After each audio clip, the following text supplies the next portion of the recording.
you're live. Hey everybody, and welcome to the Free Assange Online Vigil. This is court reporting. It is week 4, day 2 of the second round of Julian Assange's extraordinary rendition hearing. As always, with these early morning streams, we're going to be going through the live tweets coming out of court by the court reporters. As always, we have Mohammed Almazi, Kevin Gosztola, Mary Kostakidis, Juan Passarelli, and of course the Assange defense accounts. I will be putting those links into the chats for everybody. I am joined by the wonderful Steve Poikinen and Sleepy Josh. So I just want to thank them for being up heinously early, 3 hours earlier than me, to be able to do this and get this information out. So huge thank you to them for helping out, and huge thank you to the 15 people we already got watching. How are you this morning? We got almost 20 in Slow News Day as well. So thanks Sure. for being here, y'all. My coffee is strong enough that in the state of California, I have to get a permit for it, and that permit needs a permit, and then I've got to take a 3-day class in order to prove that I can safely handle the coffee. So you have to have better training to make coffee than police officers do to handle. There's enough like you know when you make really strong coffee and you can like see the oils on top of it. There's almost enough oil on the top of my coffee to warrant a U.S. invasion. So I'm doing all right, man. Well played. Good. So I'm going to kick us off with Mo. We have Marine Baird is the next witness to testify. We are awaiting the arrival of the defendant, Julian Assange. Marine's experience is... Hey, Rob Juno saying we've got a bad echo. I don't know where that would be coming from, because the only sounds in my headset, my microphone's up here. Is it better? Sleepy Josh? I'm not hearing an echo. I'll kill. Let us know in the chat if it's still happening. Yeah, can you guys hear us, or are we echoing real bad? Jack Sith says he's not hearing it. Okay. I'm not hearing it on my end, and I'm on my headset. That's now. I've got 3 people saying they've got no echo. Maybe it's just maybe you've got 2 tabs open, Rob. That's what I was going to say. Rob likes us enough to watch us twice. Well, let's jump into the coverage then. Yeah. Marine's experience is in federal corrections beginning in 1989 as a case manager for the Department of Justice, Federal Bureau of Prisons, where she worked for 28 years. In 2009, Marine was appointed to the position of warden at the Federal Corrections Institute in Danbury, Connecticut, and was later promoted to the warden of the Metropolitan's Correctional Center, the MCC, where Jeffrey Epstein didn't kill himself, in New York City. There, she was appointed as the senior executive staff by the United States Attorney General, and within 2 years, she was transferred to the position of greater responsibility as the warden. The United States Penitentiary in Marion, Illinois. As a warden, Marine was responsible for the leadership and direction of 300 to 350 staff members and approximately 1,200 to 1,500 inmates. During her tenure as warden for 7 years, she was responsible for staff development in various specialized inmate housing units, including High Security Management Unit, which was mainly housed international terrorists who were assigned maximum custody. Sorry. The judge entered the courtroom, and ex-warden Marion Bard is sworn in by way of an affirmation. She has experience. Wow. She has experience of dealing with people under special administrative measures and is familiar with them. It is likely that he will be subject to SAMs during the pretrial Julian. Everything that I've read from the U.S. Attorney's reports indicates that he will be subject to special administrative measures. And I believe this is where the question and answering kicks off. I'm not sure who's questioning for the defense right now, but they will get the first 30 minutes of cross-examining. In his case, national security ones for this reason. Those subject to special administrative measures spend 23 to 24 hours a day in their cells. The question, were they permitted to communicate with other inmates? No, not at all. Do they have any recreation? What recreation were they permitted? They had the opportunity to come out of their own cell and into another cell we considered the recreation cell. There is no exercise. Recreation cell. Right? That's where I want to go. It's like a regular cell, but there's a slide. Yep. It had an exercise bike put in it. It was just an empty cell. How frequently can you call the family? The answer: one phone call a month to an approved family member for 30 minutes or two for 15 minutes. All mail coming in or out of Sam's assigned inmate is screened before it ever gets to the recipient. It sometimes takes a couple months, maybe longer, before an inmate can receive mail. It is not necessarily free-flowing. Phone calls are always monitored by an FBI agent in whatever language. Inmates had to request the call 2 weeks before so they could set it up and arrange for an FBI agent to be available.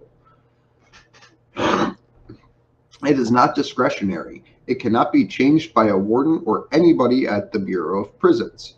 It is more of a directive. It is black and white. There is no gray area with special administrative measures. If someone is put in pretrial for terrorism or a different type of case, they would be subject to the same measures. Special administrative measures are what it is. Save of being a stage 4 cancer patient from radical medicine, save of being a stage 4 cancer patient with radical medical care. They would be housed at the ADX post-conviction. Baird says, everybody had the same cell, the exact same thing in the cell. There was no difference, Marine said. Having been a case manager myself, I can tell you nothing will happen at the unit review. The case manager has no authority to make any changes. Every case manager that I know would not go out to fight to have SAMs changed for any inmate. It is just way above their pay scale. If anybody's going to challenge they're using my favorite term. Right. If anybody's going to challenge special administrative measures, a warden with the Bureau of Prisons does not have the authority to make those changes, and then they will have to exhaust their remedies before anything will make it to court. Very, very few have ever approved for any reason. And I'm assuming that means changes to So over on Assange defense, there's a little bit more context to it. And I have 4 more tweets. Can I run through these real quick? for sure. Okay. Fine third gear though. I'm trying. I read really slow, especially at 5 o'clock, 6 o'clock in the morning. So now they're reviewed every year, but I do not remember ever being part of that review, and I have never seen anybody in SAMs removed. Marine says, I agree that it is not supposed to be punitive, but the consequence and results are very much punitive. Feel like they are punitive. It is more isolated than what you would refer to or other people would refer to as restrictive housing. Someone is alone and does not have contact with any staff member who passes by. The correctional officer doesn't engage in conversation with the inmate. The other staff members only have an obligation to make rounds once a week, others to make rounds daily, and that doesn't always happen.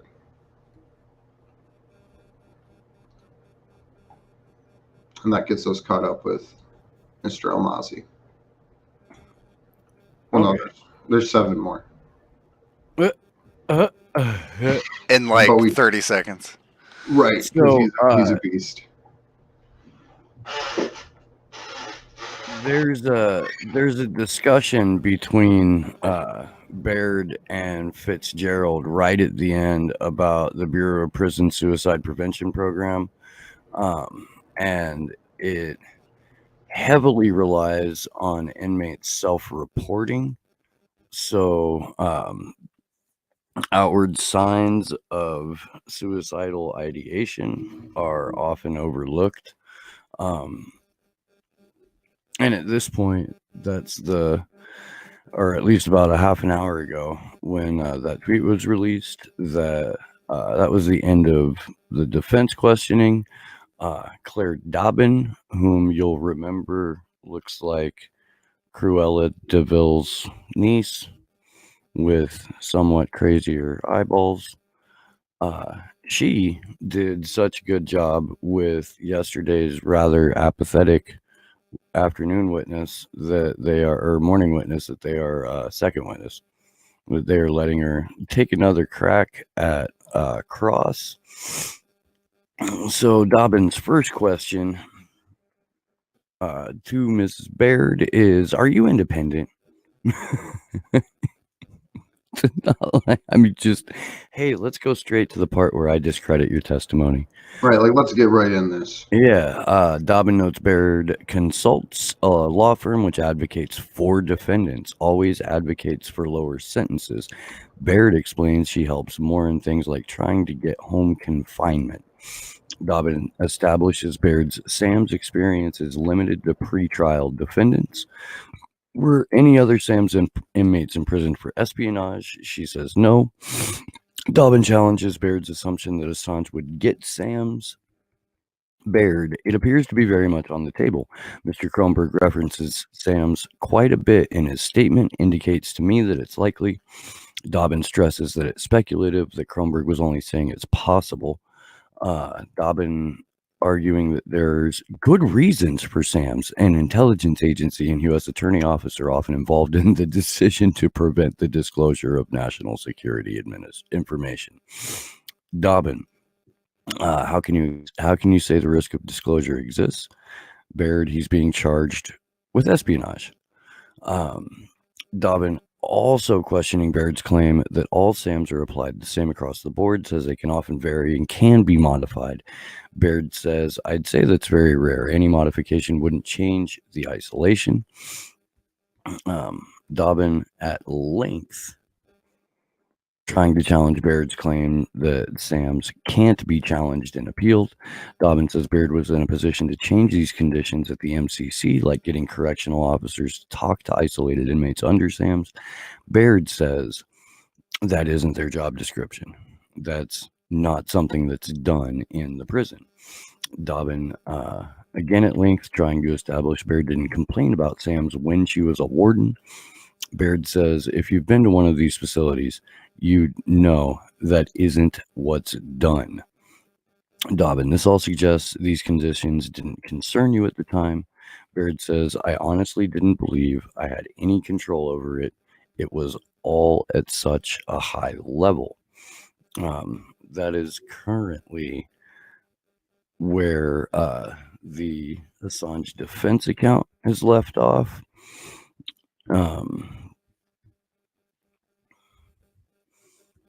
We don't have anything from the good Kevin for about 10 or 11 minutes.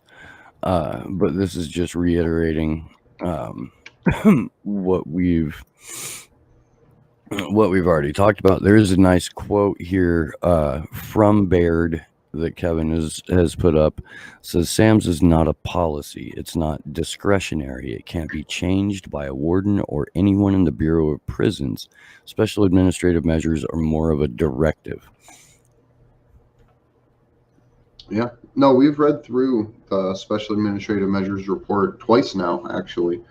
And I have it just in case we wanted to take a look at anything too. Yeah, no, I think it's always good to go back to it. Last week or 2 weeks ago, whatever week, we read through the middle portion or ending of it too. But yeah, just in case you don't know, special administrative measures are part of the U.S. domestic torture program. What it allows is for total physical and mental isolation for whatever inmate gets placed into it. They have no ability to interact with literally anyone, as it describes here. You can get one 30-minute phone call a week, and that is heavily monitored. to the point that they will cut the line off if they don't like what you're talking about. When you meet with your attorney, you sit with an FBI agent in the room to discuss your case. And that FBI agent, just like on your phone calls, at any time can say, oh, that's enough, get out of the room. And that's that. Hey, someone in chat saying that Medhurst is getting into the Old Bailey. Really?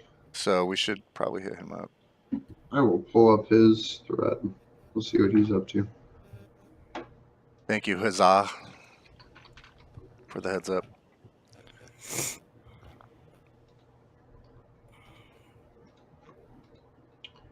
Yeah.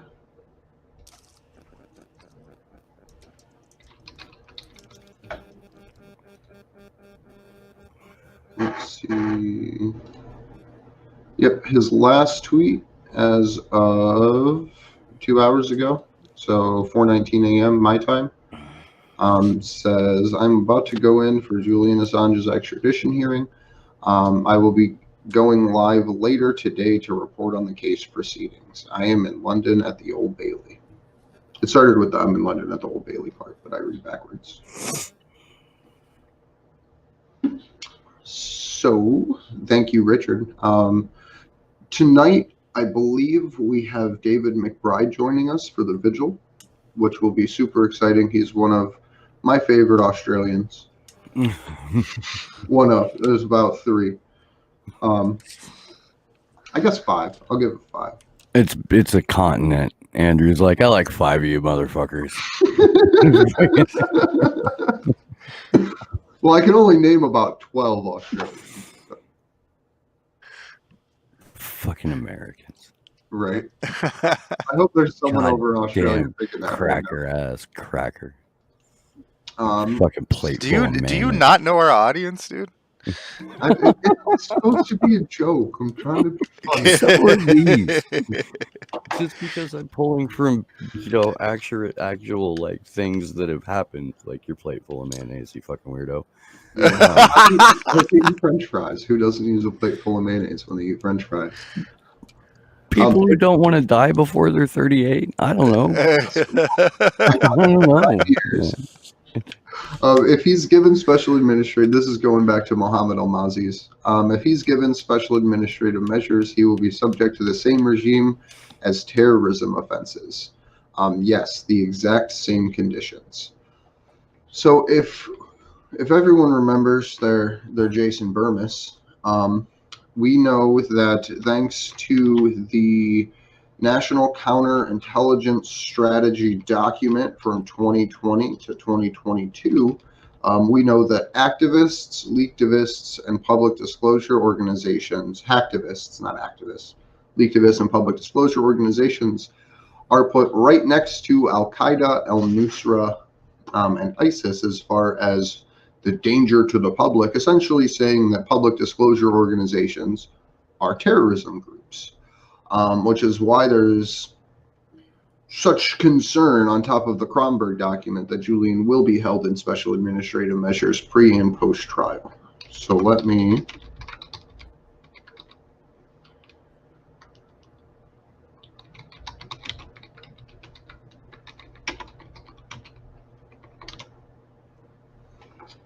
find this fun little document here.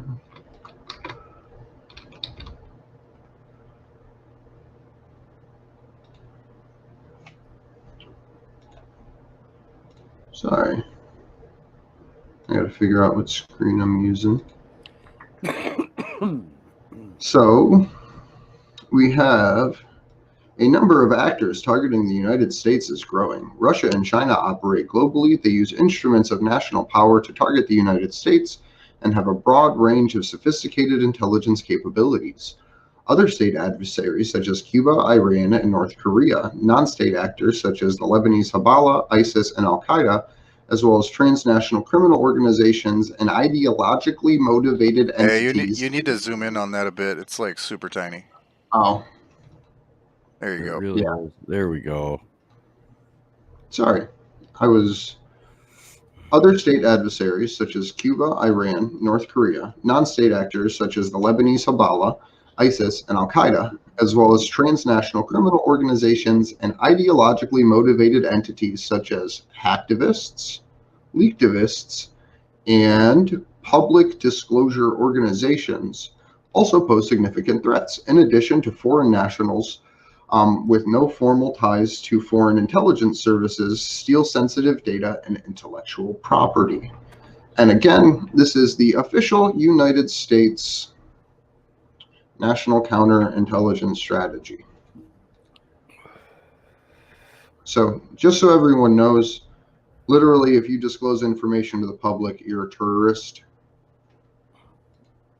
I can't get my screen share to turn off. There it is. So just so that way that's out there in the ether, I'll link that document to everyone just so they can read over it too.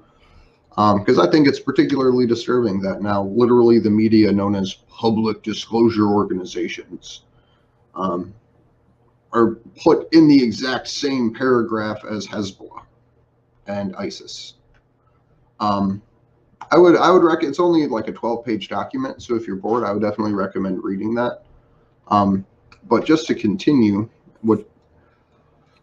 if he is given SAMs, he will be subject to the same regime as terrorism offenses. Yes, the exact same conditions. Post-conviction, he will be subject to special administrative measures.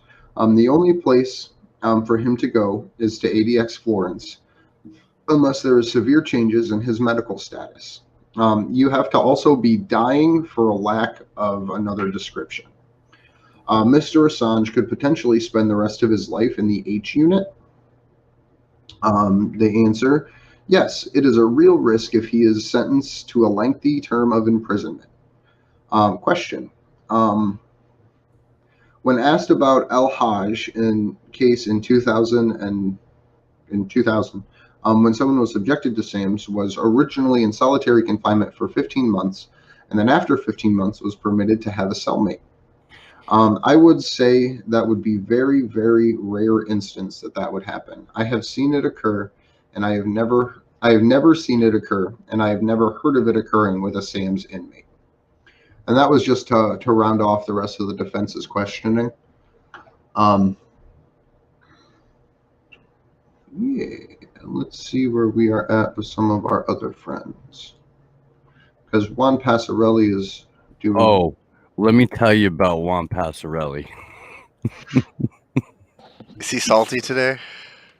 Juan, I love Juan. Juan, if you watch any of these, your takes on this whole thing have been keeping me fucking sane.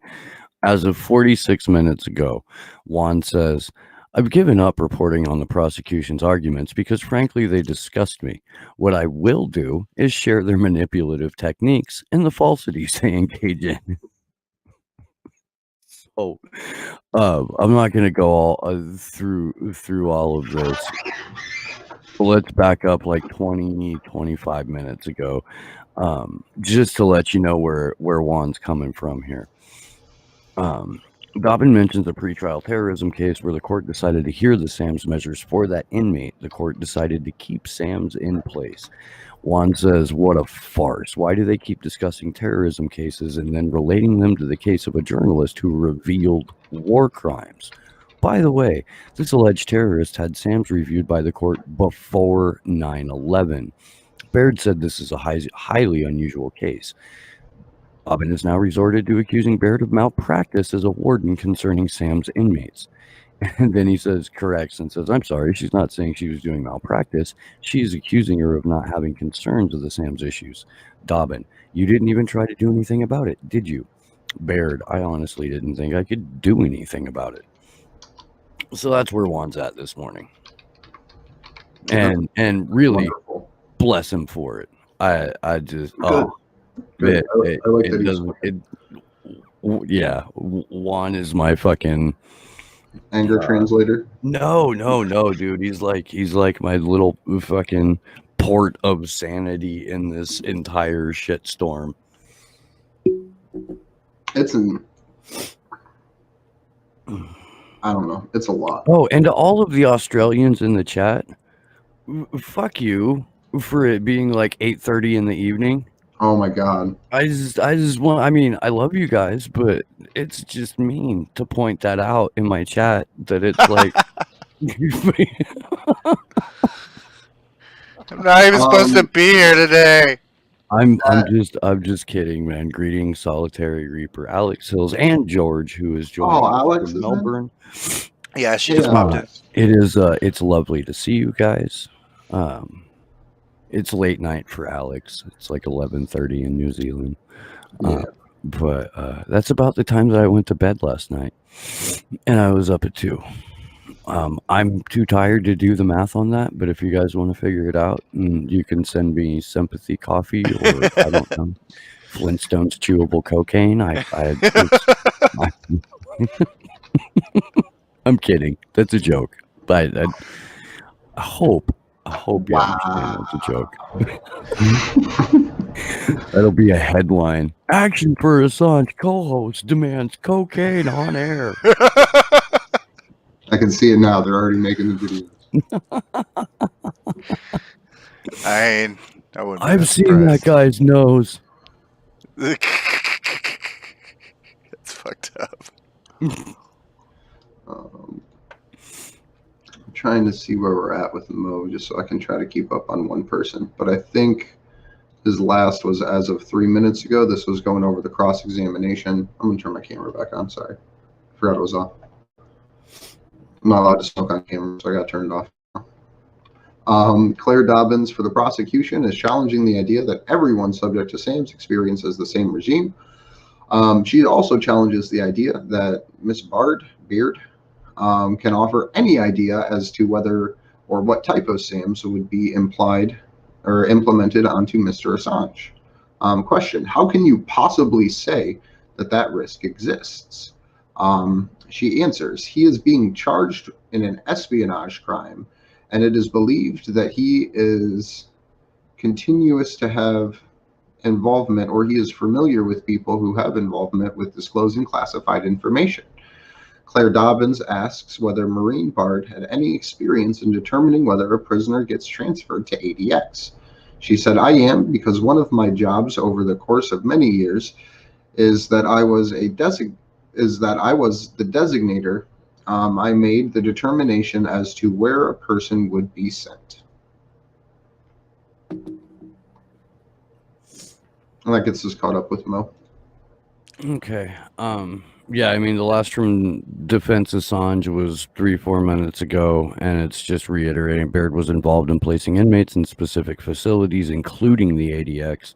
Dobbin trying to argue there's a multi-layer review process. People are placed there for a good reason, exceptional security concerns. That Doesn't Gina Haspel get a say in who goes into special administrative measures? yeah. Oh Yeah. my god, that's cartoonish. Yeah. Yeah. Hold on. Keep No, going. I gotta find something. Keep reading. Ugh. Literally, the review board is like intelligence agencies and the FBI and shit like that.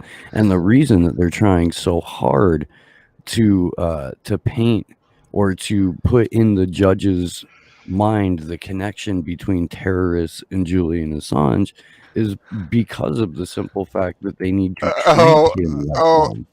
Oh my god, I just got sent an image by someone on our Discord. I gotta send it to you, Steve. Okay. Oh god, you're gonna die.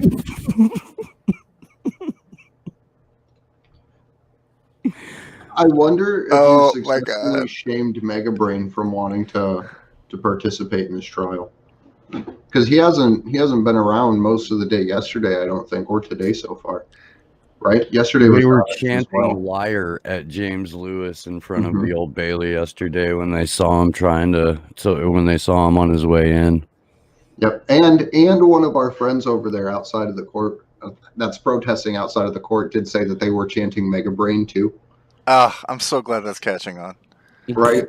So it's going to be incorporated into the liar liar chants. So I'm excited to see. I hope someone can get a video for us from outside the court.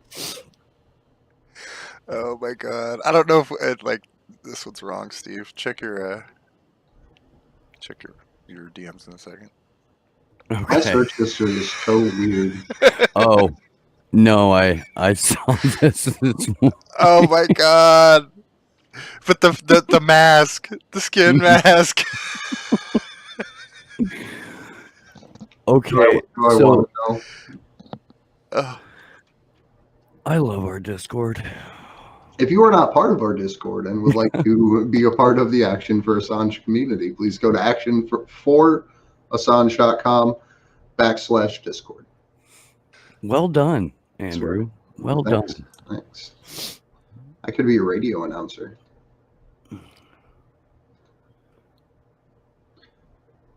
Let's see. What's Mary Costa-Hughes doing? Did you say you could be a sports announcer or a radio announcer? Radio. Okay. You gotta have that, like, you gotta have traffic and weather down.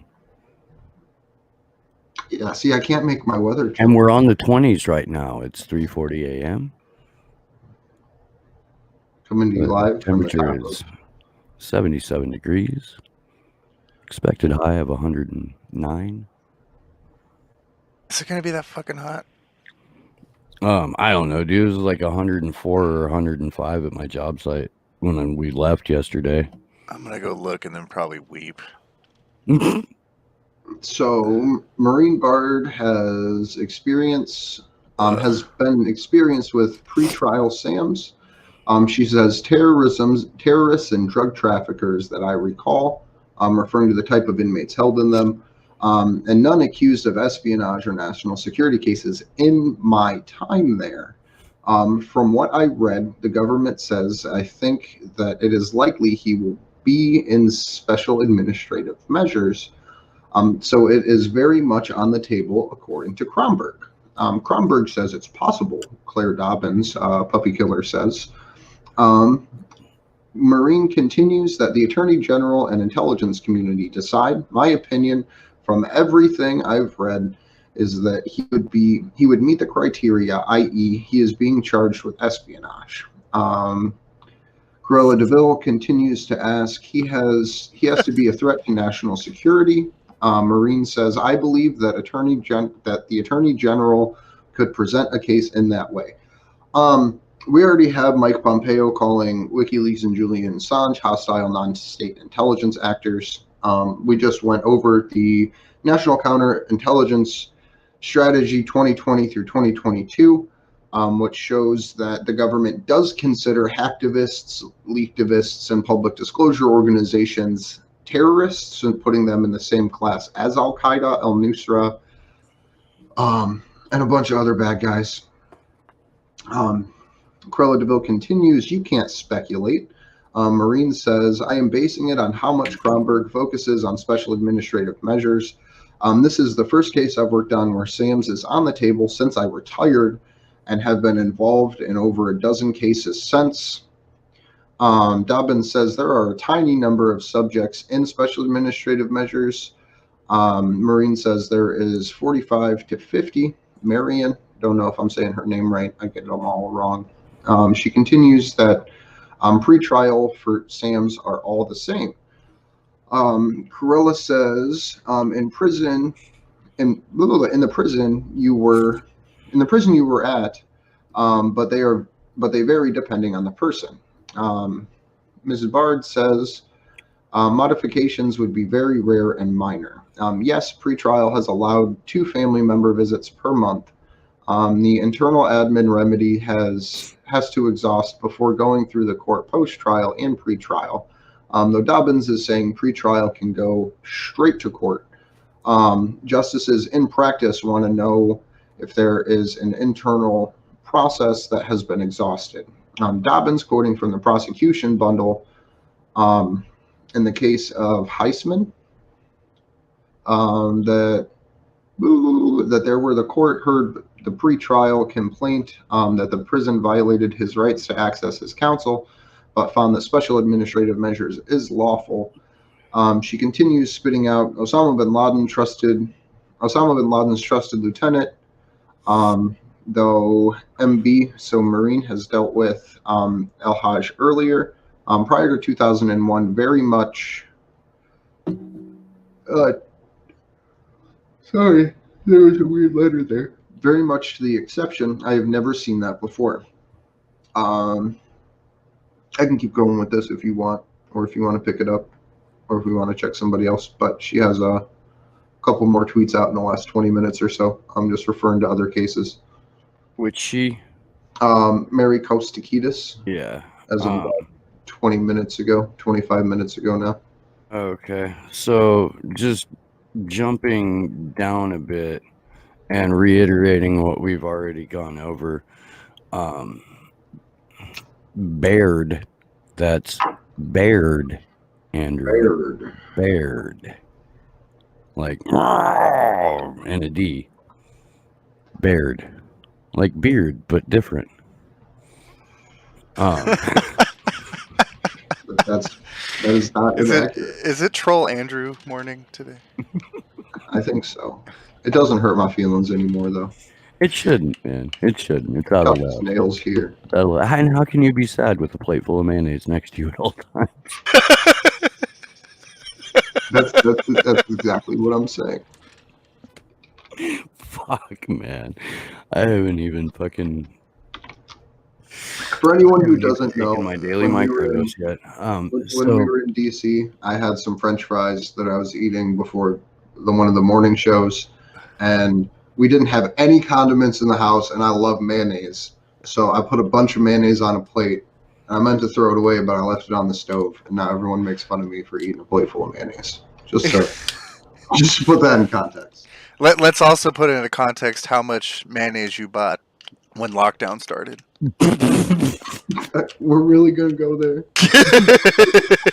No, man. No, that response says pretty much everything. It does. It does. That response is enough. Thank you for that, by the way. So 14 minutes ago, Mary Kostakidis, Dobbin reads that inmates are evaluated. There are reviews of those being considered for ADX, screening out seriously mentally ill. Mary editorializes that she has already been through this with Sickler. Baird says serious mental illness in prison means psychotic. Dobbin says there are only 14 with serious mental illnesses at ADX because there were other concerns about them. How do you know ADX is the only place that houses Sam's inmates? Baird says other prisons just don't have the facilities. Dobbin lists a few other prisons. Baird says they may be pretrial and female if your information is correct. Baird says phase 3 on paper at ADX, who can speak to other inmates, haven't heard phase 3. This is like this goes back to Kronberg's document where he lays out all of the ways that SAMs can be officially appealed, or the punitive restrictions that SAMs place on inmates can be lessened. So Baird says, I haven't heard any prisoners who have achieved that. Dobbin reads about the phase 3 program. The camera apparently panned over to Julian at that point. Baird says very few would make it to phase 3. It defeats the purpose of what SAMs are for, and that's corroborated by gosh, everybody. But I had a quote here. Oh, here we go. I think it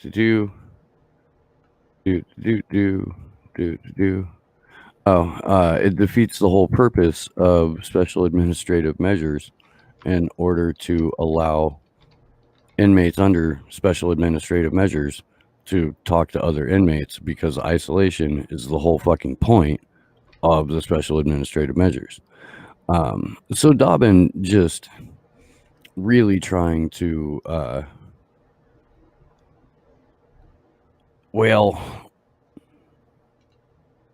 slap as much lipstick on that pig as she possibly can and hope that you don't notice that there is merely lipstick. There's no amount of lipstick that can be put on a torture program that makes it okay.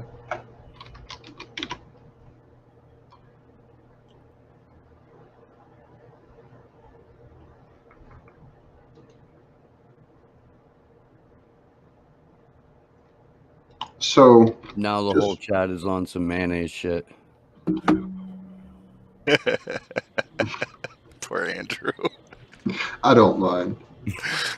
I've had worse dirty laundry aired out. He's the mayonnaise martyr this morning. Nailed Hellman's up is- to a fucking jiggly egg white filled cross.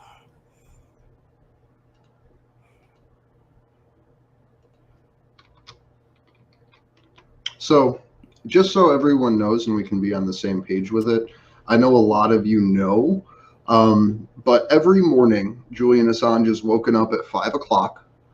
He is strip searched, he is x-rayed, he is handcuffed, he is placed in what other reports have called a vertical coffin inside of the back of a transport vehicle. So a literal glass box or box inside of a transport van itself.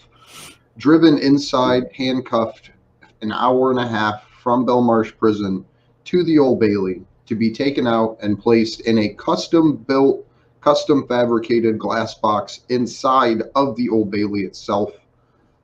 This heinous building, the Old Bailey, has stood for centuries as a symbol of political oppression. But this is the first time in the history of said political oppression that they built a glass box to hold an inmate inside of.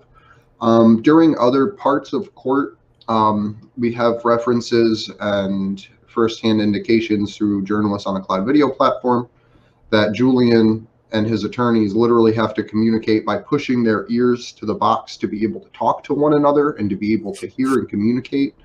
I'm not sure if they can pass notes back and forth through this particular glass box. I know that they could in previous ones when they were in the Belmarsh I think court. it has slits or something. Someone mentioned that in last week on a tweet. Yeah, I didn't want to say yes or no if I didn't know for sure. Yeah, so real quick though, just to touch Mary Kostakidis' last tweet, because I think this is super interesting. Dobbins says, and this is referring to a previous statement about phase 3 detention with Sam's, Baird says it defeats the purpose of what Sam's is for, referring to the phase 3 program. Dobbins says this is to phase them out of Sam's. Baird says Kronberg describes these programs like they are accessible, but there are no gray areas with special administrative measures, and it is not discretionary. The witness does not want to take a break, but Ms. Cruella DeVille does. So we are on a 10-minute break in the trial right now, and that was About 10 minutes ago. about 10 minutes ago. She got to go slay a couple puppies. Right. Right, she's got to go get a new coat put together. I must drink the cord blood of a baby in order to regain my power. Does that mean Lewis is coming in? I feel like we haven't shown much love to Kevin this chat, so I'm gonna see where he's at.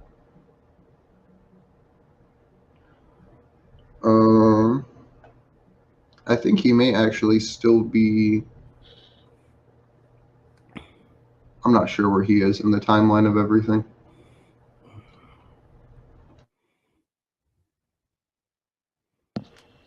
I believe he is back.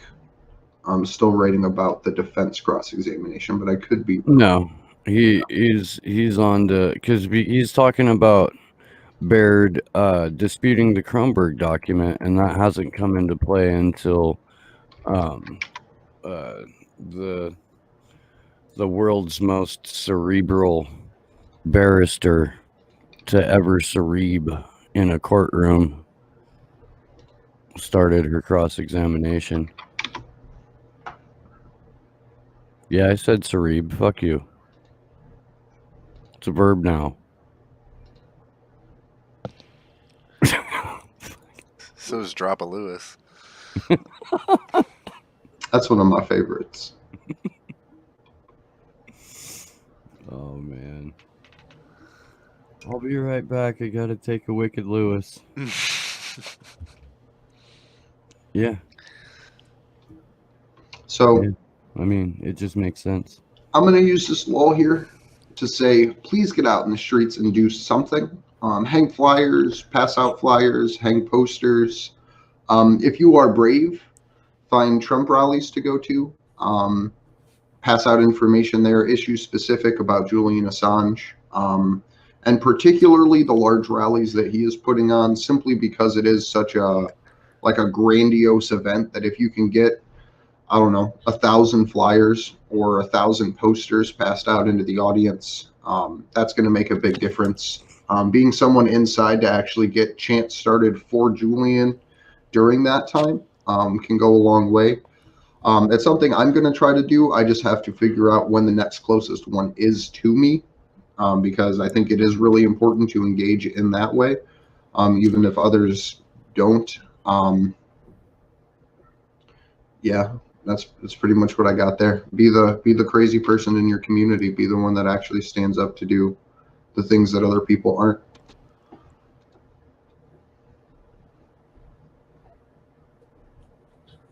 So I think we are still on that 10-minute break right now, but we do have 2 new posts out from Mo, so I'm going to read those just to keep everybody up to date. Miss Dobbins asks Mrs. Baird if she encouraged her staff to speak with SAMES inmates. She said no, that she tried to lead by example and could not demand that of them. That's not something the warden does.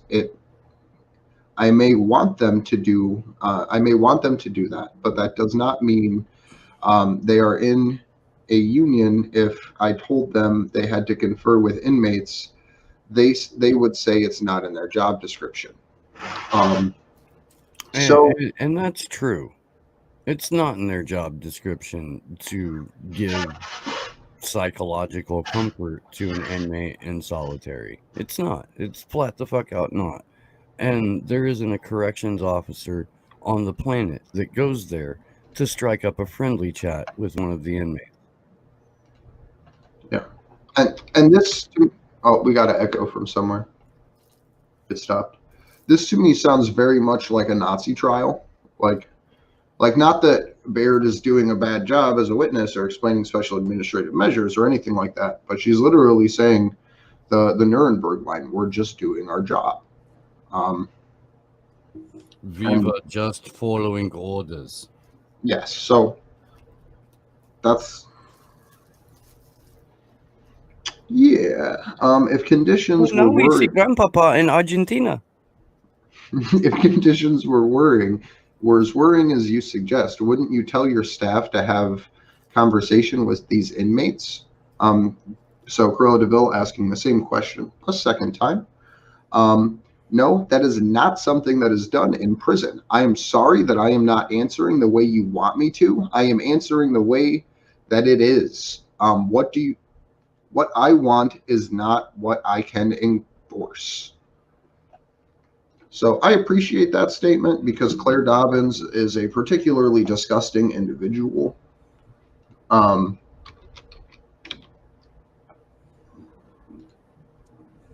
Did I? Because I put up a picture of Dobbin yesterday, but I don't think I saved it. If you Google Claire Dobbins, it pops up. So Kevin Gostola, I think he's just getting into the cross-examining now. He says Prosecutor Dobbins is cross-examining former Warden Maureen Baird. Oh my God. Maureen Baird. Her goal is to discredit by arguing that Baird oversaw conditions that were inhumane and did nothing to change them. What?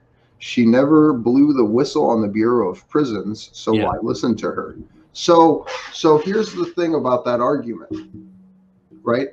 If she did blow the whistle, wouldn't Cruella DeVille just be arguing you have a bias because you're a whistleblower?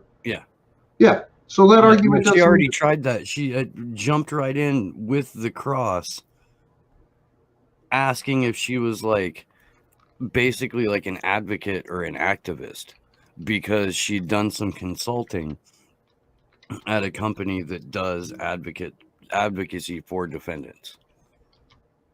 Like, warden of Manhattan Correctional Center, for however many years she was warden there, did consulting work for an advocacy firm, and that is immediately where Dobbin went at her with the opening salvo over cross. Why should we believe you because you worked for an advocacy group or you consulted for an advocacy group? And then turned around and was like, okay, well, why should we listen to you? Because you just let this shit happen. And Baird has explained a couple of different points during the cross that, like, yeah, it was the warden, but this shit's done above my pay grade. Like, do you think that's not in the guard's job description to fucking be a therapist while they're on duty getting paid $19 an hour as a fucking CO? It's way the fuck out of my fucking job description to process or interfere with anything that, you know, the federal government and intelligence agencies are in charge of. And honestly, I mean, this shows how powerless individuals within the system, no matter what their opinions of the system are, feel relative to changing it. Where this person was a warden at multiple prisons, after her time being a warden, to me, seems like she's trying to pay her penance by doing these advocacy programs for inmates that are in the centers that she oversaw the torture of. So not that I think that she has the best reputation, but it does at least look like she's trying to take steps to right the wrongs that she did in the world upon recognizing them. Because I imagine you do feel relatively powerless when you're in a situation, because if she pushes back and says, hey, let's get rid of this, there's going to be a million other people chomping at the bit to take her job. So it is the disgustingness of the system in and of itself, like how John Kiriakou, when he was on with us a while ago, talked about whenever someone gets fired within the intelligence community, it means someone's getting promoted. And this is a very similar fashion. Not that the ADX prison is the intelligence community per se, but that same idea applies, that once a head rolls, there's someone else that's going to step into that position of power. And all they need is a moment of weakness, like trying to fight back against special administrative measures to make that happen. Well, and positions of power relative to the amount of power that the people above them will grant them. And this is a good example of that, because ultimately the prison warden is supposed to have control over their facility. But here we have a former warden who's saying, yeah, no, I actually didn't have control over, you know, a couple of key aspects of what happened at the facility that I ran. That control was never part of my job description. So it's, at least to me, important to note that, like, there are power structures that are, I don't know, on paper only, or like theoretical, or illusory. And this is a perfect example of that. And apparently Dobbins is asking a stupid question here. Dobbins, again, suggesting that special administrative measures can be amended to eventually allow inmates to associate with each other. Baird says that she sees it on paper, but doesn't believe it happens in practice, and if so, it is extremely rare. Baird, on the idea that you can appeal to be able to speak with other inmates, says the isolation is the whole point of special administrative measures. If you can speak with other inmates, why would they want to put you in SAMs? Yeah, I mean, you know, fair point. Yeah. That's, I mean, that is what is wonderful about the prosecution's case, because it's built on nothing but, you know, running shit and lies. It's pretty easy to deconstruct. The only times that the prosecution has really gotten it to score points is when you have I don't know, Prosecution. either an ill-prepared or an unenthusiastic or kind of apathetic witness like Sickler yesterday.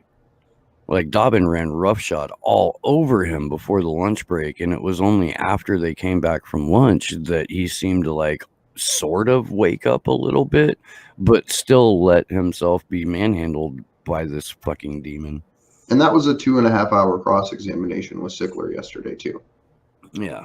Yeah, which I don't know exactly how much time the defense got, but I'm pretty sure they got their standard 30 before, 30 after, 30 minutes before, 30 minutes after for their cross-examination. Not completely positive, but I know that the prosecution at least got 2.5 hours with that witness. And the reason we know it was 2.5 hours is because our friend Kevin Gastola was trying his level best to debut his comedy routine. He was apparently live tweeting from like the Laugh Factory yesterday. It was actually pretty good.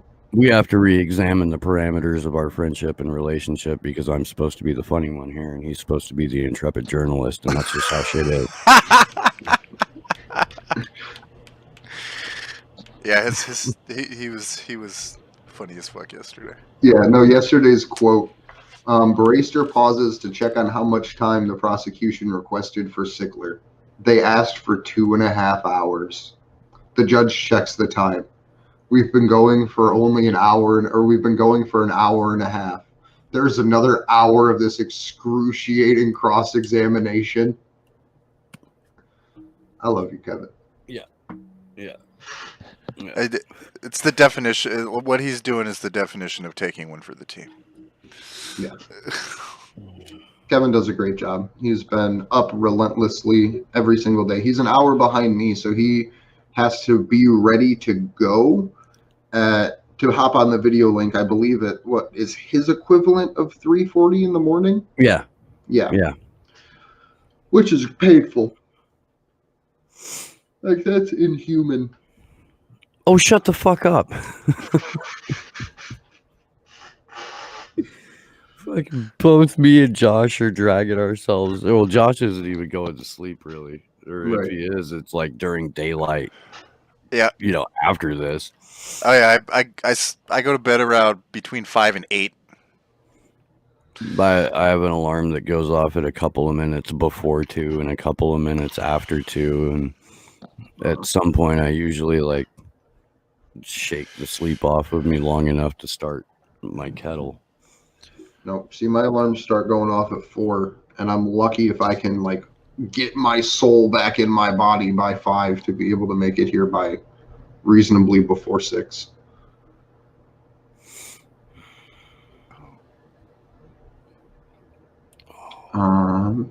So 5 minutes ago, we have Juan Passarelli. Dobbins, Cruella DeVille reads a statement from the Department of Justice declaration that they were subject to the step down program. She works under the assumption that we should trust the U.S. government's word at its face value. So I think their argument's dead. The prosecution pointed out that the figures she was reading from are not people who are under SAMs. So even while Dobbins is trying to make this heinous argument about why she should lock people in cages indefinitely and the U.S. has done nothing wrong and should be taken as every word is gospel, Fitzgerald says, you're not even talking about the same thing.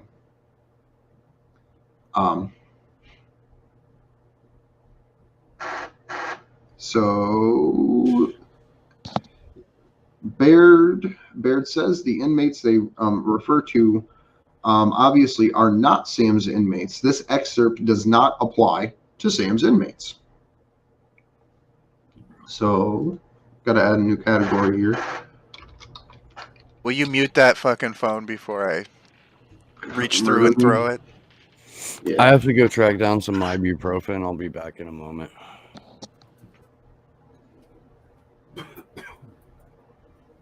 I got about 20 to 25 minutes before I got to hop off here. But But we will later today, I believe, at the top of the 10 o'clock hour Eastern time, which will be about the last hour of court, probably about 10 to 10:30. Adam Kokesh is going to be popping in, so we're super excited about that. Tomorrow we should have Gordon Dimmick joining us for going over the court trial and the court proceedings. And we're also going to have Ian Rose from Australia. He's going to be joining us about an hour after we start, so from about 7 to 8. So I look forward to having him coming on board with us too, because he's someone that's super, super knowledgeable about Julian's situation and has done great work on the ground in Australia.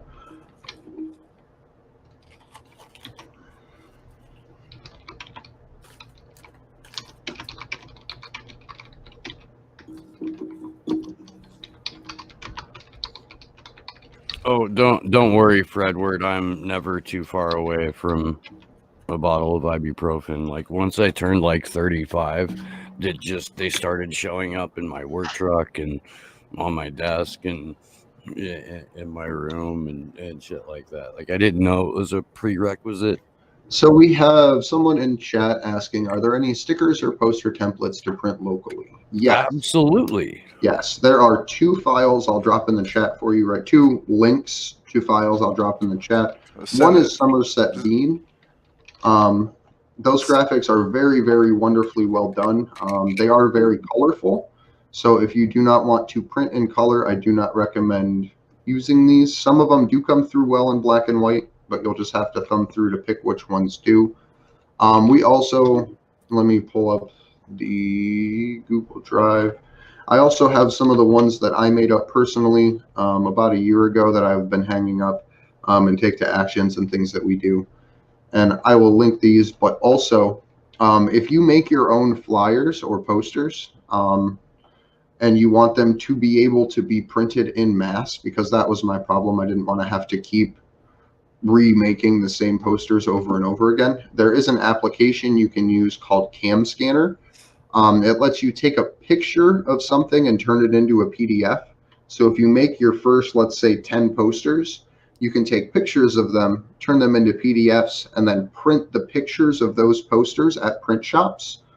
Kind of seems like cheating, but it makes it really, really effective to be able to put out large amounts of posters. I just linked to the Google Drive. It is open for anyone to view. And this just has a bunch of the different posters that I personally made and that I hang up and take with me to when we go to events. So there are those in there. And honestly, it's really not hard to make your own posters. You can go and buy, like if you have a Dollar General around you, you can go and just buy a stack of 5 pieces of white poster board for about $1.25. That's generally the cheapest way to get large laminated sheets of paper, is going to Dollar Generals or Family Dollars or whatever is similar Dollar Trees to you. And then you get the cheapest cost per sheet, because I think UPS, the people in Brown, UPS, they have like 9 cents per copy black and white printing if you bring your own paper, or like 12 cents if you use theirs. So that's what I go through. Not that they're the best company in the world or anything by any means, but just that they're inexpensive, and so you can get a couple hundred posters for relatively cheap.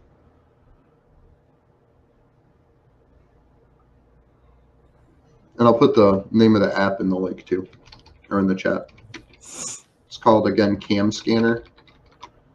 Download it on app stores everywhere. Lets you convert pictures into PDFs. So snap pictures of the posters that you've made. You can also take pictures from your camera roll. So if you have pictures of posters that you've already hung up, you can use CamScanner to specifically go in and grab the poster from the pole and not even have to remake another one. That's how most of these got made. If you see some of them that have like little shadows and shit in them, it's because it literally was a picture taken off of a telephone pole.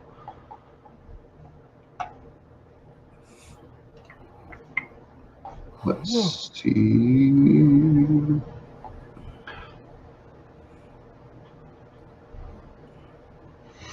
So Dobbins uses the ECHR ruling of the H unit at ADX Florence, which talks about a person who would be placed under permanent isolation, but does not talk about a person subject to special administrative measures. And this is just clarifying, I believe, a little bit on Cruella de Vil not even knowing what the hell she's talking about.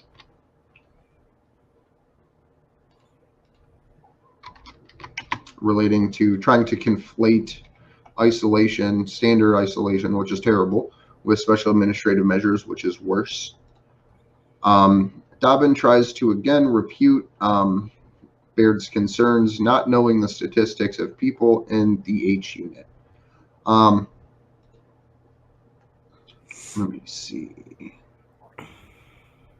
Dobbins is trying to establish that inmates in the H unit at ADX Florence in Colorado have the potential to get off of SAMS. Spent far more time on this than the argument that he might go there.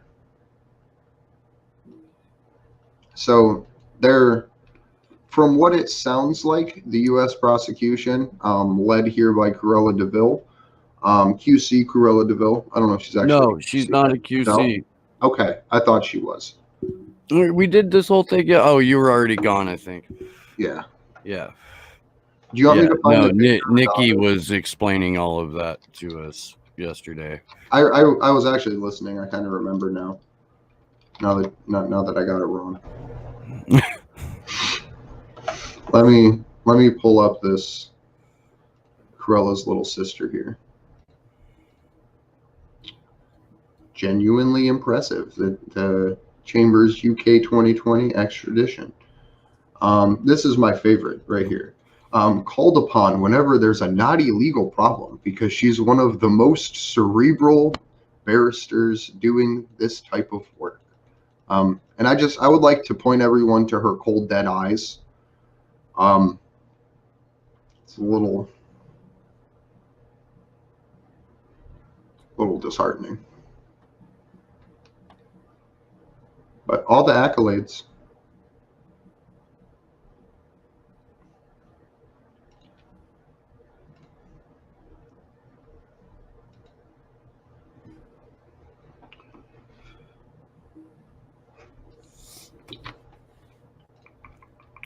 Over on Mary's thread, we've got a little bit more of this. We got Dobbin trying to box Baird into the "you don't know what you're talking about" corner. She's asking her to Dobbin is asking Baird to specifically name prisoners in ADX Florence that are under SAMS. And Dobbin then switches tactics to say that there's been SAMS inmates have been able to have group therapy when the agency who requested the SAMS approves it. Mary editorializes by saying, why would they give permission for a NatSec prisoner? Which, again, they wouldn't. So this whole tactic of the prosecution to only rely on terror suspects who are under special administrative measures and whatever, perks or allowances they were received have nothing to fucking do with what will happen to Julian Assange.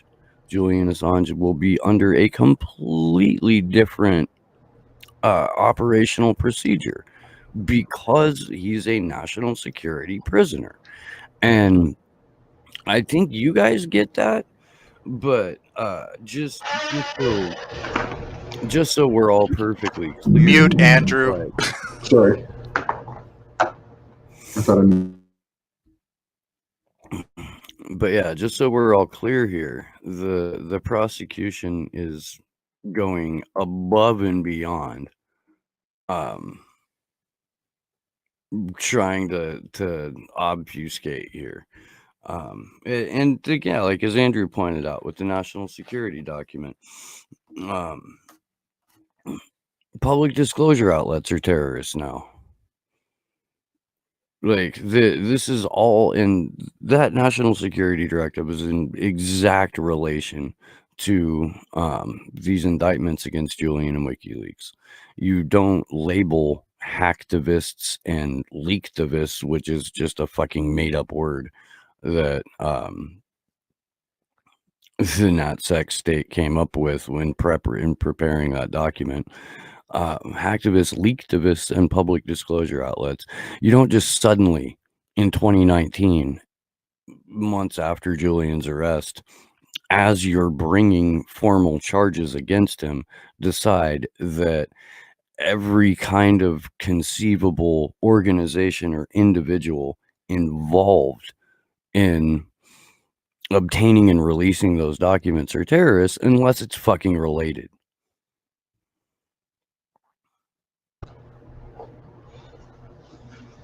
So I want to continue here with Kevin Gostola. This is his thread as of 16 minutes ago. He was just getting into the cross-examining, but he did put out a bunch of different tweets here. So Prosecutor Claire Dobbins is cross-examining former warden Maureen Baird. Oh my God. Her goal has been to discredit her by arguing that Baird oversaw conditions that were inhumane and did nothing to change them. She never blew the whistle on the Bureau of Prisons, so I listened to her. Dobbins asked Baird how she can say that risks related to the espionage exist for Assange to be placed under special administrative measures.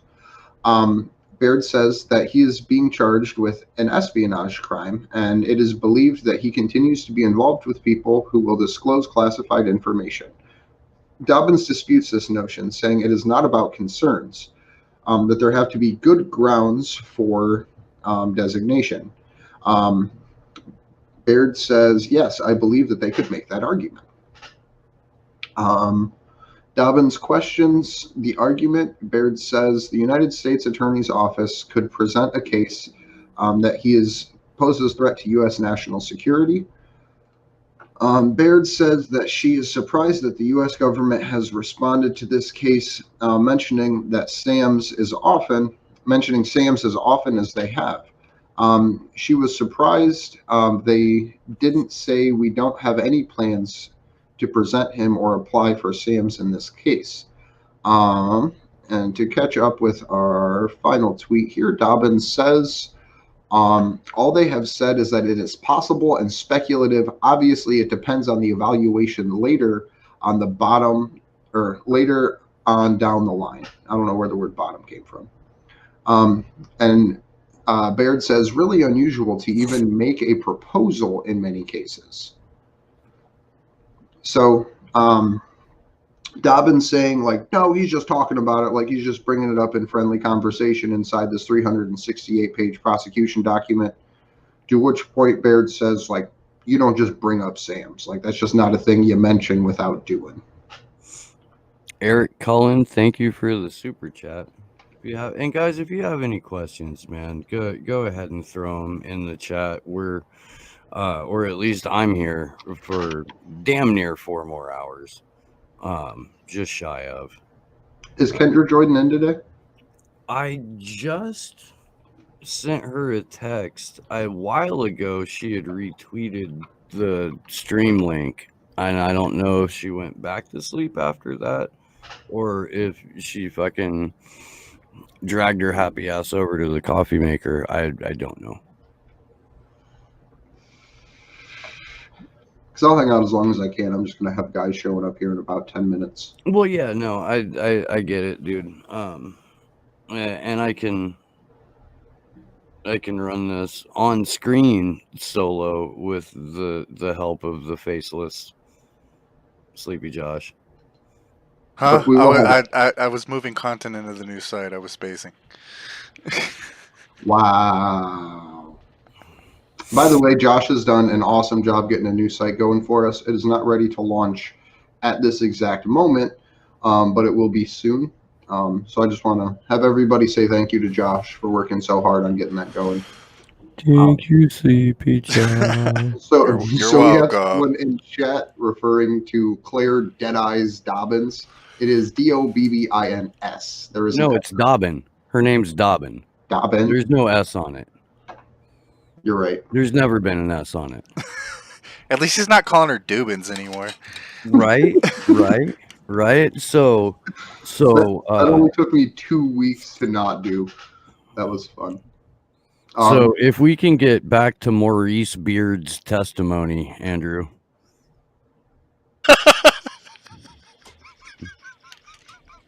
Poor Andrew. As of 3 minutes ago, do you want me to pick up with Mo? Sure. There is an extensive back and forth as to whether people subject to special administrative measures in theory or practice post-conviction can engage in group participation. SAM's inmates are not entitled to group participation. Ms. Baird says repeatedly, Ms. Baird has repeatedly insists. Dobbins challenges the quotes. Dobbins challenges this assertion and quotes the Cunningham statement. I'm not sure what the Cunningham statement is, but we will figure that out. And he continues with his last tweet as of 3 minutes ago. Early during the cross-examination, Dobbins put it to Baird. These conditions do not cause you that much concern at the time, and it is only now that you are being asked to provide evidence in these proceedings. To which Baird says, they did cause me concern. I had just convinced myself that they were okay. So I just want to say thank you. Even if this person did oversee a torture facility, for at least coming out now to talk about it. Because this court trial, what she is doing here is essentially, in a way, whistleblowing. It is putting her personal reputation at risk. It is putting her at direct odds with the Justice Department, the Bureau of Prisons, Gina Haspel herself, who's running the CIA, that gets to have a say in how SAMS is imposed. So I am sad that this person ruled over a torture facility and that they exist in the first place, but I am at least happy that in this moment in history, she's willing to speak up about it. It doesn't justify the things that she did, but it does speak to the fact. Uh-oh. I'm echoing. Josh, Yeah, you might need to mute. I'm already muted. How are you talking? Weird. That's totally weird. So why won't you give Margaret Bloom a pass, Andre? I mean, it's not that she does or doesn't get a fucking pass. with you, dude. I'm Okay. fucking with you. Like that's a deep question for this Man, early yeah. in the morning. Man, you're a dick this morning, Steve. What did Michelle Brown ever do to you? Oh my God.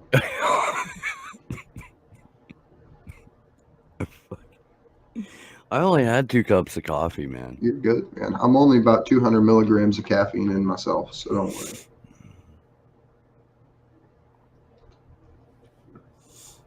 Oh, wow. This has been a good exchange this morning, though. Like, this is definitely, of the week, I would say this is the best cross-examination so far. Well, I know it's only Tuesday, but we are 3 witnesses in. Yeah, I'm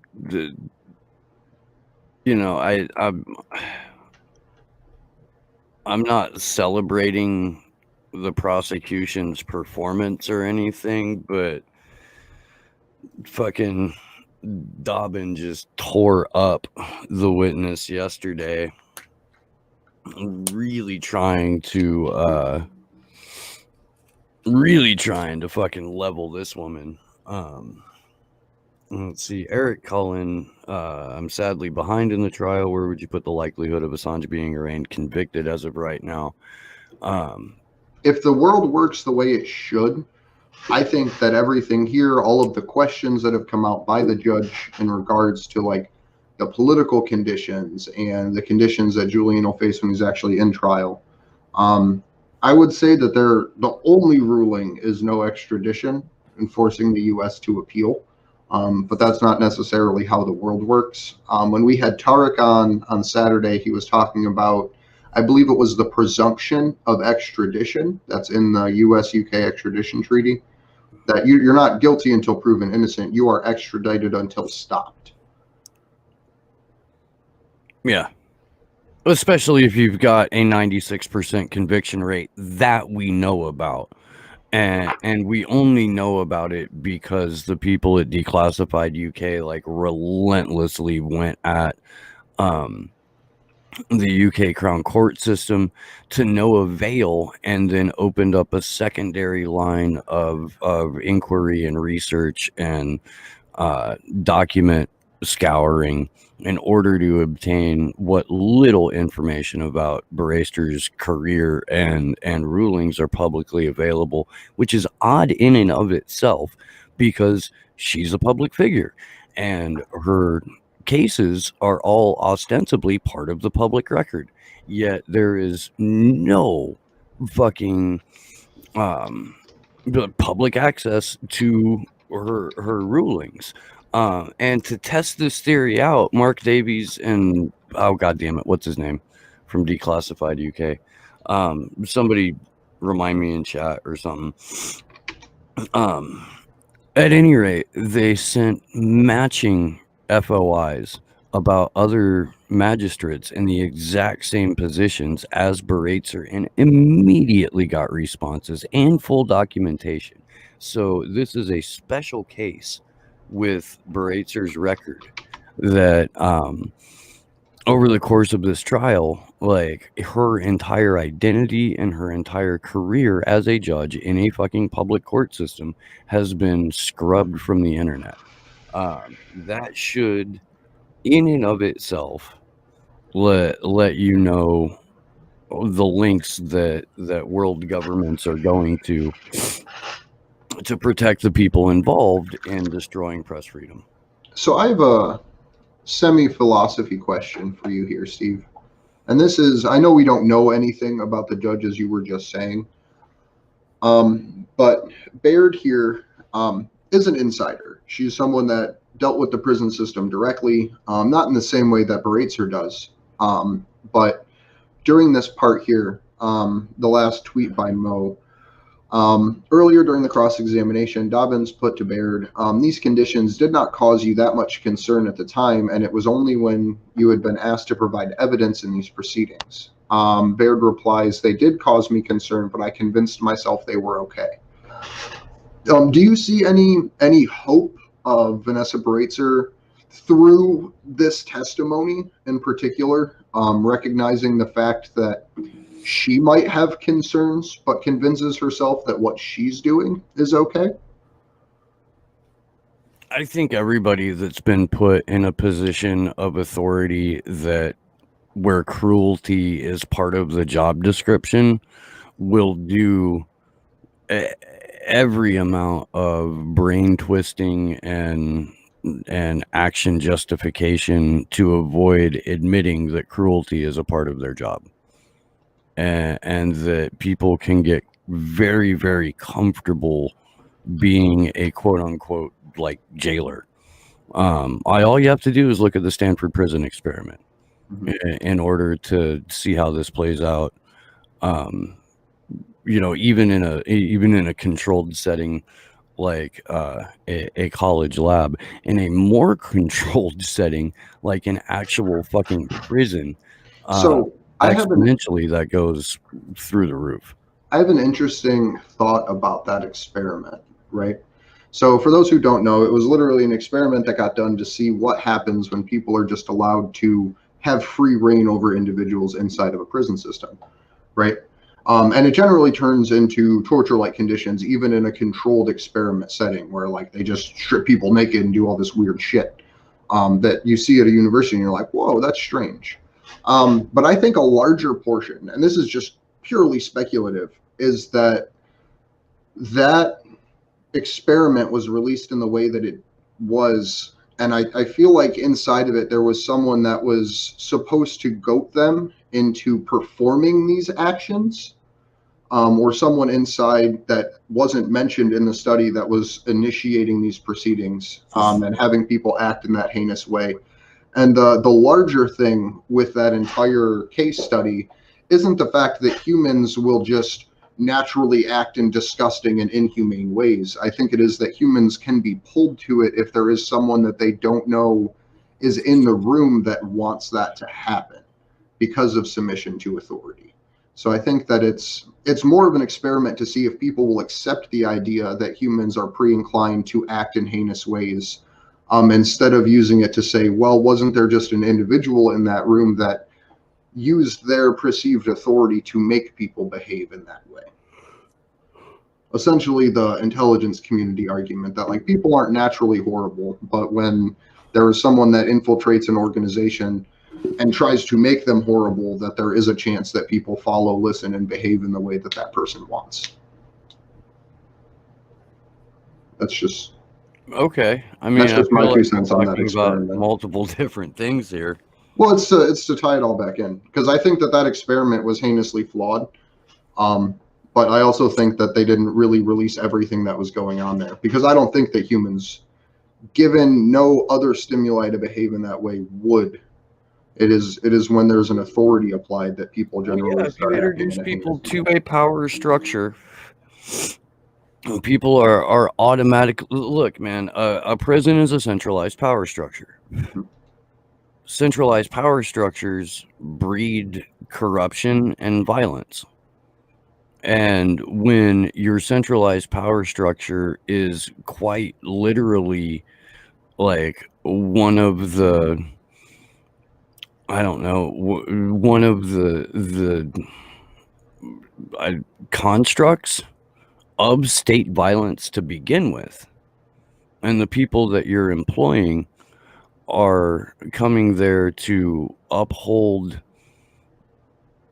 what is in their mind an extension of state, of maintaining order within that structure of both state violence and centralized power, then the most violent and most corrupt people are likely to rise to the top of that, or at least rise to a place of enough prominence where they can use their own influence to abuse the inherent corruption inside a centralized power structure. I agree with that. So I got probably about 5 minutes here. I'll milk it as long as I can, but we have 4 tweets from Juan Passarelli here, or 3 tweets in the last 4 minutes by Juan. Baird says, when you are working in the system, one suicide is too many. Corilla DeVille says, is the suicide prevention effective? Baird says it's usually good. Corilla says, you say that there are programs that are viable. Baird says there are programs, but it is not always viable programs. Baird continues that Assange would not be allowed into the autism spectrum programs. Mr. Kronberg says that this is in the 6th consecutive year of decreasing in the prison's population, which is, I believe that's the autism program they're referring to. And note that the U.S. has the highest population of inmates in the world.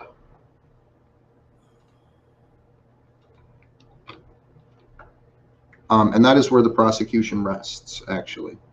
So we will have 30 minutes. I'm expecting a short break as the defense convenes with Julian to discuss how they want to cross-examine.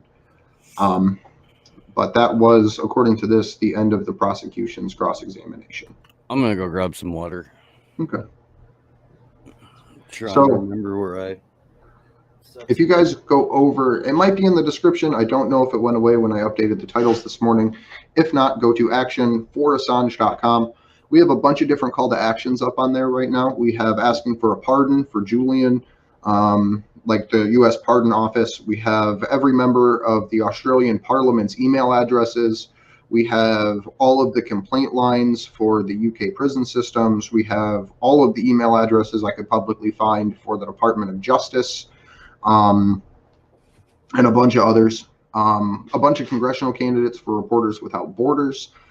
Please look either down below or at action4assange.com for all of our call to actions that we have up. If you have already done these call to actions and done them twice, please do them a third or a fourth or a fifth time. Most of this information will be able to be requested via Freedom of Information Act requests, at least relative to the emails sent to the UK prison systems. I did include emails that I was notified can have FOIA requests pulled against them. So please do that. Please take part in these calls to action. Please demand that Julian's conditions be better, that he be immediately released, that this court hearing be given to the public instead of through a private video link. Yeah.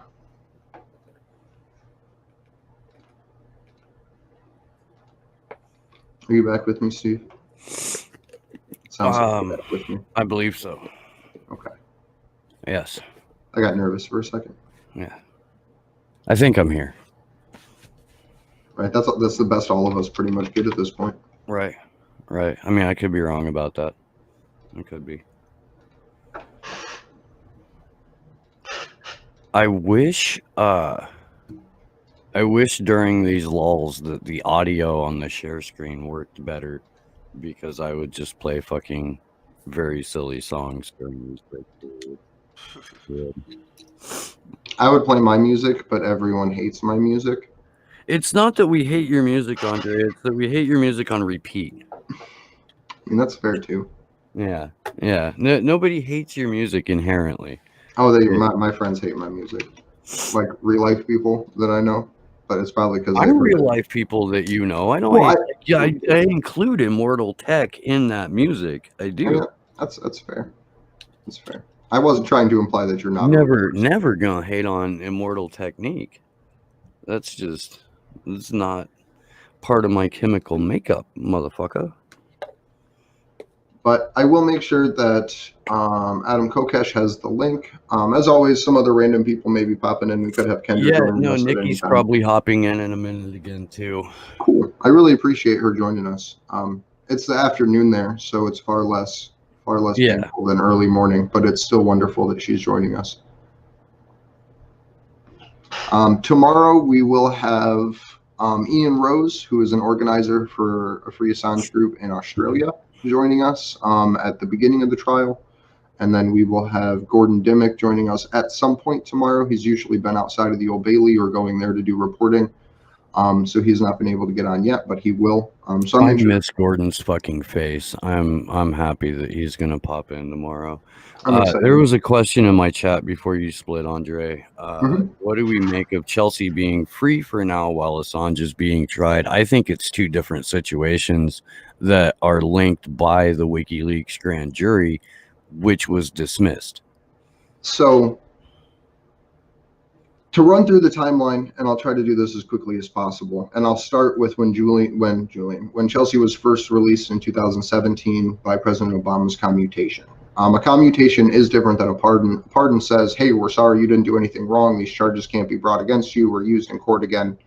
A commutation just says you get out of jail. In so many words, there's a lot more to both of them, but that's the so many words argument. Chelsea was free for about 18 months after that, after she was released after almost a decade in federal detention and military detention. She ran for office at that time. She did a wonderful job. And then she was returned to jail. Not under the same charges, but under the WikiLeaks grand jury. Because she was commuted, she was allowed to be pulled in for questioning at that time, if I remember that correctly. She spent, the first time was a few days. I want to say it was under 60 or 70 days in jail. They let her out. It was like 58 days. Yes. They let her out of jail for about a week. It was under 14 days. And then they took her back into jail again. I think that they were torturing Chelsea. I think they were saying, hey, this is a taste of freedom. Do you want this? All you have to do is talk. And she said no. And so they brought her back into jail. And then she continued to not talk. And they let her out and said, are you sure you don't want this? And she said no. And so they put her back into jail. Well, what they didn't say, are you sure you don't want this? They said, are you ready to play ball? Right. You know, like, yeah. And look, man, Chelsea has had some of the But to finish it off real quick, after that second time, right after she was out for 18 months, went back in for about 60 days, was out for 14 days, they put her back in for a year and then started fining her $500 a day after the first 30 days and $1,000 a day for 60 days thereafter, to the point that she was the only citizen in the United States that has ever been fined in such a way. It's usually reserved for corporations to be fined like that. And then after literal 365 days in the Alexandria Detention Center, she was released again. And within 48 hours, the world crowdfunded enough money to pay off her debts and then continue to raise money to be able to give her a sustainable living. So I think they were literally just trying to torture Chelsea to get her to confess on Julian, or lie would be the better term. And she didn't. And I'm fucking super proud of her for not doing that. It is something, and I don't even know if I deserve to even say I'm proud of her because of what she's done compared to what I've done in my life. But she is a very, very, very honorable and powerful and heroic person for what she's done and put herself through simply for the cause of justice. So I thank her for that. And I think she deserves every accolade in the world at this point for what she's done for exposing not only the crimes, but then staying principled and not breaking under U.S. pressure to lie about this situation. And Eric, if you go to sparrowmedia.net, I believe, you can read some of Chelsea's statements over the years about the grand jury process. Maybe tomorrow we could do that in a wall. We could read through the, because it's super long, but it's really good. Read through the different portions of that. I'm really not into super long reads at 4 o'clock in the morning, my friend. No? Are you sure? Are you sure? Not off in the middle of that shit. I also recommend reading Jeremy Hammond's statement on the grand jury, which is relatively and comparatively short. And holy fuck, is that a fun one to read. Because it includes, like, my favorite phrase of the last year solid, which is imperialist pigwhims. Mm-hmm. Yeah, that's great. A keeper right there. But I do have to go. I have to hop off here and gear up to do 12 hours to do a vigil afterwards. So yeah. I'd like to thank everybody. We're not leaving. I'm leaving. You can find me on Twitter at Andrew Zigman. You can, just for Misty, find us at action_4 Assange. I just want to say thanks to Steve and Josh and everybody in the chat for making this worth doing. So I appreciate everybody, and please make sure this information gets proliferated, because otherwise this is a dead-ass secret trial. It really is, man, and I can talk about that for a moment while we're waiting for Kendra and Nikki to pop in. Early on in this process, but like as it was getting started and the week prior, Action for Assange was given credit by Her Majesty's prisons for the work that we had done in order to hey Nikki, how's it going? Oh, hi. Hi. But I'm in the middle of a story. Sorry. And I will bring you in. But at any rate, we had successfully petitioned the Her Majesty's prison to get the cloud video feed in the first place for the NGOs that were supposed to be allowed to observe the hearing. And of course, as we now know, on day one of the hearing, Vanessa Baratzer denied that access to the cloud video feed for organizations like Amnesty International and Reporters Without Borders. And now, in order to observe even parts of the hearing, Reporters Without Borders has to do like, hey, can we have your seat for the day, for the very limited number of people that are allowed inside the Old Bailey during this process. On day one, Christian Ramsden, who's the editor-in-chief now currently of WikiLeaks, delivered a very powerful statement about the secretive nature of this trial and the irony involved therein, because it is such a vital and important and giant press freedom trial that will in fact decide the future of journalism going forward. So the nature of how in the dark everyone is being kept by these proceedings and by the methods surrounding these proceedings should be enough to have people being like, why the fuck can't we watch this? Like, hey, wait a minute, that doesn't make any sense at all. If this guy's as bad as you say he is, then why aren't you showing us, your version of justice? Why aren't you proud of what you're doing? If you're hiding in shame like this, maybe the defense is onto something.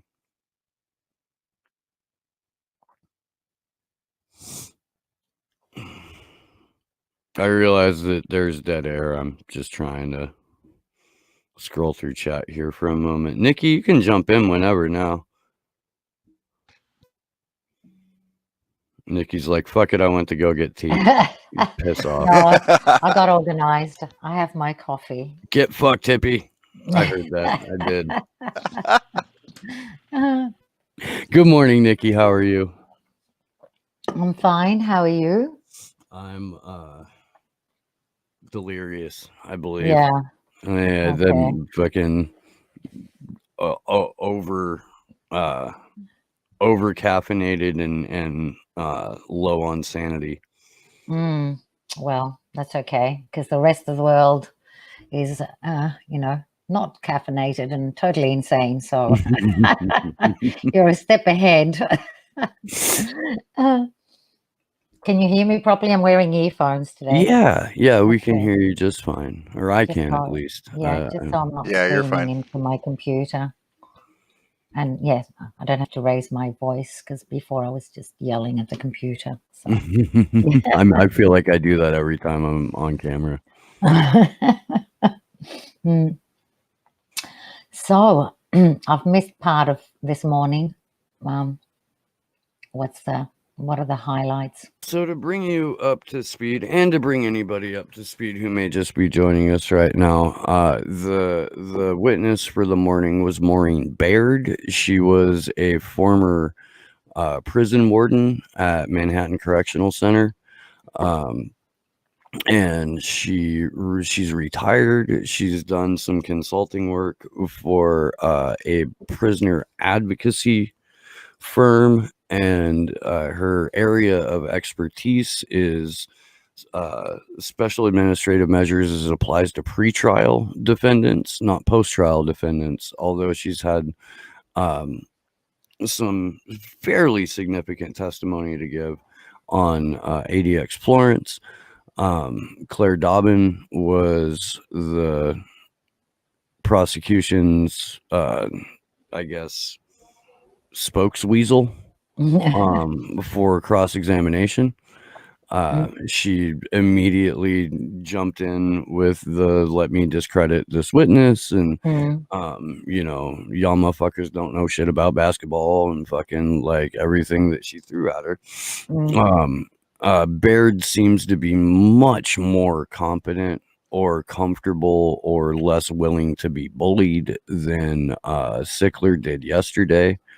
I think we can all agree that yesterday afternoon's witness was less than effective for the defense, at least certainly before the lunch break. Hyperglycemia can do that to somebody. Is that what that is? Maybe. I mean, maybe he needed some food. That seems charitable, but I feel free to be charitable. That's fine. Juan Passarelli is entirely out of fucks now during the cross-examination process, and told everyone on Twitter, like, I'm not even gonna really tell you what's going on with the cross-examination anymore. I've given up on these shitheels. Here's what I'm going to do. I'm going to point out their manipulative tactics. And I'm good. Basically just going to be poking these people all day. Yeah. So, good.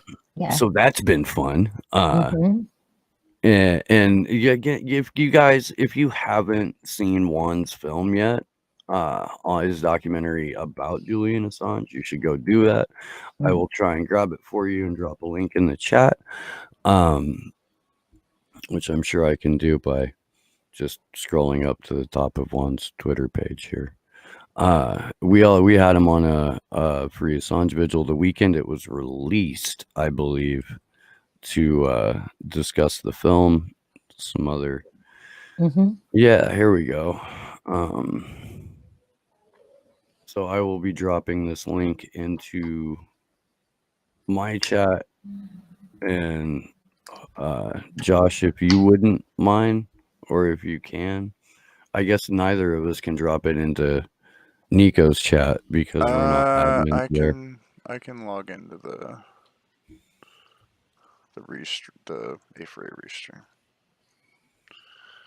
So shoot it over to me, and I'll do that.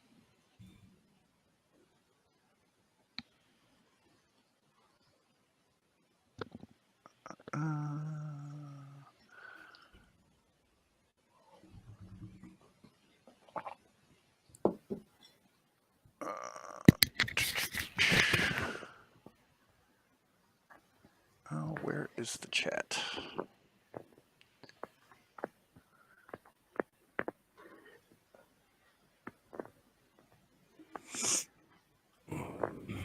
So I dropped it in our chat, and I'll put it on A4A's. Why am I not seeing it?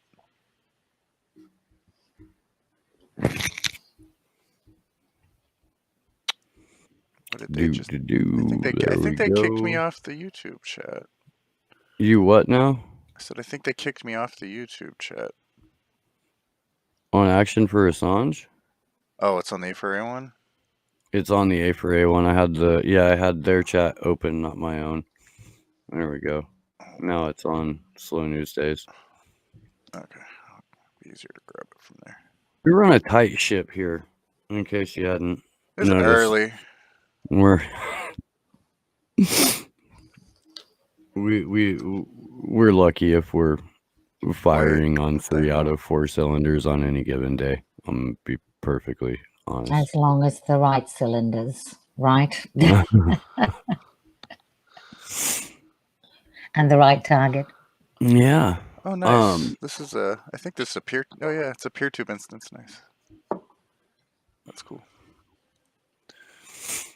Okay, so picking back up now because we're back from the break and we're back to redirect.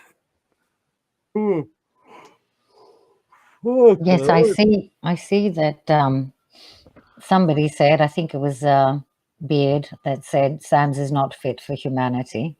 Yeah.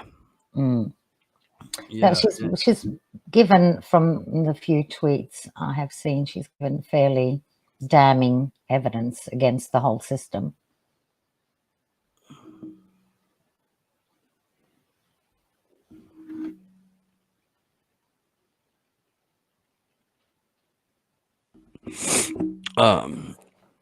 So going from the Assange defense account as of about 12 minutes ago, Ed Fitzgerald, requestioning for the defense, establishes that a judge has referred to conditions for inmates under SAMS as solitary confinement. The defense establishes that Assange's conditions could be indefinite. Also, that suicide risk is higher in pretrial detention and in solitary confinement. This is a reiteration of yesterday's testimony and testimony from last week during the medical portion of all of this. Baird confirms that CIA and the Department of Justice Office of Enforcement Operations would be involved in the decision to place Assange under SAMS, and that AG William Barr would have the final decision. So we've got, it's good. Julian Assange's, whether or not he would be placed under special administrative measures, are going to cross both the desks of Gina Haspel and Billy Barr. And now we're on lunch break. Yeah. As of 1 minute ago, we are on lunch break. Did you read Alex McCurry's article in Consortium News? I haven't had an opportunity to do that yet. Yeah, that's an excellent article that everyone should read if they have a chance. It summarizes. We can probably pull it up right now during the break. Yeah. I sent it to you, I think, by in a mention, maybe in a mention. Yeah. Consortium News. Let me see if I can.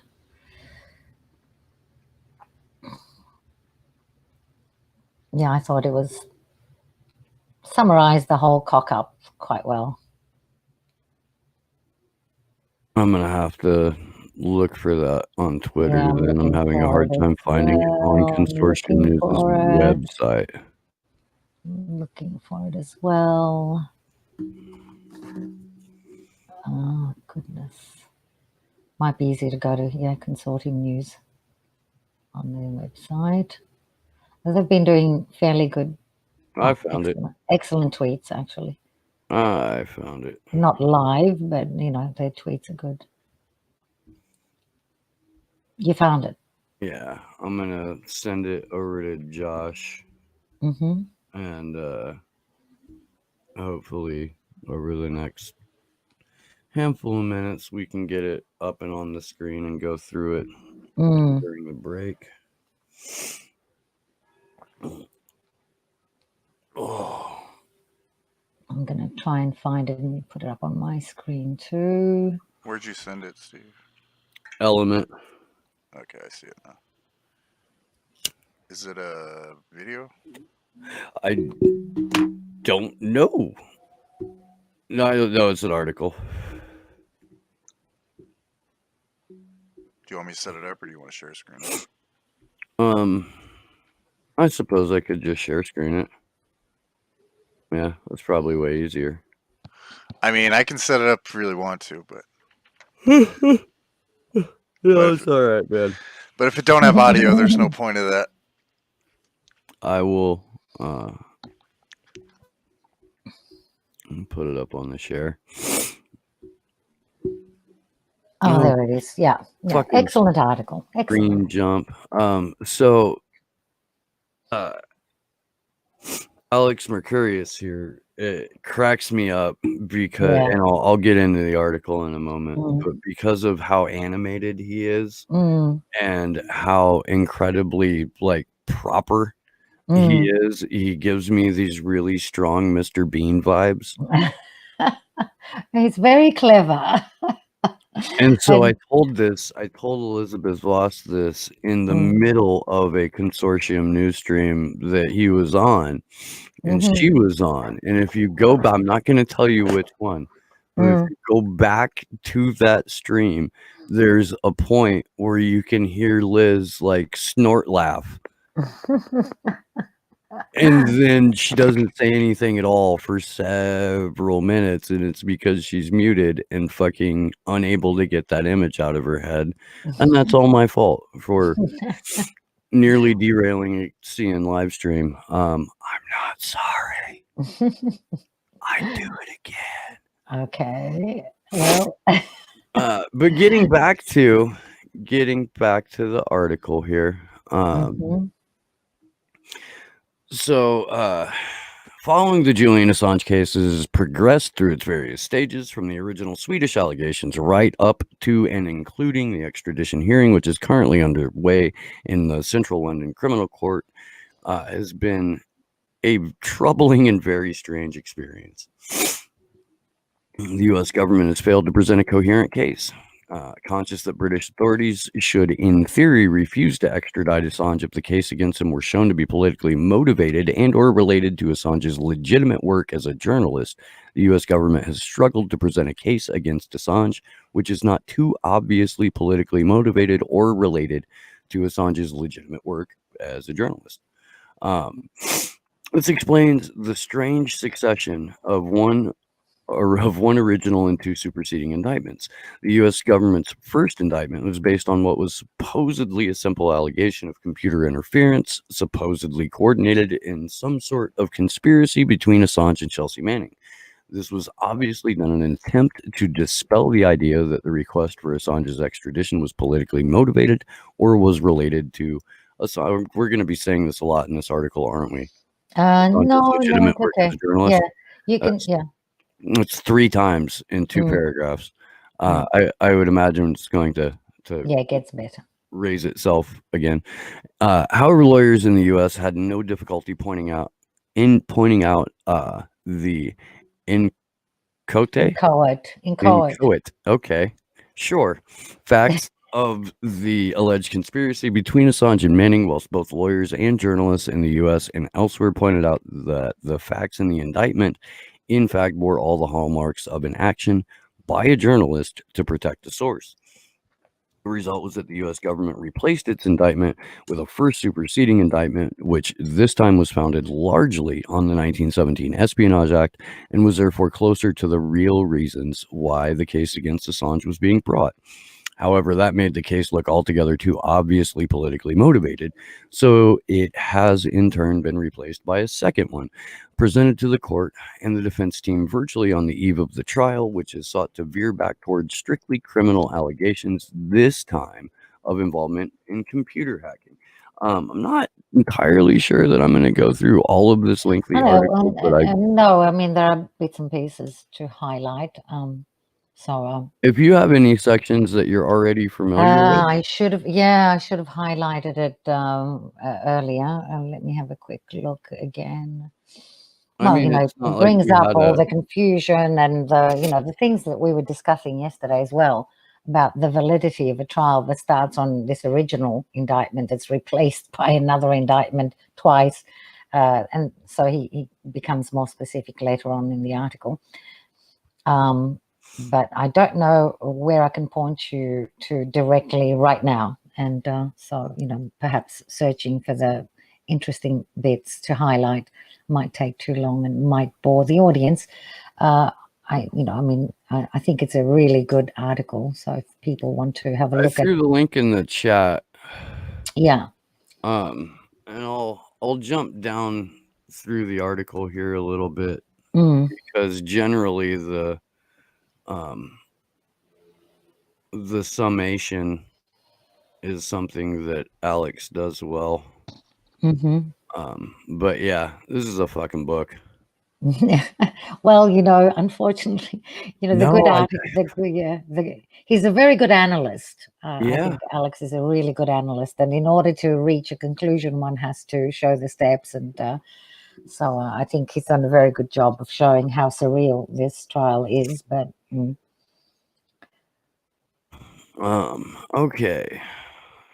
In summary, and in Alex's opinion, there's still a chance, however small, that Breitzer will decide the case in Assange's favor. If she does not do so, then I would have thought, based on what has happened over the course of the hearing, that Assange will have good prospects on appeal. More encouraging than what has been happening inside the court, where the outcome remains very much in doubt, where the prospects must be considered problematic, to say the least, is what has been happening outside. And that's where I'm going to stop the share screen. But we can definitely speak to what's been happening outside of the Old Bailey, because these are our friends that we talk to like pretty much every day.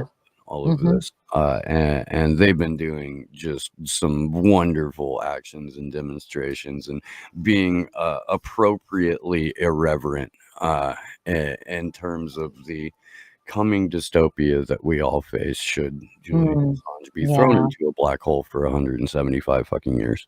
Well, did you see the Channel 4 News went to interview Weiwei, and they brought up the rape allegations again? No, I didn't see that. Yeah, they did it again. They just won't stop. Somebody should tell them that this is a violation of Julian's human rights again. They're still portraying him as a rapist when, there's been no charges. The case was dropped. There's evidence of conspiracy between the UK Crown Prosecution Service and the Swedish Prosecution Authority. It's most likely a stitch-up, and in any case, there were no rape complaints filed by the so-called Well, we've got the emails that Niels Melzer obtained in his investigation of this, and Yeah. we've got orders from the UK saying don't get cold feet and don't file charges and keep him in limbo, and we just need to get him on Swedish soil. And this is not just any extradition case like all the others, etc., etc. Yeah. No, there's lots of evidence that there was a conspiracy between those two departments, but it's it's worrying that the mainstream media continues to breach his human rights, and in fact, Niels Melzer specifically spoke about a breach of human rights when you continue to portray someone as a rapist when there's been no conviction, no charges, no conviction. You know, it's malicious. You know, it's not just, it's defamation, it's malicious. There was a GoFundMe set up to start an action for defamation against The Guardian for the Manafort story. And I don't think that I don't think that took off. I don't think enough money was raised, and plus all these other events happened straight after that. So the lawyers were overtaken by more urgent matters at the time. But yeah, these are things that need to be dealt with. So at some stage, there has to be defamation suits directed against The Guardian as a paper, as a media organization, against Luke Harding and David Lee. Hi, Kendra. Hey guys, how are you? Good How are morning. you? Good morning. Good morning. I didn't mean to interrupt. No, it's fine. No. We're just talking about how Julian should take defamation action against papers like, God, it's amazing we call them papers, rags like The Guardian for the Digital Manafort fish wrap. story. I'm so sorry? glad you guys were talking about that, because I was wondering about that the other day. Why not start some of these, countersuing, or I mean, not countersuing, but just suing. Yeah. Well, they did have a GoFundMe account, but then soon after that, he was shut down, arrested. The GoFundMe, I think, started in December 2018, and then everything else kind of took over, and it wasn't on the top of the priority list, a defamation suit. Plus, I don't think they raised enough money to go ahead with the defamation against The Guardian. But I was talking about Channel 4 yesterday that went up to Weiwei, the Chinese artist, and was asking questions about the rape allegations and what he thought about them. And I was saying how this is a continuation by the mainstream media of violating his human rights and defaming him. So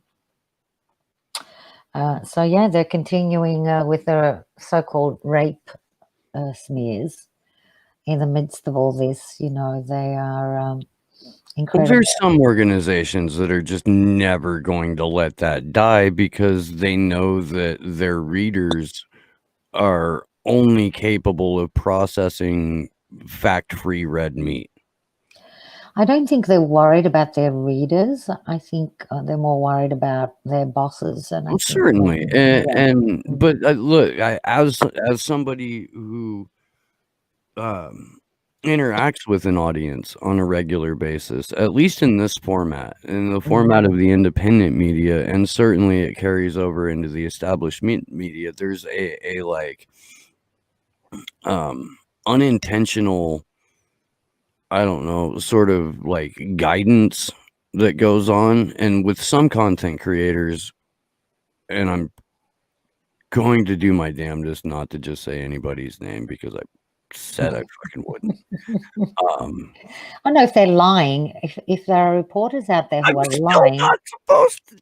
Anywho, well, if they're lying, some people, they literally train their audiences to only react to certain things, and at least in the U.S., those certain things are like wagging your finger at establishment Democrats and only paying attention to electoral politics and only paying attention to certain aspects of policy inside those electoral politics, and all other information that crosses those audiences' purview is filtered out and tuned out.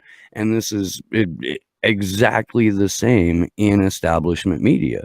So if your bosses want you to push this fake ass, debunked, dead and buried years ago rape story, that's what your audience is trained to respond to.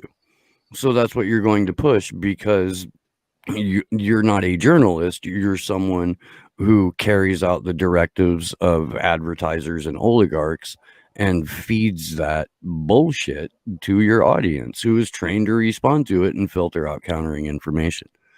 Kendra, every time I see you in that hat, it reaffirms my instinct to try and trade with you when we were in DC, but I didn't want to give up. What does the hat say? Order another one. I so I had bought a A blanket. little bit more, just yeah. I mean, it's a Colorado hat, but Great, yeah, great used hat. like white duct tape and wrote "Free Assange" on it, which Great is hat. really fucking like old school punk rock about it, and totally fucking endearing. Let's make that, the latest fashion. Let's I- make a trend. Kendra's hat. It's funny because we had got, for DC, we had got a ton of whistles, so I had ordered a bunch of whistles and then also a blank hat, and I was going to write "Free Assange" on it. So this was, it got stolen off my porch, unfortunately. So like right before DC, so terrible timing, but we were able to make it work with this one. So Yeah, maybe we should make lots of those hats, and lots of duct tape, make them and thought distribute of that, even a white T-shirt, writing on like all of my clothes, because that's like so frustrated that people. That's a great idea. I mean, you can get indelible ink, those felt pens with indelible ink that doesn't even go in the wash, and so people can make their own Free Assange T-shirts. One thing I was going to ask you guys, since you were, about it before I popped in, is, I had two thoughts. One, that it would be really hard. It must be difficult to bring any sort of litigation to a media organization. And I don't know if that's, obviously The Guardian would be one that they could really, focus on. But then I wondered too, is it just so scattered all around that it's difficult to, bring a case against people? But then two, I was wondering, there has to be some sort of something we can do about this propaganda. I mean, because it's so harmful. And the government, I was just wondering, the government released basically its own propaganda by that press release, by saying hack, when that wasn't really what it was for. And I was just, I don't know, it just stuck in my mind where I'm like, we have to somehow be able to do something about this. Well, yeah, on a legal basis, there are several actions, but I don't think there's any money, and I don't think the resources exist. Even from lawyers who are, working, as volunteers, you can't start a case and not follow through on it. So, for the moment, yeah, the main problem is this current extradition hearings. So I guess it's just not on the priority list for the moment, and we'll see what happens when he's released. And I will say when he's released. That's right. Yeah. Right. But yeah, from our point of view, all we can do is keep we can be the gadfly that stings. That's what we need to be. We have to get people to awaken in one way or another, and our only means at the moment is other alternative media, social media platforms. We need to be everywhere in small numbers and great numbers. Yes. I feel much better now that I changed my lighting a little bit. It's the little things. It is. Yes. Oh, yes. And good. Even a small pebble can start an avalanche. That's what they say. Well, look at WikiLeaks. Yeah. Yeah. If you recall your Bob Marley and the Wailers,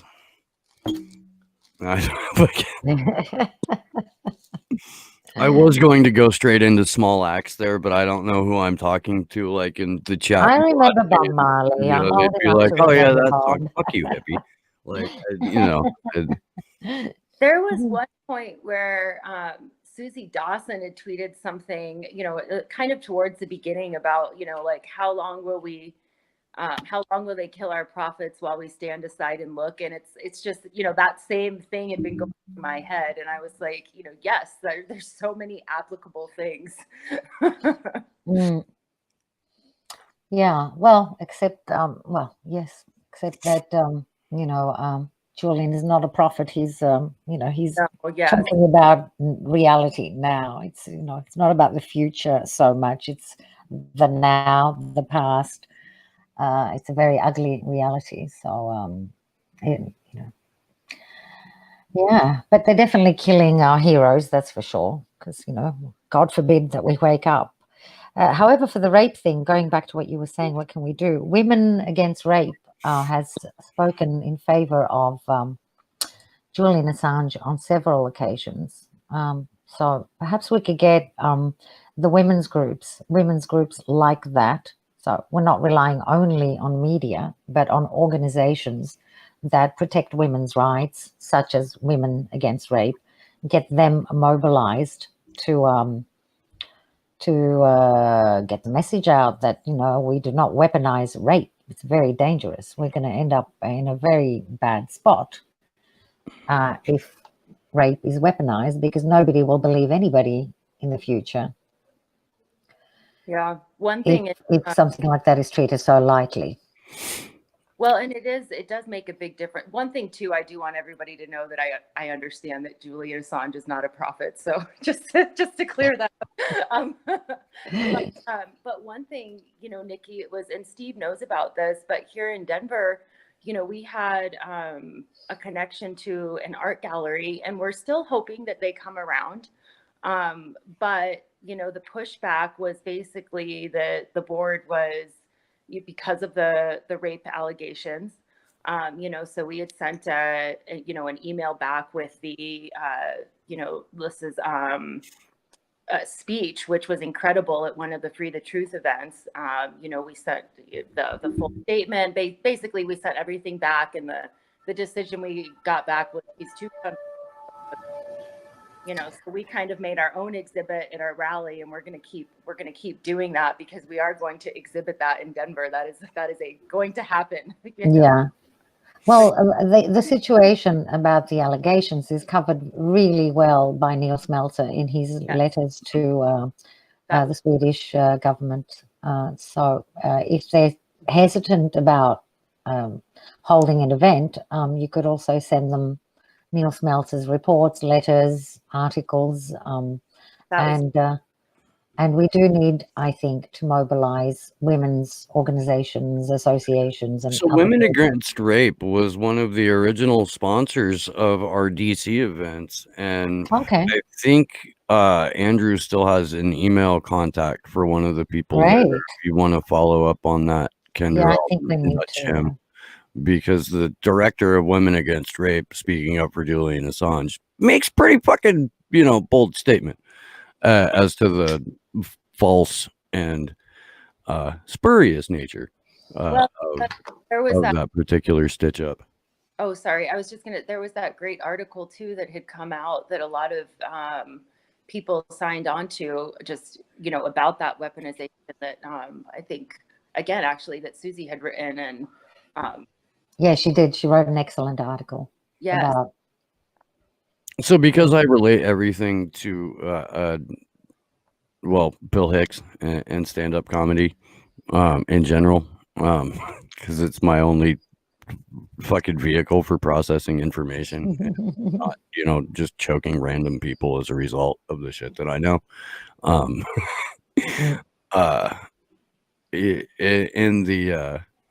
And the bit he does about the world just being a riot, there's a couple of like key lines in it, and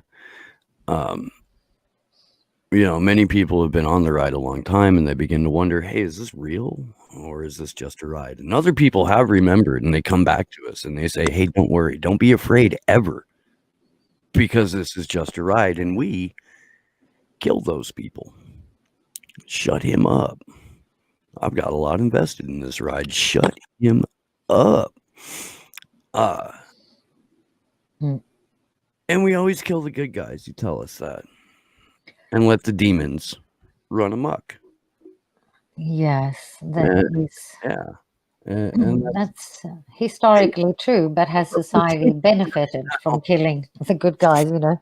Society has to take the religious overtones out of it, or the profit aspect out of it. Although there are several people who consider Bill Hicks a prophet, I'm not one of them, but he is the deacon at the church that I go to. Well, the modern church is the media, unfortunately, and what they did to Galileo and Bruno Giordano. Most people are not aware of who he is, Bruno Giordano. He's the first martyr of free speech. There's an excellent movie done about him by some Italian guy in the 70s, I believe. Some Italian guy. I'm familiar with this. Yeah, I can't forget the name. Yeah. But can I look for the photo? I've taken a screenshot. It's really disturbing. A photo, not of the actual guy, because he was, burnt at the stake sometime in the 1500s, I think. But I took a screenshot of the movie, so let me just find it. And somehow, is there a way for me to put it up? In the lower left-hand corner, there's a rectangular box, and if you okay, let me find it first, because I'm not that high tech. So let me find Bruno. Have you either read the book Good Omens by Neil Gaiman and Terry Pratchett? No. Okay. Well, so I dump my brain out at the end of every day, because otherwise I won't sleep. And my method for dumping my brain out is grabbing a book that isn't that's not a nonfiction book or a research book or something like that. And both Neil Gaiman and Terry Pratchett have created incredible fantasy worlds and alternate universes and things like that. And Good Omens was actually turned into I believe a TV show there for a minute. There was a point where like 3 of Neil Gaiman's books were like all #1 TV shows because everybody's ran out of ideas and nobody hit up Neil for some reason, who's had a lot of them. At any rate, Good Omens is about Armageddon. And it's about the 2 principal characters are an angel and a devil who have known each other since the literal beginning of time, and the relationship, if not outright friendship, that they develop by dint of being stuck in the same place for millennia. So there's some incredible fucking just little moments in there.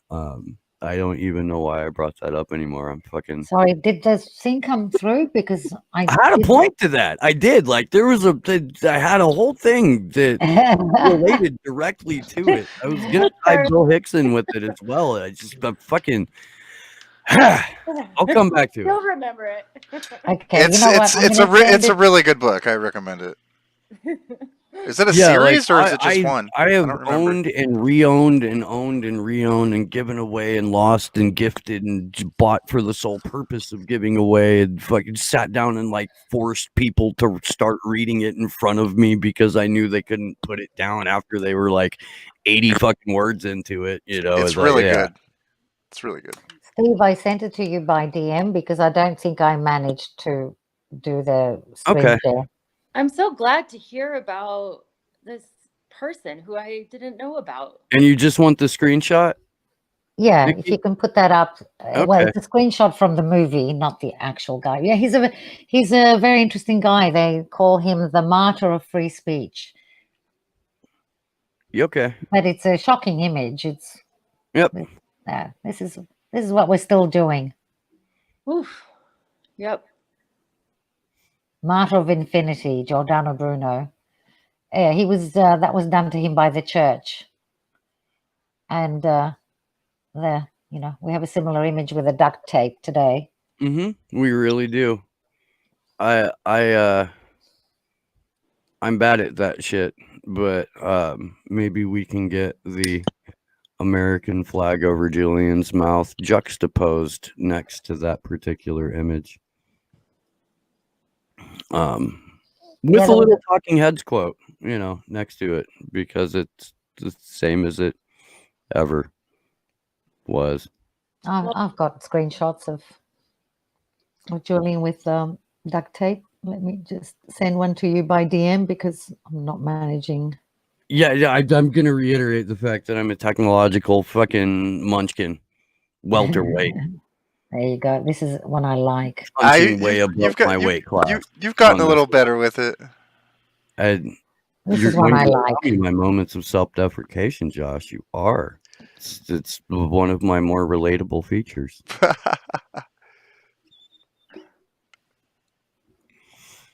Did you get it? Yes, I think. I don't know. I haven't checked. Yeah, I did. I got it. Yeah, I will. I actually do have the software to fuck around with that on this computer. But I'm not gonna do that in the middle of a live stream.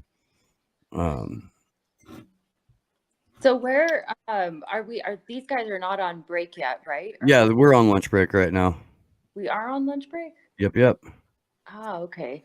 We should be in the next 10 or 15 minutes, for 10 or 15 minutes, be being joined by Kevin Gostola. Oh, great. Who is been doing such an incredible job. I mean, this is like, Nikki, have you ever tried to live tweet anything? To live tweet?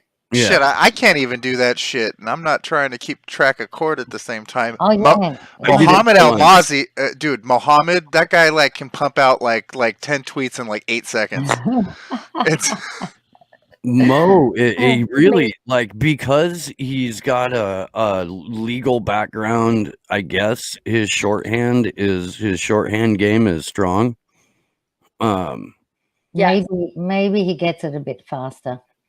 And you know what I mean? Because I'm not saying that the others don't get it. I'm just saying if you're legally trained, you get what's happening. Yeah, faster. That's what I'm saying. Yeah. No, he's got a background in the law, so he doesn't have to. He doesn't have to listen as hard because he already understands the language. Yeah. So he can go faster, and it's easier to follow in many ways what he's saying, because he's not lost in the confusion. I really appreciate everybody's different of course. It's like there's always just so much, somebody will catch something really well, someone will catch something else. That's why I wanted Mo and Tarek on the vigil on Saturday, because they're having very different identical experiences. And I really enjoy it when people go through the same thing and have a completely different way of viewing it, and then it just helps you form a more complete picture of exactly what's going on. That's why we're going with like 5 to 7 different accounts when we're covering. Well, when Julian was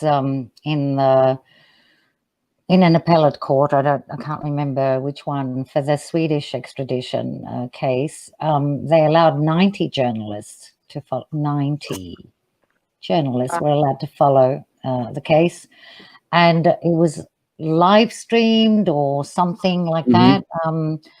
They had it was a public hearing.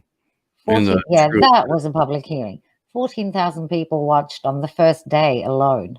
Now that was done properly. This, 8 years down the road, and they have all these technological problems. They're talking about open justice, but closing the court essentially to most. It is well be taking place in Spain in the 15th century. Yeah. Or Yeah, 14th they're century. getting the, When the Inquisition actually was. Maybe it was earlier than that. Maybe I I don't know. I don't know the exact years. Well, Yeah. we could look up, Wikipedia and Bruno Giordano. They can't get it too wrong, right? Sure. I don't believe. If Mel Brooks can figure out when and where Torquemada was up to, I'm sure we can.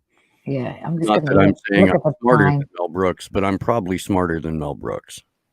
Okay, so no, I wasn't too far out. He was born in 1548 and was killed, burnt at the stake in February 1600. Okay, so he had 52 years of heresy. Yeah.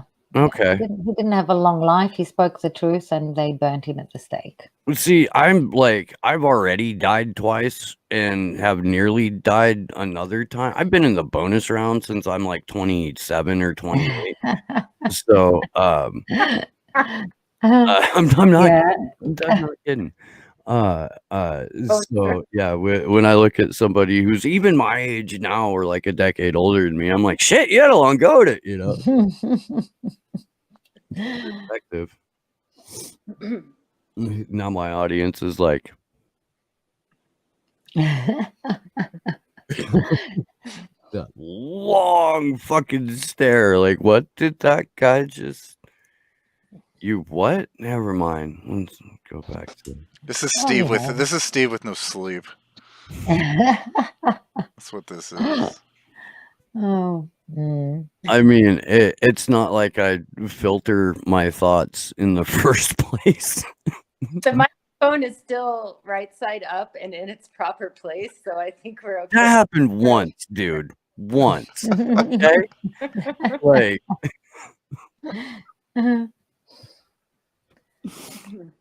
One. So yeah, getting back Oh, to we got a Kevin. Hey, Kevin. Hey, it's a how are party. ya?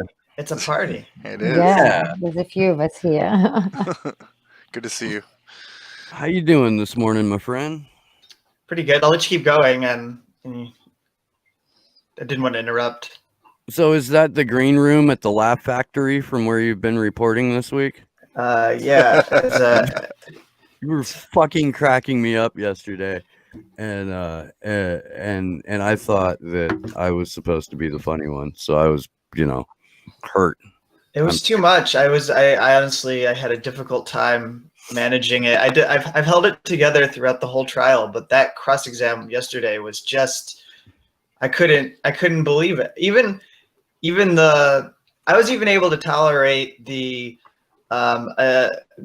picking at a U.S. attorney who was brought on to be the expert on Espionage Act law. I was able to tolerate her on that, but just talking to this guy, it was the combination of Joel Sickler not caring at all. Like, it was so clear he was done. He did not want to be part of this, and I think he regretted ever agreeing to help Assange with this case. That was how I felt.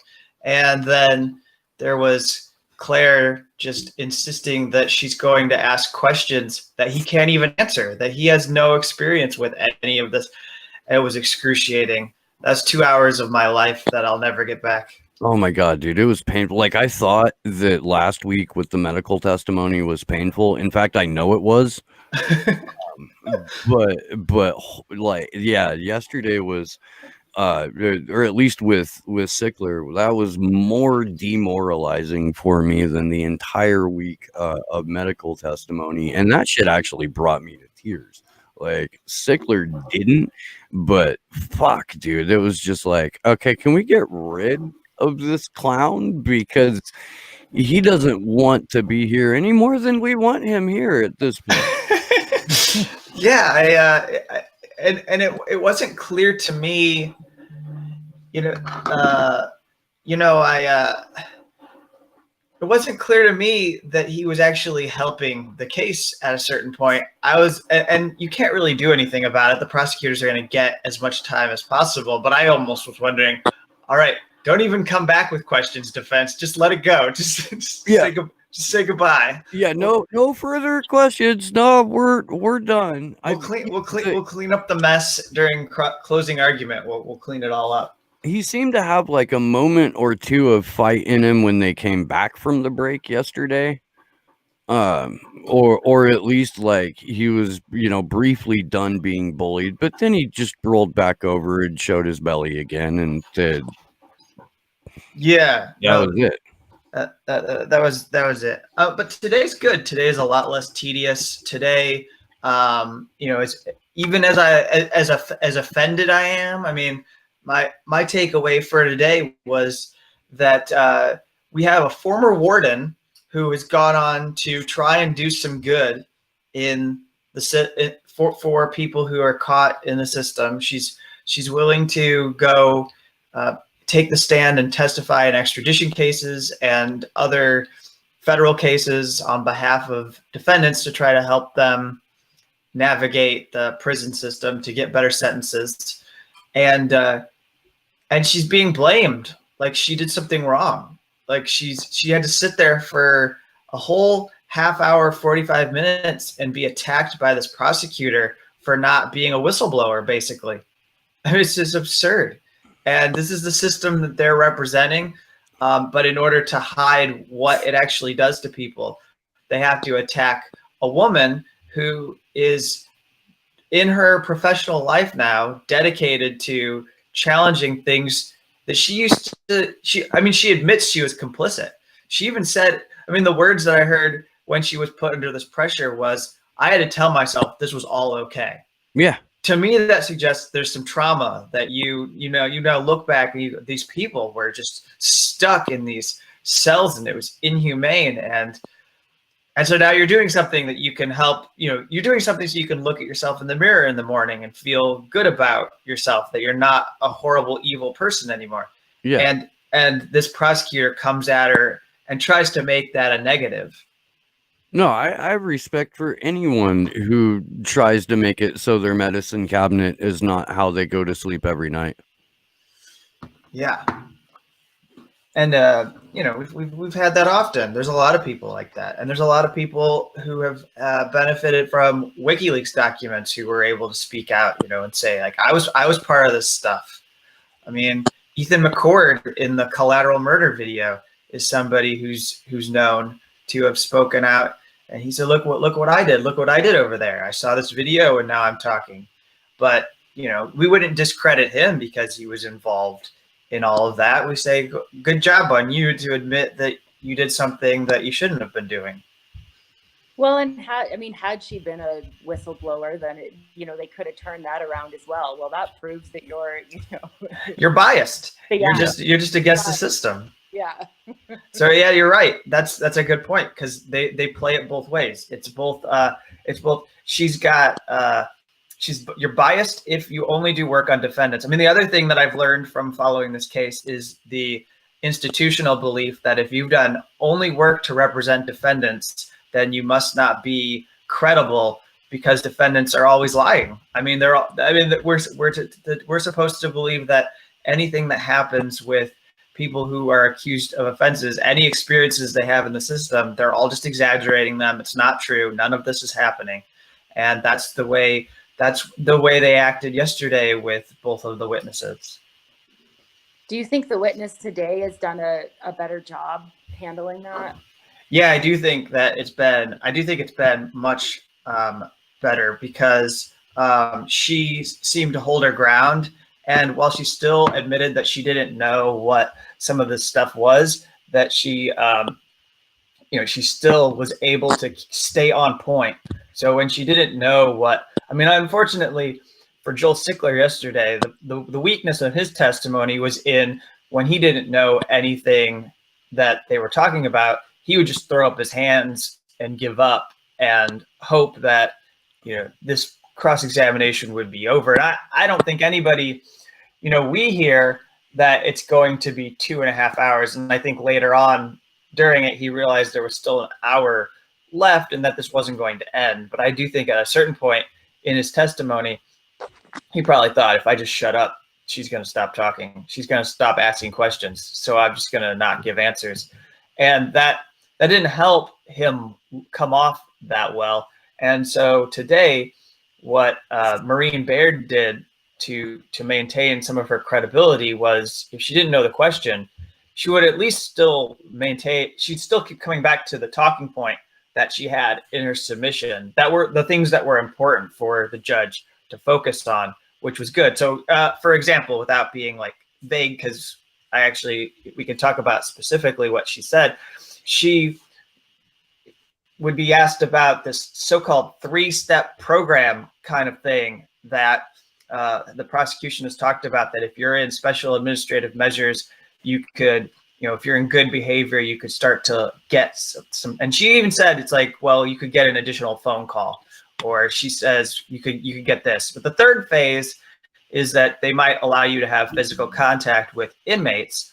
And she says, well, for that to happen though, it even says you have to modify SAMs. And in my experience, as somebody who worked in the central office where we were placing prisoners into facilities, and then also when I was a warden, my experience is that it's just unusual. It's really unusual for anyone's SAMs to be changed if they are put under the designation.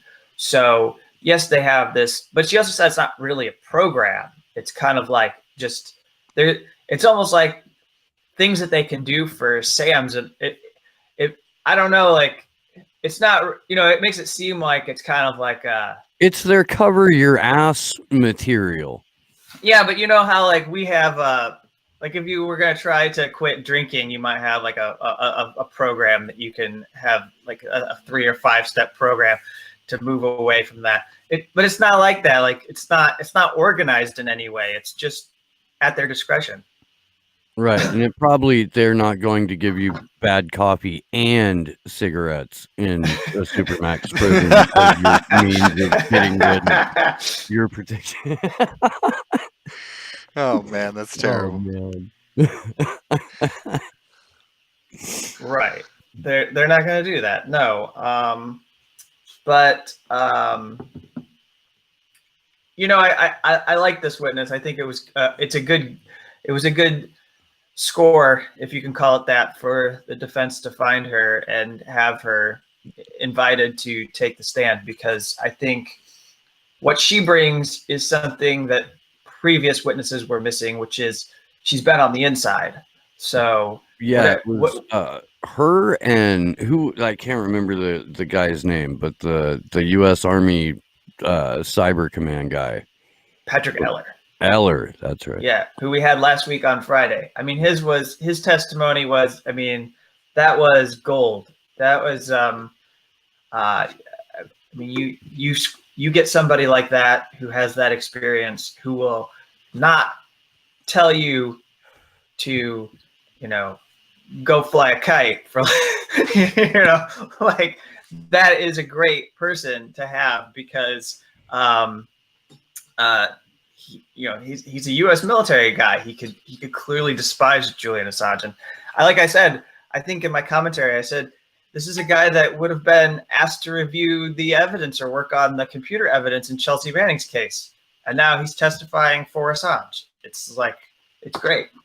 So do you know who's coming up this afternoon? We have somebody named Lindsay Lewis. They've referenced her. So these are kind of like last minute witnesses. This is an interesting part of the story. If as we follow the process of how all of this unfolds, they were blindsided with some of these submissions by the prosecution about the state of the U.S. prison system, things that Gordon Kromberg that they were going to lean on Gordon Kromberg saying, and they needed their own. It was clear they needed their own people to challenge what this assistant U.S. attorney has been saying over and over again, because it's not true.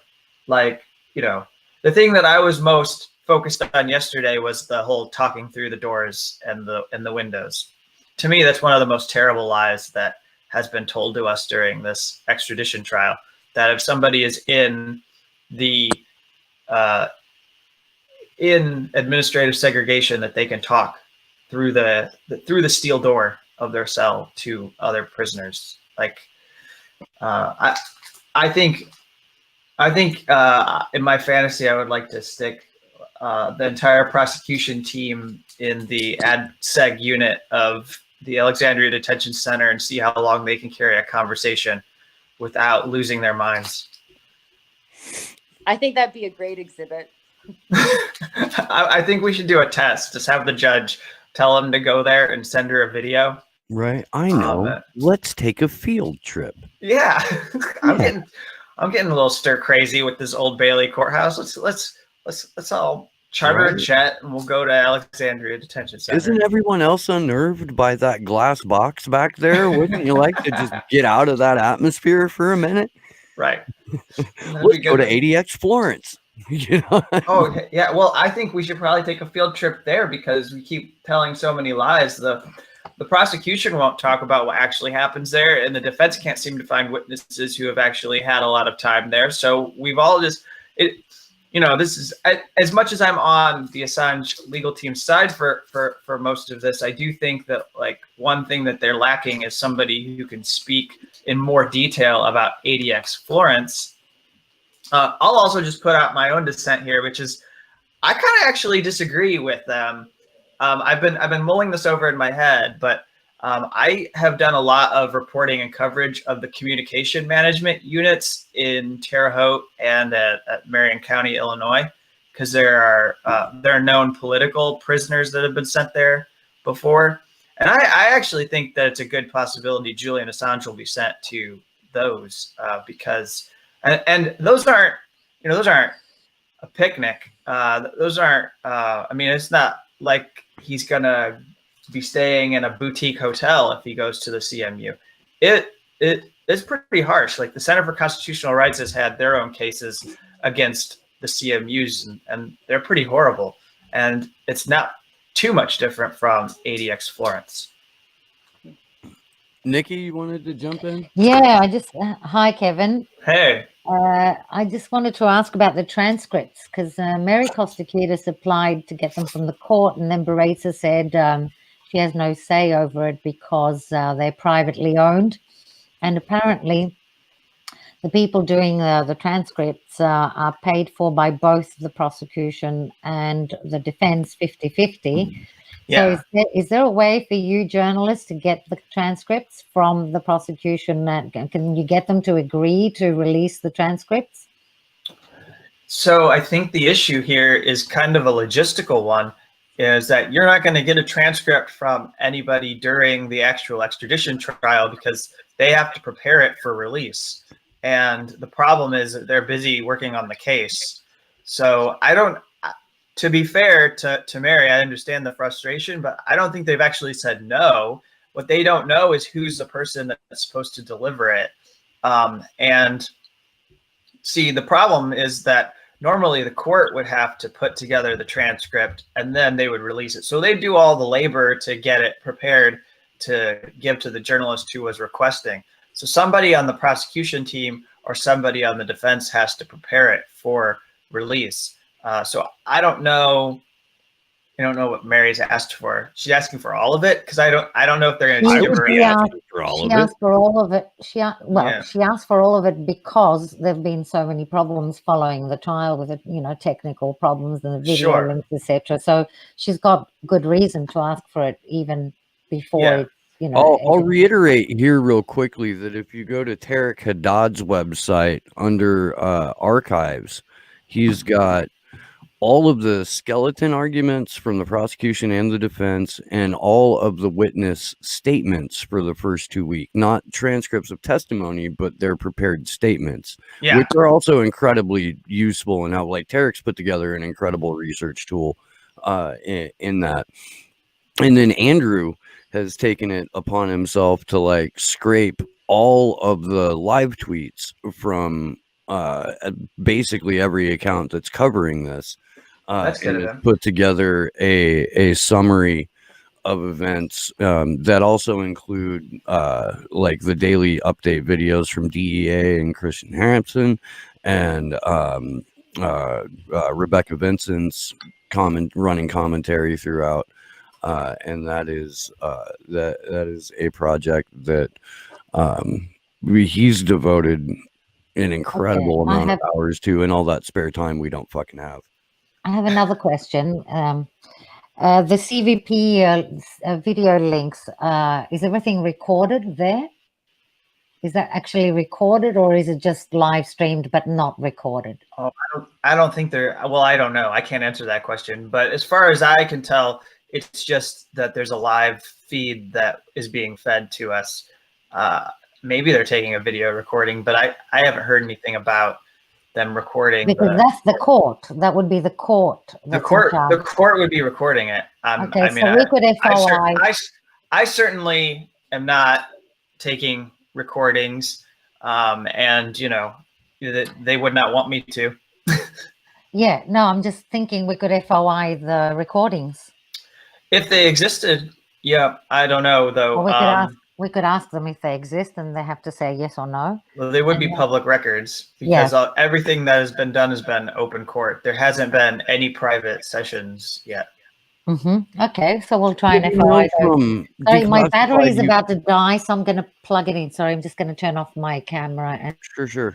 We know from Declassified UK's reporting how hard it was to get any public information about a case in which Breitzer was involved in.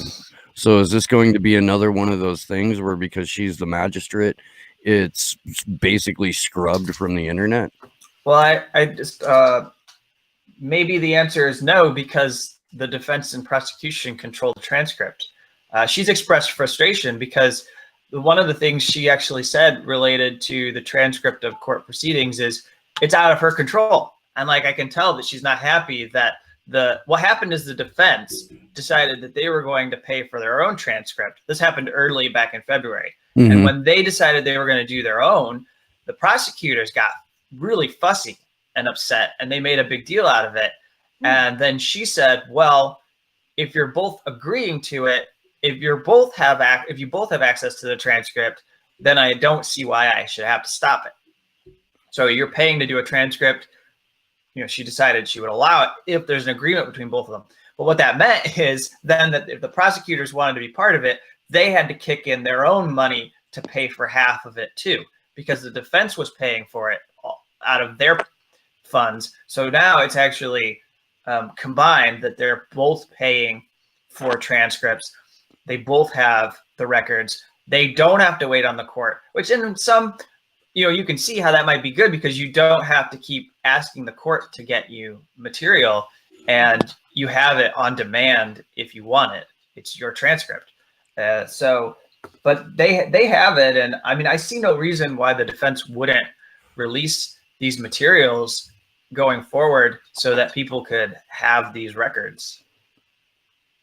Well, I mean, it seems like based on the nature of who the defendant is and the outlet that he captained, like it would be kind of a no-brainer to just hand all of it over to Christian Ramsden, who would then post all of it to WikiLeaks.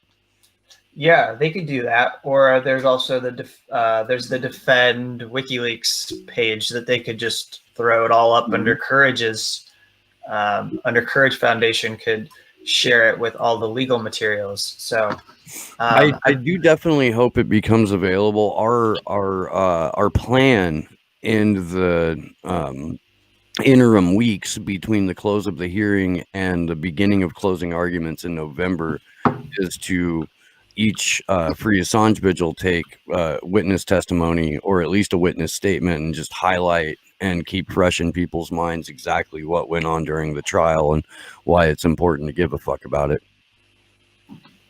Yeah. I'm going to have to drop out. We've got our second witness, and it actually is who I thought. She's pretty young. I didn't actually think that this was the person they were putting on, but this person is like, she must not be she's in like her 20s or something. So I'll be interested to see what she can do for the defense. So I'll check in with you tomorrow. Okay. Excellent, Kevin. Right. Thank you very much. Thank you, Kevin. Bye. Good luck. Kevin Gostola, shadowproof.com. Please go support that outlet for the entire month of September and the month of October. All Slow News Day super chats are going to shadowproof.com. I don't know, because the lad deserves it. And also, if you are interested in what is happening worldwide with whistleblowers, Kevin and Raina Kalik host Unauthorized Disclosure, which is a podcast that focuses entirely on whistleblowers, what they've disclosed, and what they're facing as a result of it. So highly informative, very, very well done podcast, and you should check it out. Yeah. I can't do Right. that shit for my own show. Like, I can't promote my own show like that. Like, I don't know fucking how. Like, it never crosses my mind to be like, and hey, but yeah, Well, we'll just all have to promote each other then. I'm not my own hype man. But I'll going back to play the for Kevin all day long, but going back to the CVP video, I think it's probably being recorded. I'd be surprised if it's not. I think that the journalists who are serious about this case should get copies of the recordings. They're much more reliable than a transcript. Right. Liam Bobrick, I agree with you. Who's Liam? He's Yeah. a lad in the chat. He's also out front of the Old Bailey. Okay. Or And he has been out agrees. front of the Old Bailey. I think that's a great idea to start asking for the video now, you know. Well, 'cause- if anyone's recording it, it has to be the court, because it's Yeah. illegal for the journalists to record it, and they face up to Mhm. 5 years for hitting record on that. They Mhm. face up to 5 years for sharing their screen with anybody who doesn't already have access to the cloud video. But it's easier for the journalists to get a copy of the recording than it is for us. They could get it a lot faster than us. Right. Because they already have the access. Well, they've got special rules as well applying to them. Okay. So, yeah, for the serious ones who are watching this, they should definitely ask for the CVP video recordings because they're part of the public record. Mhm. Yeah, absolutely. Have we picked back up with the coverage yet? No, because it's still too early. But yeah, for you in the chat, yes, this is another Lewis. I believe Kevin said Lori Lewis. I don't know. But yeah. So and we may get some Lewis on Lewis violence, like we had with Eric Lewis and James Lewis during the first week, and I think there was another Lewis the second week as well. Good lord. Yeah. It's Yeah, it's like a bad Abbott and Costello. it really skit. is. But I mean, you know, we have a similar situation here where we all have just collectively decided to refer to the NSA agent tasked with monitoring the chat. We've decided to nickname him Kevin, and yet we have a good Kevin in Kevin Gastola. Actually, I'm pretty sure that the good Kevins outweigh the bad Kevins, but I don't know that for a fact. I've only met a couple. I can think of one that I grew up with that was a downright douchebag. Most Kevins I know are cool. I'm bummed because I did want to ask Kevin a question, because the one thing that I am slightly confused on, and maybe you guys could help me out with this at all. I mean, there's all this argument about what SAMS is, but has there been any statements or anything from the judge or anything from the prosecution that he wouldn't be in those? Or is their argument basically that we don't know and it doesn't matter anyway? Is that Their argument is, sure, SAMS are alluded to a number of times in this seminal work of fiction that Assistant U.S. Attorney General or Assistant U.S. Attorney Kronberg has the affidavit that he created. right? But they're saying Their argument basically is like, well, because they haven't been assigned to him yet, you can't say for sure that he's going to be under them. So, and because of that, we can only sort of discuss this in the hypothetical, and we're only going to relate it to terrorists who have been put under special administrative measures because it's the prosecution's aim to make sure that Beratzer is viewing Julian as a fellow terrorist rather than the nonviolent, rather reserved human being that he is. So it's just But because we're not at the point yet where Julian is a pretrial defendant. No one's been able to specifically place him under special administrative measures, and that's really like their gray area that they're going after.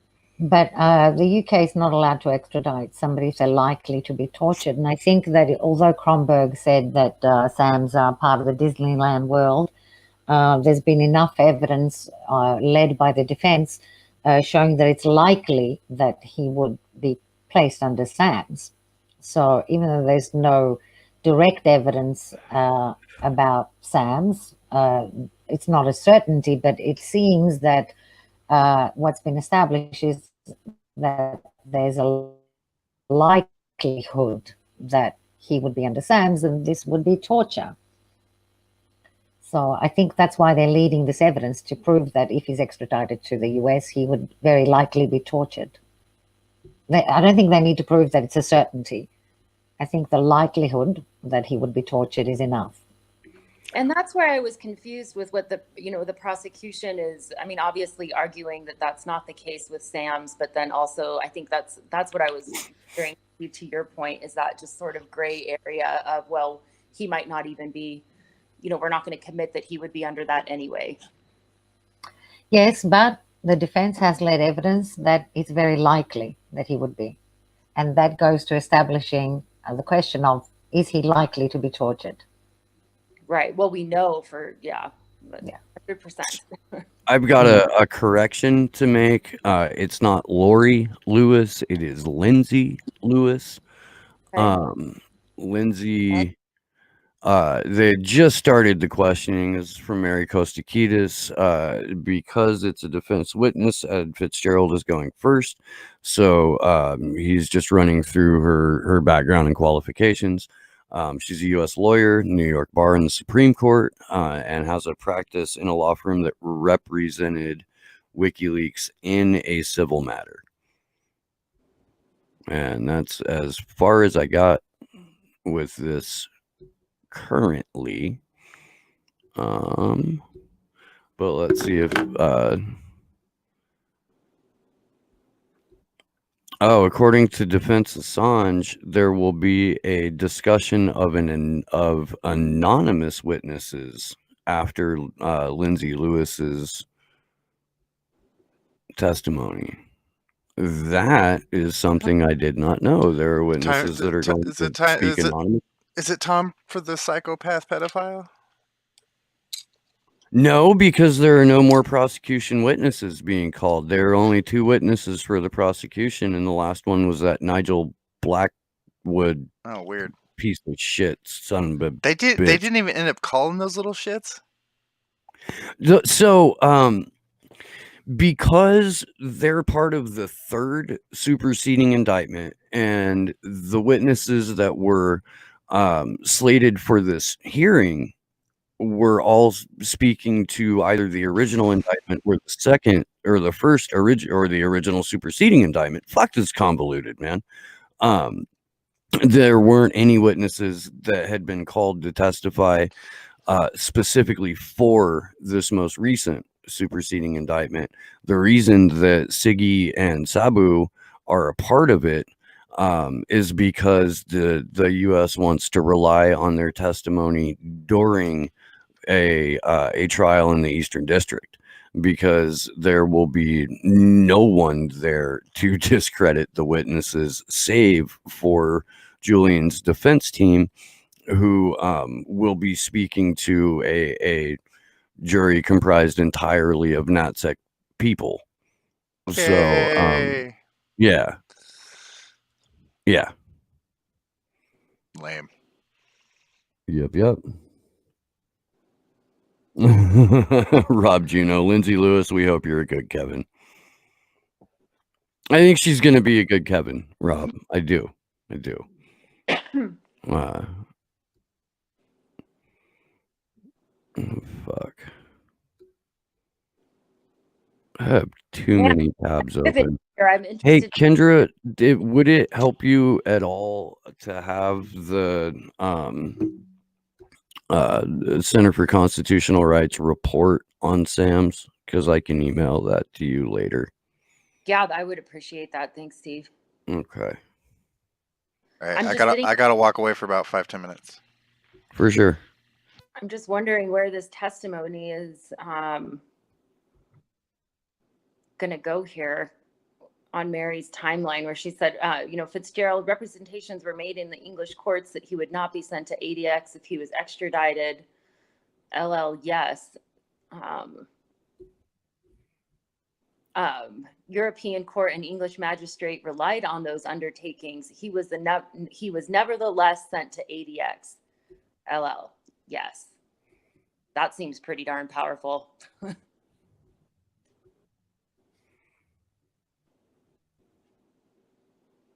You're reading that off of Mary's? Yeah, off of Mary's, and this- Okay, yeah. So the case that Lewis worked on was Mustafa Kamal Mustafa, who was extradited to the U.S. and he will. The only other note that we have from Assange defense on that is that Mustafa is also known as and is referred to here as Abu Hamza. Mm-hmm. And they brought him up a few times in the proceedings so far. A quick reminder that Juan Passarelli is out of fucks, and during cross-examination, his role in live tweeting this will be to point out the bullshit tactics, manipulations, and errors in the prosecution's testimony. So Juan basically keeping me sane over the course of the last month, which I have personally thanked him for, and will likely do again. Man, Julian Assange is such an amazing person. His friends and supporters are pretty incredible.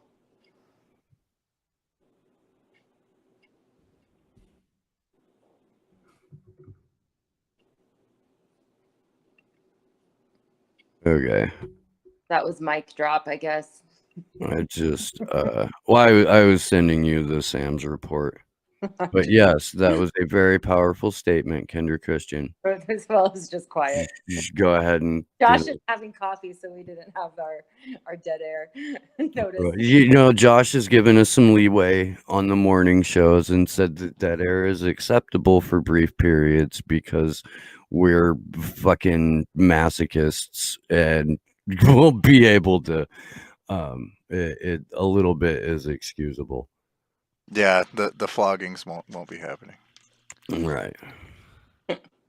During a vigil at night, then the floggings continue until morale improves and the dead air goes away. It's true. Yeah.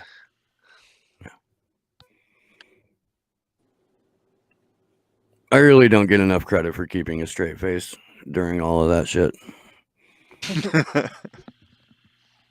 I have too many windows open. I'm just trying if there's Mary. Okay.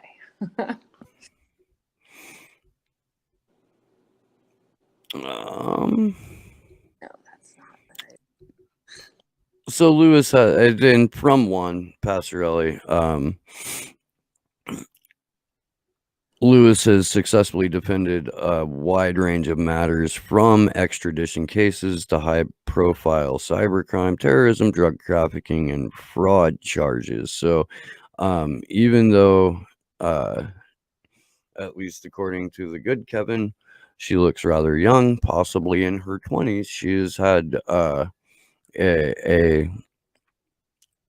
pretty high profile career.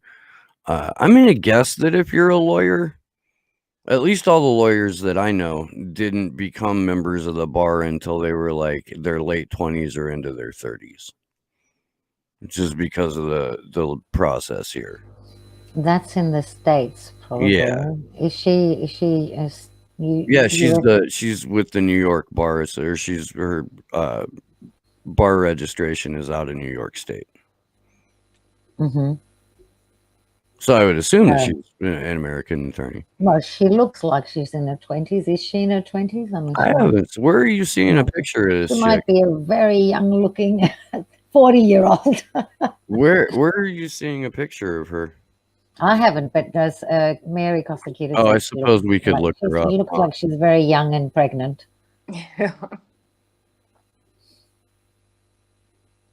Well, you know, you don't have to be old in order to recognize the truth. Yeah, Right. exactly.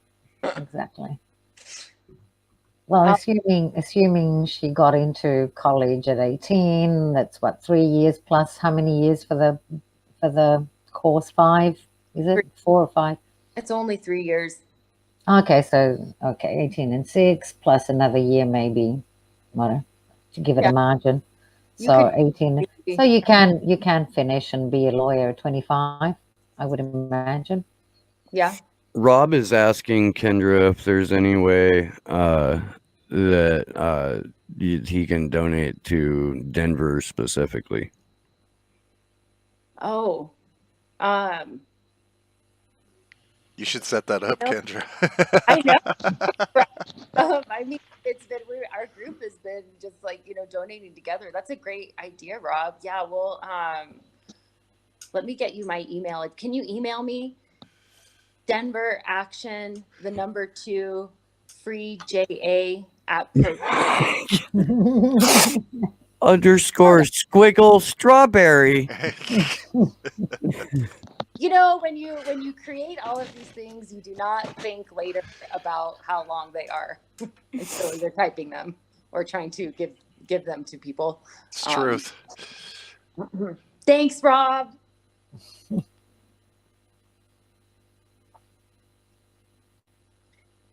Can you explain the difference between the inner bar and the outer bar in the UK, Nikki?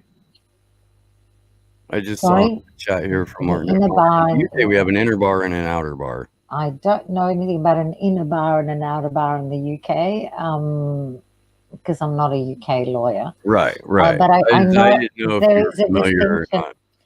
not. There is a distinction between solicitors and barristers.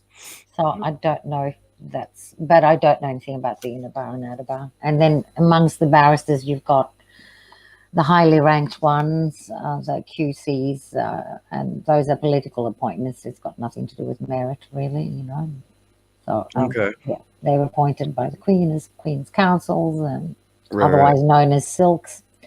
But generally, barristers plead in court and solicitors do the paperwork. Generally, it's a loose rule. But yeah. Well, our tech problems in the hearing are back.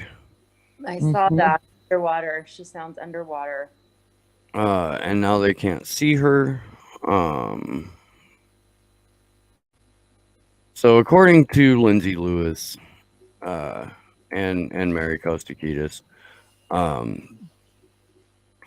let's see. Let's go back up a little bit. What was the last one you read off, Kendra? Do you remember? I've got it up if you want me to read it. Last one Okay. Fitzgerald, European court and English magistrate relied on those undertakings. He was nevertheless sent to ADX. Lewis, yes. And then also Lewis, he was held under Sam's pretrial in New York in Unit 10 South.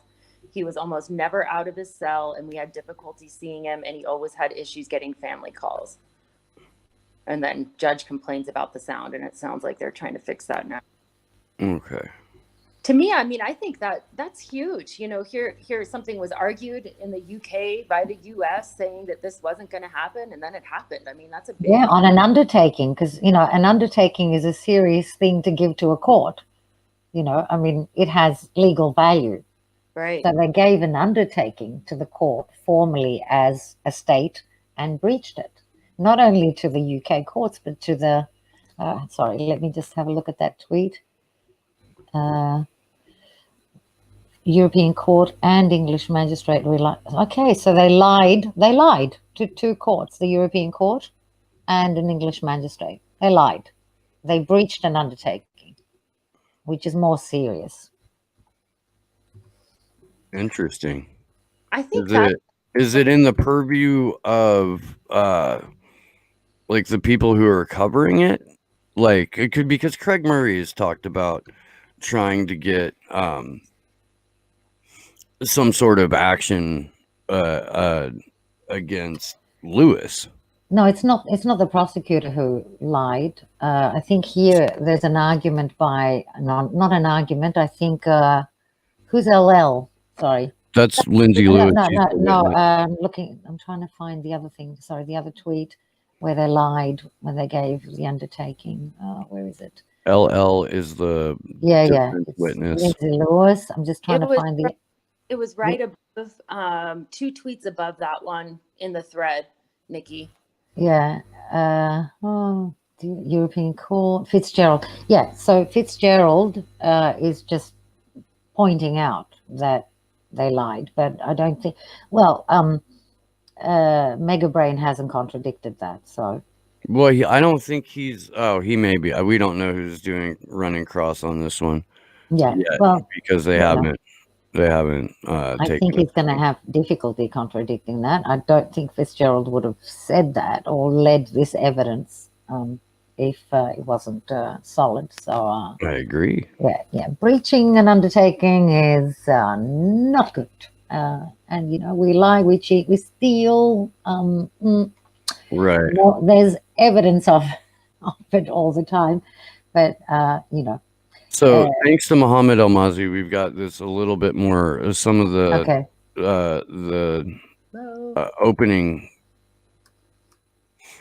defense examination of Lindsay Lewis going on. Let's see this. Yeah, that's what we were just talking about. Abu Hamza was held in near solitary and pretrial detention upon arrival in the U.S.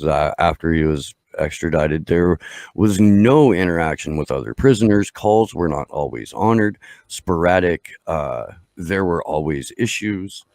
And that was with the phone calls. The calls were sporadic. They had, made up the same thing that's been happening to Julian while he's at Belmarsh. And lawyers also had difficulties accessing him. She says, I do believe that under the CFR, Mr. Assange would be eligible under SAMS, and that he would be subjected to them due to the national security nature of the case and the claim of the harm done. Mr. Assange will almost certainly be subject to SAMS, says Lewis. And let's see, the sound is improved, but they still can't see her. Let's go over here. So that's, again, this is the whole point. The idea that the prosecution focuses entirely on terror suspects is one thing, but here the defense is using what happened to Abu Hamza as sort of an example of how routinely SAMs are used on that genre of prisoner, and trying to draw a parallel that because Julian would be a national security defendant, that it would be an automatic ruling by the DOJ and the CIA to put him under special administrative measures, because again, it's not the warden of the prison that decides this. It's not the Bureau of Prisons or their board that decide this. It is the CIA and the Department of Justice who make the determination as to who receives special administrative measures in the United States. And they haven't even discussed COVID, right? In these facilities, they haven't discussed any other Not risks. today. COVID was mentioned in a couple of witness testimonies yesterday and last week during the round of medical questioning, and it was brought up a number of times. But the risks of COVID within these prisons, has Yeah, that it was brought okay? up What was specifically said? yesterday on a both witnesses, in fact, spoke to, And and the prosecution was immediately trying to both downplay and dismiss that that particular reality, because it's the prosecution's job apparently to make U.S. prisons sound like a fucking luxury getaway that in no way, shape, or form would ever be able to let a virus penetrate its walls. Okay, right.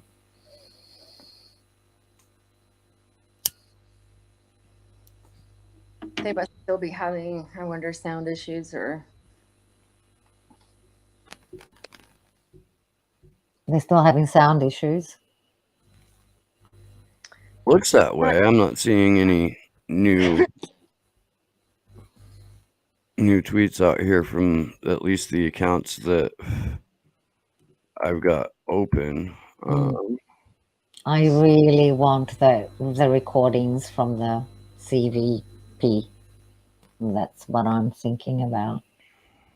Yeah, I don't think that we're getting those recordings, but I'll take the transcripts as a consolation prize.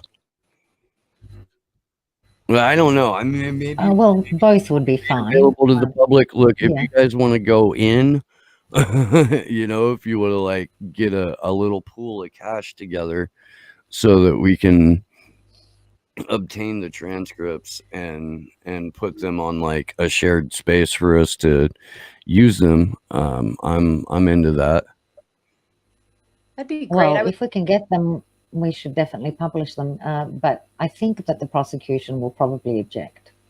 I have a feeling that they and well, they're paying for half of it, and so they, you know, they're privately owned. So, so you know, half they're privately owned on a 50-50 basis by both sides. That was not a good idea. It should have been. They should have either each had their own transcript provider. But yeah, anyway, I'm not sure how it works now that they're privately owned. I'm not sure that one side can publish without the other side chucking a fit.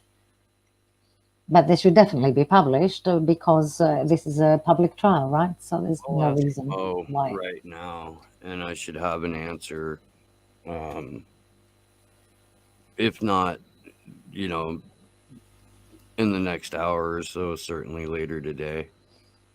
Well, and I would hope not, because they're both, you know, it's almost like they're both just purchasing it. So you wouldn't think that the other can determine what one, do you know what I mean? Like, hopefully the other side, one side cannot determine what one the other does. It depends on what they agreed upon when they decided to share the costs, because they might have said, well, one cannot publish without the other, or you know, so it just depends on, you know, whether there is an agreement. I imagine that since both sides have lawyers, that there was a written agreement as to how this property was going to be handled in terms of publishing, at least. Right. So yeah, it'd be interesting to find out whether the defense is able to allow for the transcript to be published. All right.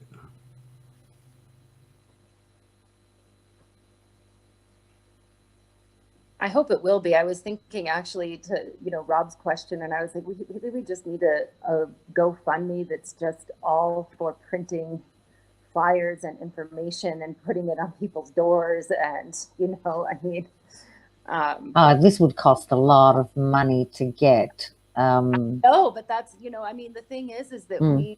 you run into stuff like just not a lot of people who are, I think, would be supportive, and people that we've met in our group, we've met through other means besides the, I mean, and in person, and a lot of people aren't online with certain different, do you know what I mean? It's just, it's hard to Yeah. find somebody, and Mm.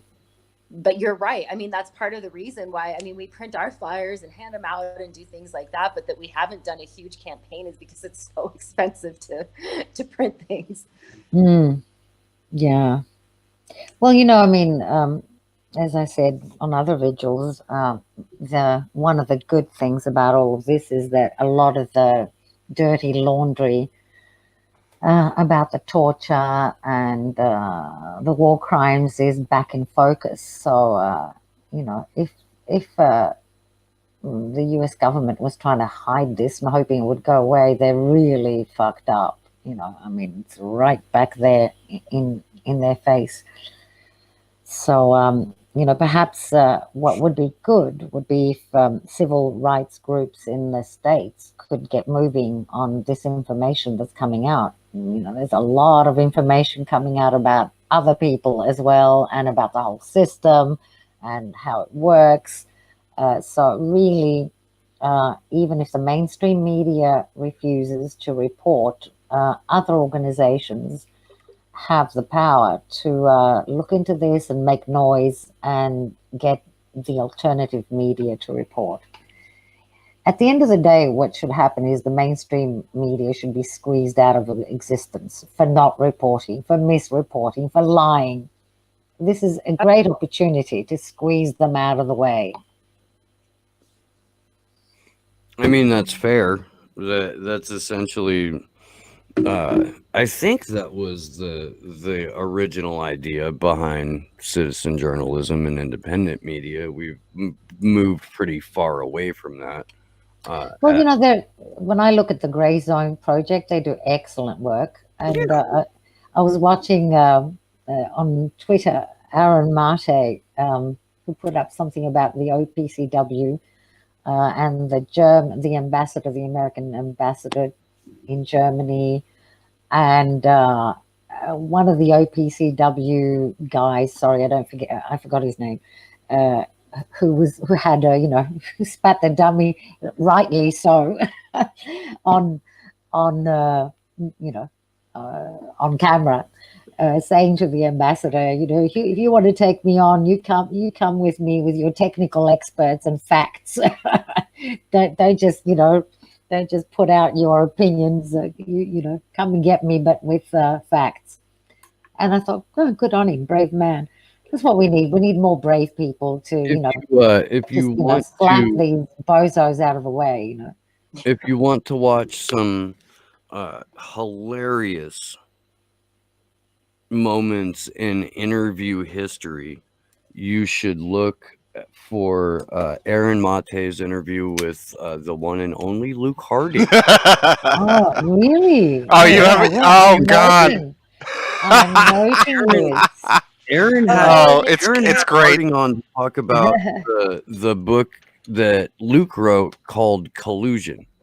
Okay. That's yeah. the title of the book. Yeah.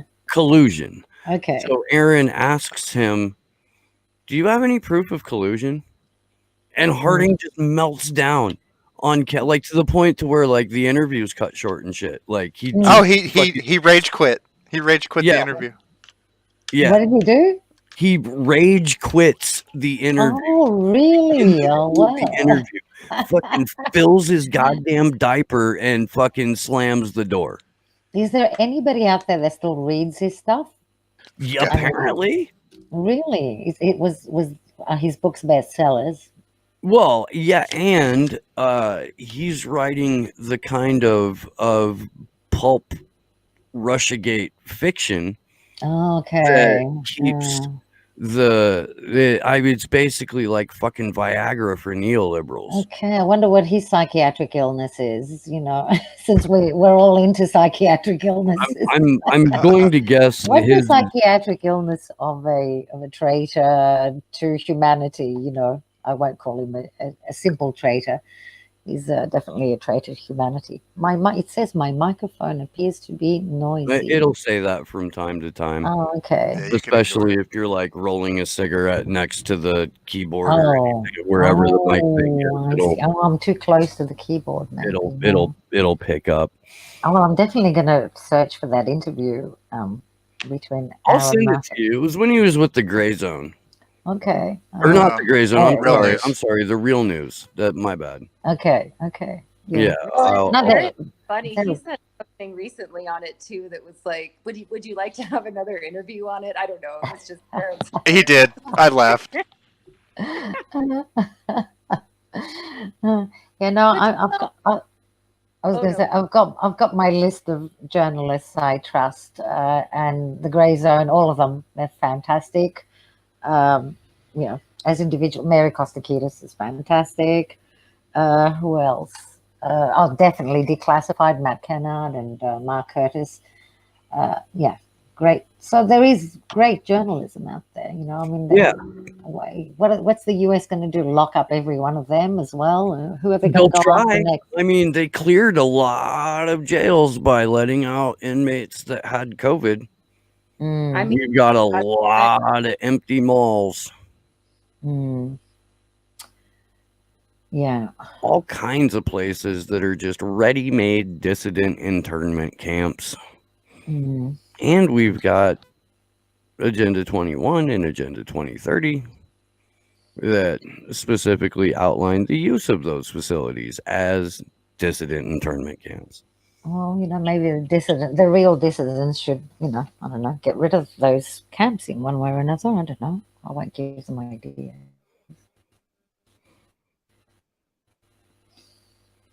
But definitely, I think that we need to mobilize civil rights groups, women's groups, trade unions, where, people have to get mobilized about the state of things before they get much, much worse. well, it's been really, I don't know, a year of lessons, but of how things work, honestly. I was shocked. Like our first rally, I'm like, what if I have like 50 people here? Do I need to, and I really thought that we'd also have a lot of activist groups that have experienced themselves, not being able to get information out or being reported on, incorrectly or anything. I just expected everybody to flock, to answer the call that's needed right now, which is the end of freedom. It's not an exaggeration. Sometimes I find myself tweeting or saying something. I'm like, gosh, it feels so, because we live in such an exaggerated society. Do you know what I mean? So that now really is like a big, big issue. People are used to hearing this language that's thrown around about free press and things that nobody really means it. And here we are.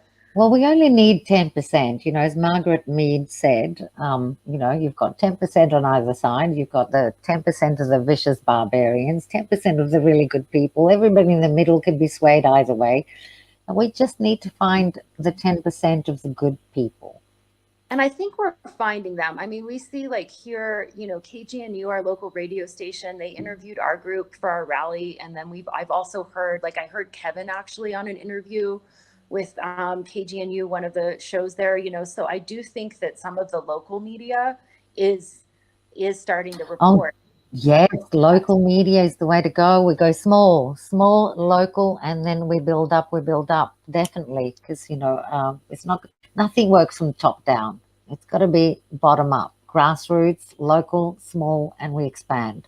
That's the way to start the avalanche, with the little things. So that's a good way. Your strategy is great.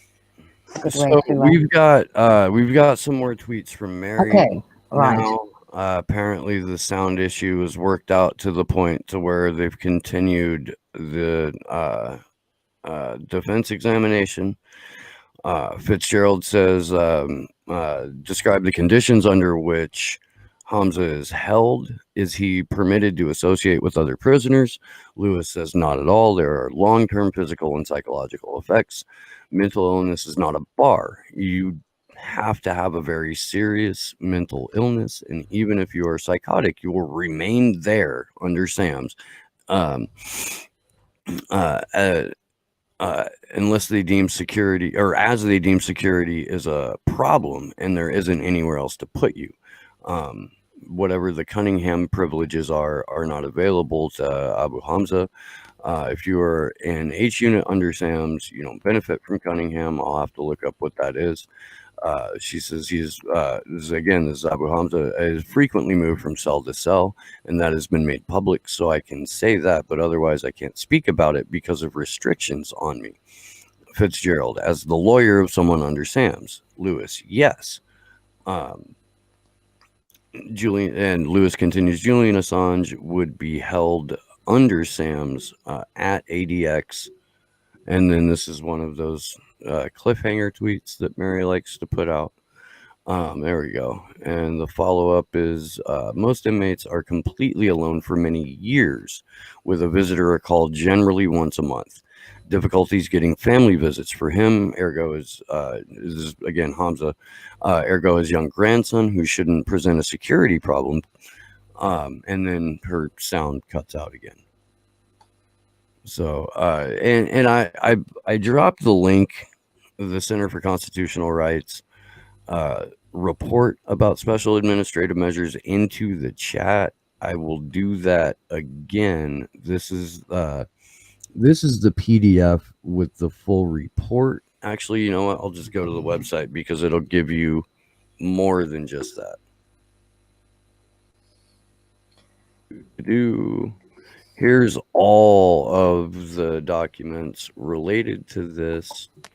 And I'm going to go around the channels that I at least have moderator or owner access to drop this.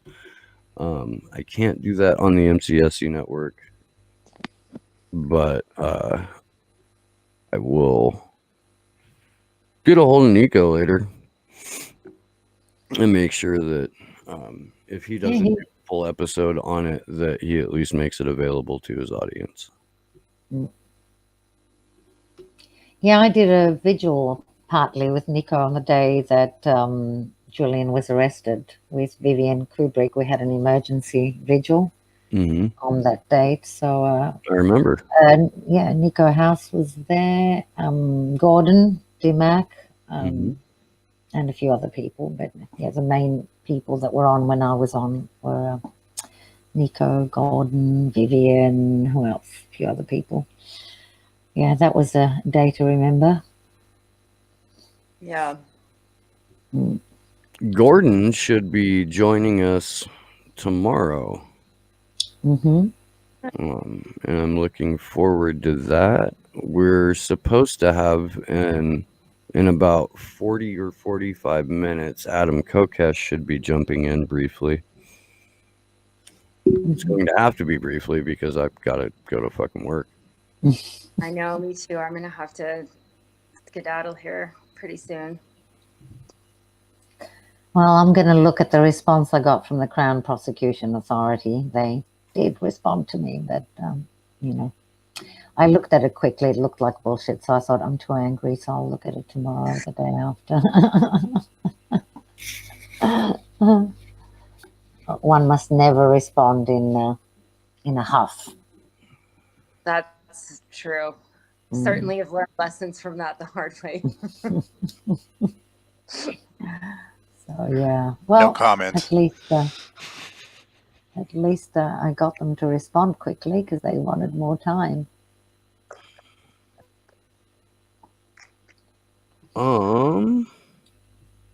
So we've got one more tweet from Assange defense. And this is once again raising the work of, and this is necessary, exposing the Kronberg affidavit as the work of fiction that it is. Kronberg suggested SAMs could be lifted after a year. Lewis says this is Hamza's 8th year under SAMs. It is extremely difficult to challenge them.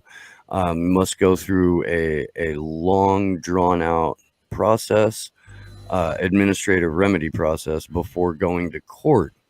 And Lewis personally doesn't know of any successful attempts to go through the administration remedy process.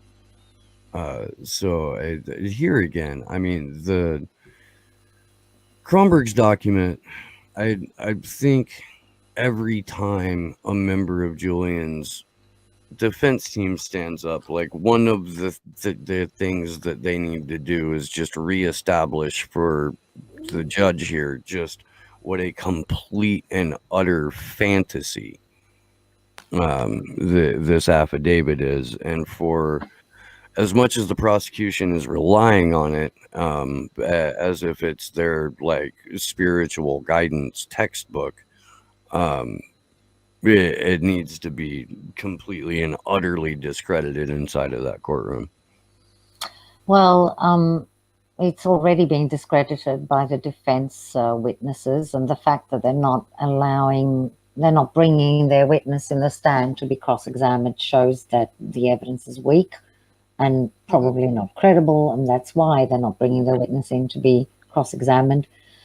A real judge would take all of this into consideration, that their witness has not been brought in to be cross-examined, that there's very strong evidence from the defense witnesses that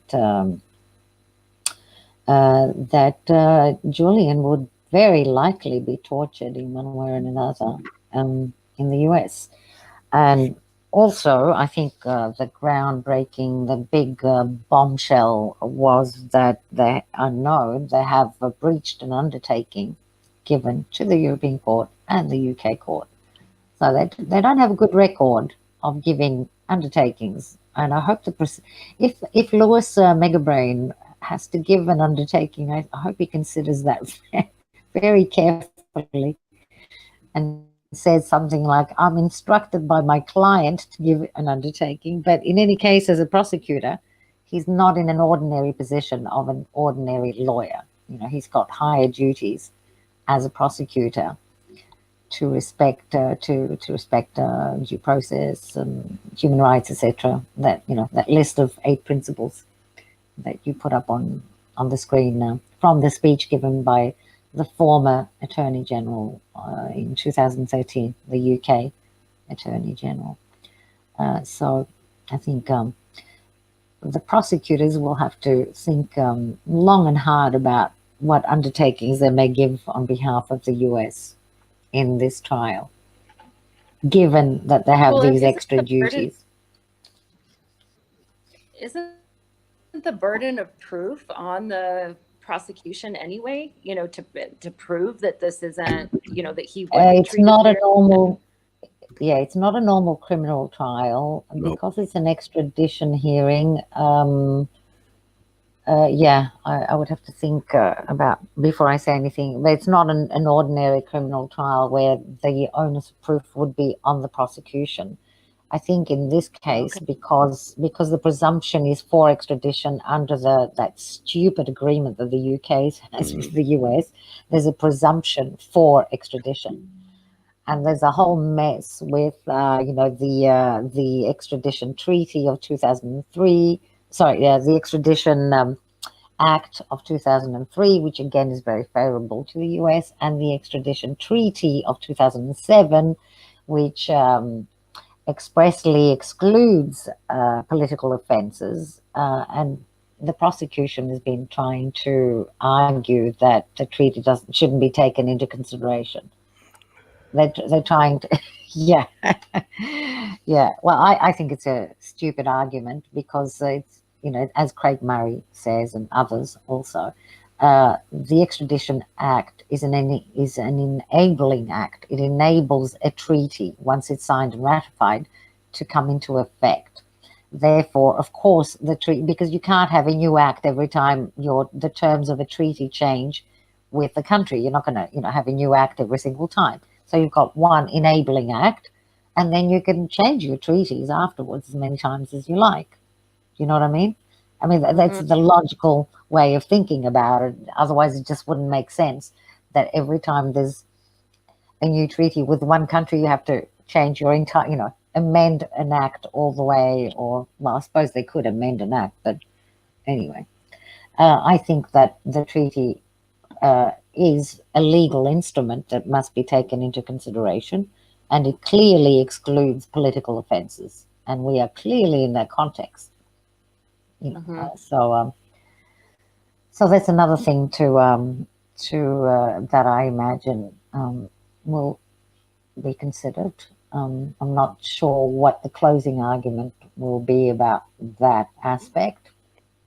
We'll see. I'll be interested to read the closing argument about the act and the treaty. Right. Yeah, it's surreal, as Alex Mercury says. You know, because on top of all of that mess, we've got, you know, one original indictment, and we're on a third superseding indictment. And who knows if there'll be a fourth and a fifth? I don't know. When is it like a Rocky 5, Rocky 6? I don't know when it's going to end, you know. Will they ever end this? So You think some effect too, as far as like knowing what, you know, what could, because that's been a part of the argument, is that once he's in the US, you know, who's to stop them from seeking the death penalty or adding more charges or doing, you know, all of this type of thing? Nothing. Of course they can. Yeah, of course they can do all of that. And given their record of breaching undertakings, I think that, you know, whatever undertaking they may give is worth, you know. So last week, or 10 days ago, week and a half ago, Felicity Ruby, over on or through Popular Resistance, published an article called Kafka on Acid as a description of this trial. And it's a very well written article. I'm going to go ahead and throw that into the chat right now too. I had originally wanted to cover it on a vigil, which we may end up doing tonight, just because it's so well written. I'm going to get that link into. I also saw a couple more tweets out of Assange defense. Do you want me to read? Please. Yeah. Okay, so Lewis says the restriction Sam imposes on lawyers too means she can only discuss Hamza's case because some of it is in the public records. That's the last one where we ended off.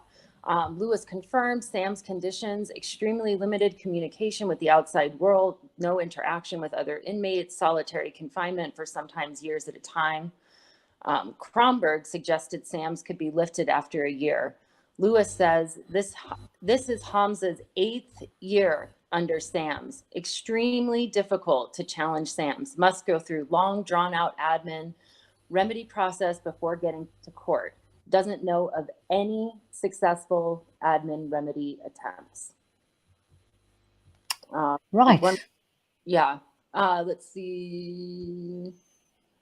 Judges in El Hague case referred to the first 15 months of his detention as solitary confinement. Lewis confirms this is the right term to use. So now next will be Claire Dobbins examining, but cross-examining. Okay. Cross-examining. Yeah. Oh, well, we know what's going to happen. She will try to discredit the witness. Got a real baby in your belly. Yeah, exactly. Fuck. Oh man. Thank you, Kendra. Thank you. That was the shot that I needed. Well, let's see. What do they do each time they try to discredit the witness? They try to. Well, they get angry because they seem to confuse cross-examination with being cross, so they'll get cross. Yeah. They'll get cross and try to upset her. So they'll get cross and try to crucify her. Let's make this as punny as humanly possible. Yes. And will Baritza have any sympathy for the witness? I doubt it very much.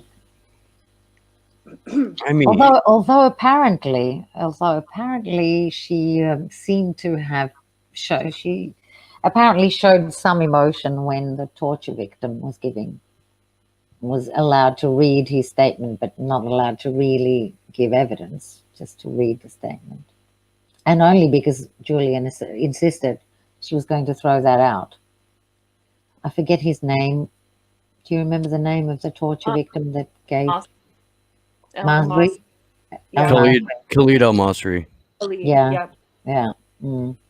That was one of that actually, I mean, that brought me to tears actually. Yeah. Reading when Julian Assange stood up there. I mean, it was just such a stark contrast between the two sides and what, you know, what's being fought for here. I don't know. That was just amazing to me. Yeah, exactly. I mean, it's almost impossible to read in one go. I had to, you know, take time and read some. I read the first 2 pages and couldn't go further. So and you know, I mean, I've read horrible stuff in my life, and then I had to wait and read the other 2 pages. And you know, so yeah, when you contrast how this man, with what they're doing to him, is still being heroic, you know, he stood up for this torture victim, and Channel 4 News goes there, and all they want to bring to the public is some stale, bogus story about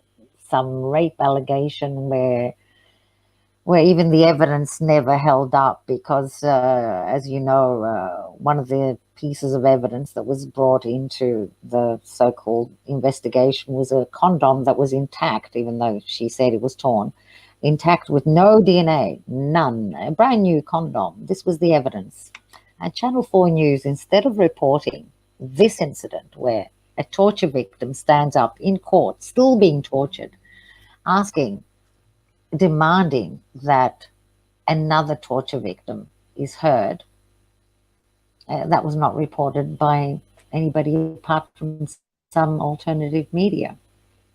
It's pretty disgusting. Yeah, no, the mainstream press over here reported the one time that Julian spoke during week 1 when Lewis was QC Lewis was being so absurd towards Daniel Ellsberg that, or no, maybe it wasn't Ellsberg because he was the second week. It might have been Trevor Tim. But it prompted Julian to you know, blurt out nonsense, and the U.S. media jumped all over that. You know, outburst in the courtroom, and the judge threatened to expel Julian Assange, and like that's what they ran with. Yeah, but that same when language he stood up in the name of a fellow torture victim, fucking crickets. Like, yeah, you're right. It was just a handful of people in independent media that reported on that. Oh, they're very careful and lots about of credit to Lee Camp for being so steadfast in his coverage of this.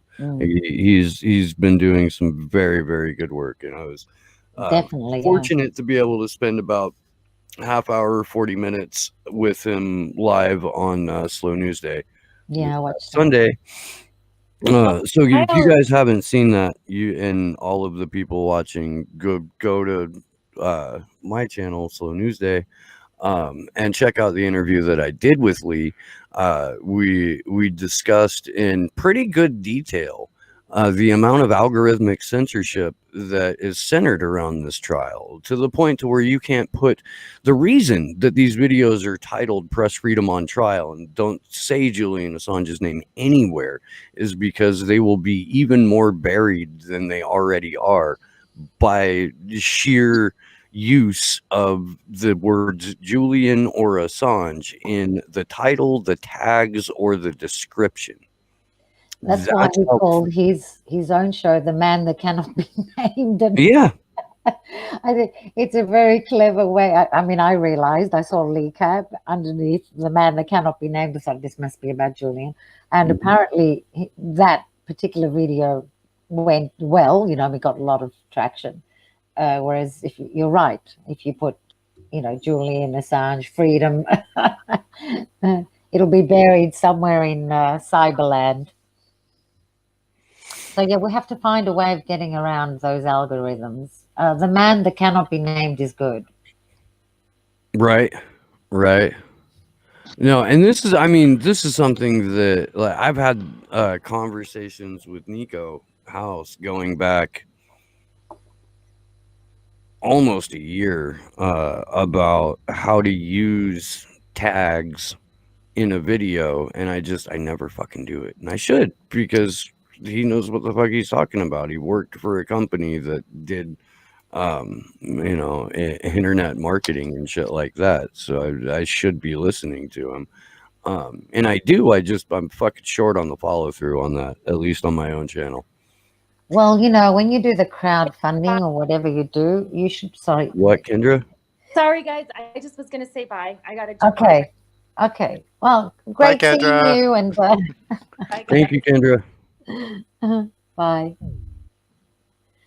Now I was going to say, when you seek out funds or whatever, one of the things you can seek out is human resources, people that can help you out with marketing. Do you know what I mean? Things like that, or other technical things. So sometimes people can't donate money, but they can donate time and skills, and it's a whole new ball game with Assange stuff though, because I think Gordon used to actually do that stuff for a living, and okay. So he kind of knows how to get around a lot of that stuff. And man, he's getting off YouTube just because his channel's so freaking oppressed. He doesn't get any new subscribers, ever. And since he mentioned Assange's name. Yeah. It's crazy. Yeah. The day that he went on air and read the letter that Julian had written him back from Belmarsh was the day that YouTube decided he would never see another subscriber. Yes, but he can get around YouTube. But look, I think YouTube. Oh, he's going around it. He's gonna, he's gonna be doing a podcast. It's just he's not gonna rely on YouTube anymore. As an ad revenue source, because he's trying to eat. Yeah. He's still gonna cover Assange. He's made that pretty damn clear. Well, I think at the end of the day, YouTube is going to kind of, shoot themselves in the face, not just their foot, because if they keep doing this, people will get around them. They're not the only provider on the internet. So there are others that are popping up everywhere, and they're more, they're more freedom of speech. So. I mean, even the Juan Passarelli thing, that's on a PeerTube instance, I realized. I was like, oh, shit, nice. So, I mean, it's... A lot of people are going to these alternative, PeerTube, DTube, other tubes, YouTube is... they're not gods. They may think that they're the only thing that's available, but, technology moves fast. People move fast when they realize they're being conned, and people... will find they will look for their journalist, and they will find him somewhere else. If I'm following a journalist and I don't see him on YouTube or her, I will find them somewhere else. I'll look for them. Yeah, for sure. And I think Gordon has enough now. He's got enough of a public, his own public, where he can do this. He's not unknown. Oh yeah, for sure. So coming out of the Assange defense account, we have begun the cross-examination of Lindsay Lewis. Dobbin is recounting the details of Abu Hamza's terrorism convictions, asking Lewis to confirm each part, presumably to implicitly justify extraditing him and detaining him at ADX Florence. Dobbin then recounts his subsequent legal issues, requested new trial, filed appeal, and asks, was he able to do all this while in ADX Florence? Lewis says yes, but with significant difficulty, and says that Dobbin is being dismissive of the substantial differences and difficulties in working with lawyers under special administrative measures. And this may be rehashing some of this for the people who are watching right now, but it is worth reiterating that when someone is in the U.S. under special administrative measures, there is a gag order placed on their legal team to where the lawyers themselves face jail, criminal prosecution for even discussing the fact that their client is under special administrative measures. There was a point in the defense's questioning of Lindsay Lewis, where she had to say, okay, well, I can answer this part of the question, but I can't answer the second part of the question because I'm this person's lawyer and I am subjected to, these limitations in my speech because my client is under special administrative measures, to the point to where when she meets with her client in person, there is an FBI agent who sits in the room with them. That's fucked up, y'all. Yeah. Did you say before that they're not even allowed to say that they're under SAMS in the first place? Is that what you said before? Yeah, they're not allowed to go hold a press conference and talk about special administrative measures and the fact. But are they allowed to say we are under SAMS? That's all they get to say. That's all they get to say. Okay. Yeah, they don't get to go into any details. They can only describe it broadly, and not as it applies. It's so weird. Like, they can describe what special administrative measures are, but they can't relate it to their client. And they can only be like, there's publicly available material on SAMS if you go to blah, blah, blah. But they don't get to go into any details. They don't get to tell people that they have to conduct lawyer-client meetings in the presence of a federal agent. And the only reason we know this is because of the Center for Constitutional Rights report, and all of the documentation that helps form the meat and potatoes of that report. Yeah, I mean, they're not coming for you, are they, Nikki? Not yet. Okay. They won't be able to find me very easily. I always tell people that when they come for me, they're not going to turn the sirens on. You won't hear it. They roll up quiet when they come for me. At least historically. Yeah, well, I'm not worried about things like that. Because the couple of the 2 interviews I gave in French, in the chat, people were saying, "Aren't you scared? They'll come and get you." I said, "For what? For telling people what the law is, the law that they passed." I'm just telling people what their laws are. We may want to discuss this while we're waiting for more to roll in from Cross, Nikki. Yeah, sure.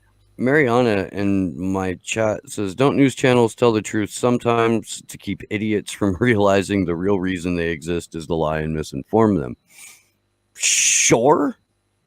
I mean, there's always going to be a nugget of accuracy in any given report, unless it's like about Russiagate or what they're calling Bountygate now, which a month or so ago, that was 2 unnamed sources say that Vladimir Putin himself is offering bounties to Taliban troops if they oh my God, yeah, kill U.S. soldiers, and it was a thing that the U.S. media just picked up and ran with, and they were like, oh, it's over, to the point to where a sitting fucking senator, Tammy Duckworth, even after it was exposed that this was all built on shit, she's still tweeting about how come the president hasn't said anything about Bountygate yet.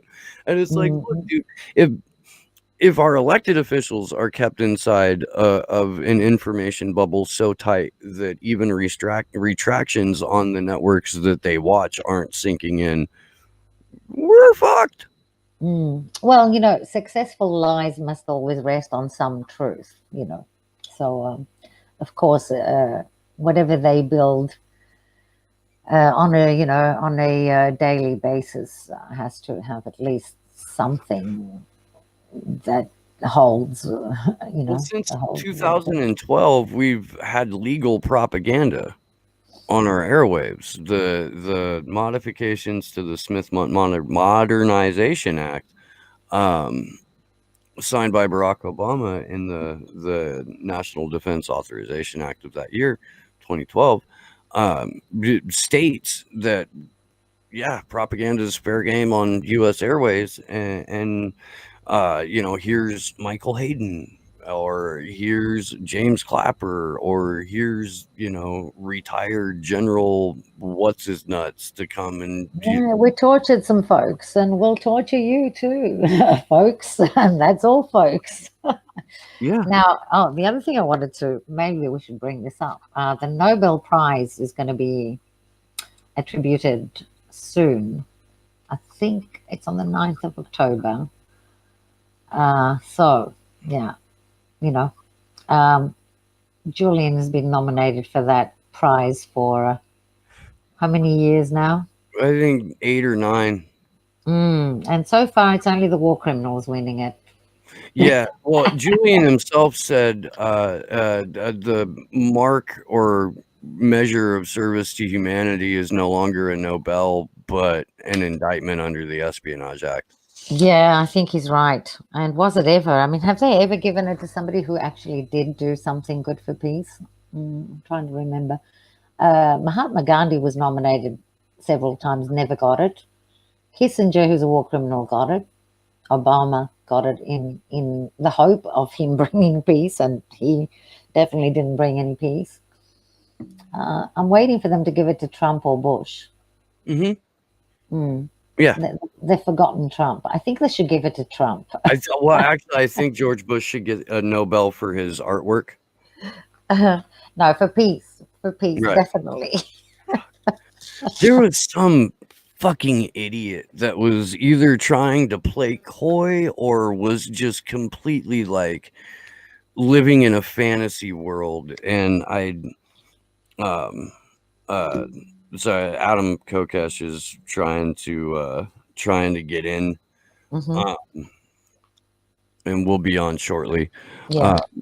But who was like, why, doesn't the fact that Obama didn't pursue a full indictment paint him in a better light? And it's like, no. How long was that indictment going? Or how long was that grand jury going? A decade. Yeah, that's a little longer than 4 years, people. Yeah, it was exactly. A 10-year-long grand jury. There was a secret sealed indictment, and that indictment was handed directly over from Obama's Department of Justice to Jeff Sessions, and that the skeleton arguments in that sealed indictment became the original U.S. indictment against Julian Assange, which was then modified and expanded, of course, with 2 ensuing superseding indictments. But it's been interesting to watch the arc of them too, and I think this is something that Alex, God, I can't pronounce it. How do you pronounce his last name again, Mr. Bean? Mr. Bean, Mercouris. It's a great name. Okay, what Nikki said. Mercouris. with the Anglo pronunciation. Let me crack her it up here a little bit. Mercouris. Fuck, dude. I'm sorry, Alex. I'm not. I do it out of love, my friend. I do. I promise. I do it out of love. But one of the things that he noted was the shift in angle of attack on these indictments and how the evolution of them and what they're, as the U.S. realizes which parts of their arguments are falling apart in front of them, then they have to issue another indictment to sort of like scramble, their way back above into a defensible or attackable position. And that's even played out just in these last 3.5 weeks, where at the beginning of the hearing, it was, this isn't an attack on journalism because Julian Assange isn't a journalist. And after days and days of testimony from people who explained in no uncertain terms that, okay, number one, there's no special qualification for being a journalist. Number two, every activity that WikiLeaks is engaged in is consistent with activities that you would find in journalism.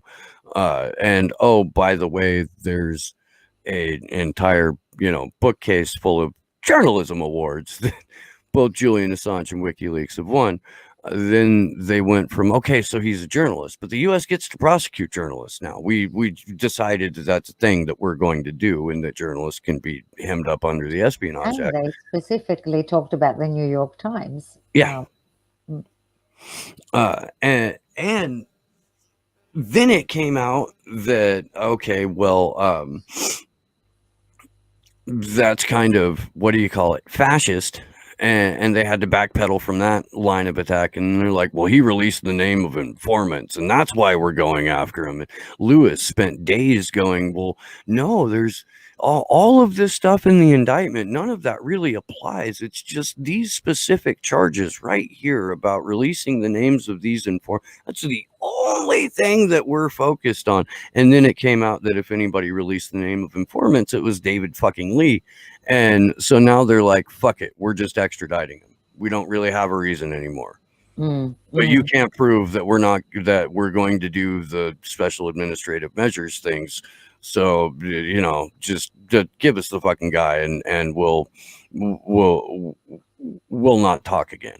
And that's their argument at this point. Yeah. And I think that they kind of forgotten about the superseding indictment, unless I'm wrong. I mean, has anything happened with the third superseding indictment? I imagine they're not going to lead evidence under the first superseding or the second superseding. I don't even know what's in the third superseding indictment. So in the third, hey, welcome to hello, Adam Kopesh. How are you, sir? You look chilly, buddy. It's just been an interesting morning here in Gardenia. But thanks for having me, man. It's an honor to be invited to be a part of this. And as always, I'm grateful that there are people willing to put in the time and the effort to stay with a case that's of the importance of this.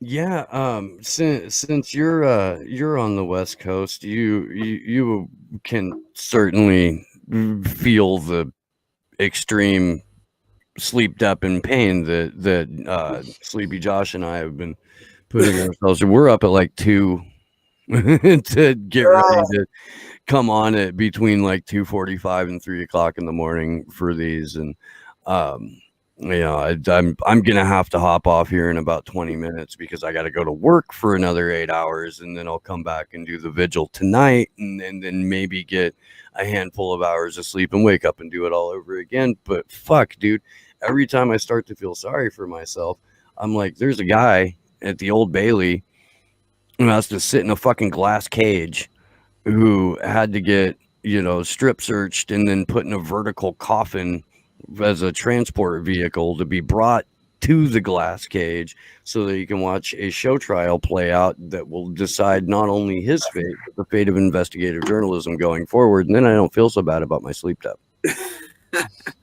Well, it's not just about him, but a big part of what they're doing is trying to do is not just control him, but send a message like, oh, you're going to challenge our authority. You're going to expose us. Well, guess what? And I think what you guys are saying back, and I'm honored to have a smaller role even in the message that the people are sending back to government about Julian, to say, no, when you do something that important, we're not going to forget you. And I've been on both sides of this. Just yesterday, I interviewed my friend Brandon Robb, who I met when I was doing Adam versus the Man in 2012, because he was disappeared almost. It's a small exaggeration, but FBI agents showed up to his house because of Facebook posts and had him committed to a psych ward against his will, and they were gonna just commit him and force medicate him and do horrific things. And because his family was there and called attention to it, and I was there when I had the bigger platform to take it to the next level, Because of that, he was let out within a week. And I've been on the side where I've gone to jail for sometimes for intentional civil disobedience, where it's like, no, guys, it's cool, I meant to do that, But then I've been to jail when it's like, shit, I don't know what's going on. Can you guys keep an eye on this case? And I've had those situations where I'm obviously I've never done anything. I don't think as significant a contribution to humanity as what Julian Assange has done. And I've never quite faced the threat, but I think I'm uniquely aware of those dynamics and what it means to have that support on the outside is the difference between going crazy or not sometimes, or giving up because if what it's one thing to be an activist and fight for a cause that other people don't understand. But to go to jail and to say nobody gives a damn about me being here, like, there's no point. So for humanity to be able to express its appreciation through support for those who are being persecuted unjustly for their activism, it's really a critical message, and there isn't a better case than Assange's. And to that point, I need to send out love and support and undying gratitude to all of the people who have been showing up in front of the Old Bailey every single day to just raise fucking hell about this. And it's been so uplifting and entertaining to watch. There have been some moments of high hilarity, and also just incredible amount of solidarity between the friends, family, and supporters of Julian Assange. And every time you see a picture of like John Shipton and Craig Murray with their arms around each other, it's like, okay, well, at least they know that they have each other and that there are people who really are giving a fuck. Have you been able to keep up with the hearing much, Adam? No, not directly. I rely on people like you. Okay, fair enough. I'm totally willing to come back on your show and give as brief a breakdown as I possibly can. Yes, absolutely. It is rather involved, and we're now 3.5 weeks into testimony. But I hopefully there's been a little bit more movement with this witness that is testifying now. She's been incredibly hard to hear. They've been having technological problems throughout. And mostly the point of today was just to establish the fact that if extradited, if black bagged, broad daylight kidnapped, renditioned, Julian Assange would be put under special administrative measures. And these are, I'll send you the Center for Constitutional Rights report on special administrative measures, Adam. I think you would get horrified to the point to where you would feel compelled to talk about it on your show. But it sounds like stuff I experienced a little of that when I did my longest stint in jail. I mean, and a small measure of it. But I lost 20 pounds in the first couple of weeks I was in jail. I was in solitary confinement for the first 2 months because it was a high profile case. But I want to make one other big point here that to encourage everybody who's out there at the Bailey and who's paying attention to this. And I mean, for my part, it's, I cover the story, as an important part of what I present in my worldview with Adam versus the Man, and it's absolutely critical. And I'll tell whoever's listening again that Julian Assange and at the time Bradley, now Chelsea Manning, of course, had a major impact on my life and my activism as an Iraq veteran with the video Collateral Murder. And what they're doing, like you said, it's a show trial that's happening right now, and that's obvious that that's what a trial like this is. And what they're saying is, do you buy it? You buy the show? Do you agree with us? can you if we do this evil thing to Julian Assange, will you still love us? Well, we don't really care if you love us, but will you at least continue to obey us? Will you give us the credibility that the shred of credibility that we have left with the public? Will you let us hang on to that? And what we're saying is no, absolutely not. Screw you. What you're doing is criminal. And we recognize that you're criminals trying to cover up criminal behavior by attacking the guy who's pointing out that you're criminals. If anything, this trial has highlighted just how depraved and, I don't know, almost like fucking syphilitic that our Five Eyes nations have become. And I've made the point before, and I wonder if you'll concur, Adam Kokesh, that we don't have governments that run intelligence agencies. We have intelligence agencies that run governments, particularly in the West, like in 2020. Certainly and my theory is from the time the ink was drying on the Patriot Act, this really became evident. I mean, I certainly agree with the central point of that statement that intelligence agencies are highly under-recognized centers of power, influence, and actual control in society, and that the Five Eyes Union, I don't know, that's what you call it, the cabal regime. I don't know if we can use that word without making heads explode. Conspiracy.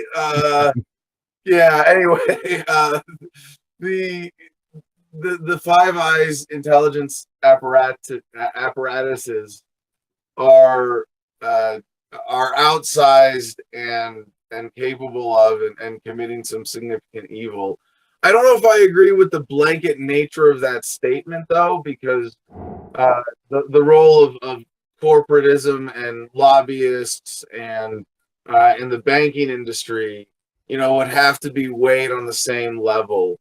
And really, and I would point this out, like, to me, I'm more confident saying, like, what's the real purpose of government? And none of their bullshit, none of the shit they're telling you in the government-run schools. What is the purpose of government based on your observations of reality, of how it actually operates? And the only thing that to me sums it up really well is that the purpose of government is to keep the super rich getting richer and the rest of us getting relatively poorer. And maybe there's some psychos operating in intelligence agencies who have their own fun little crazy side agendas, and there are people within government really trying to do the right thing. This isn't to condemn everybody who wears a uniform or shows up at a certain kind of job necessarily. But when you go look, what is the actual purpose of government? Oh shit! Yeah, you point it out like that, and you go, "Yeah, that's the reason governments exist. Like to perpetuate the existing power structure and centers of wealth in the world." And so, to say that intelligence agencies run governments, there is a lot to be uncovered to the public that I still only have, like, a vague sense of how much power and influence is wielded unjustly by intelligence agencies, in particular the Five Eyes. And I don't know. I'm not that hopeful for it. I mean, I talk about COINTELPRO as an activist.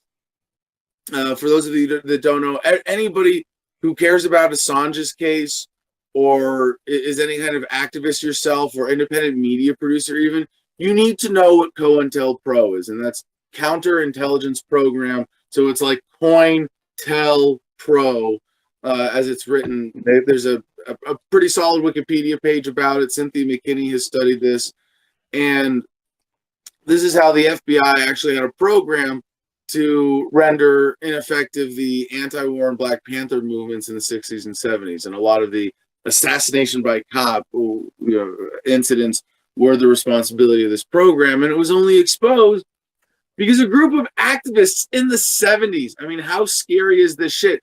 Before the internet, before you have that sense of the world and that connectedness and the safety that we have now, when they can actually disappear, like, remember, before the internet, people just disappeared.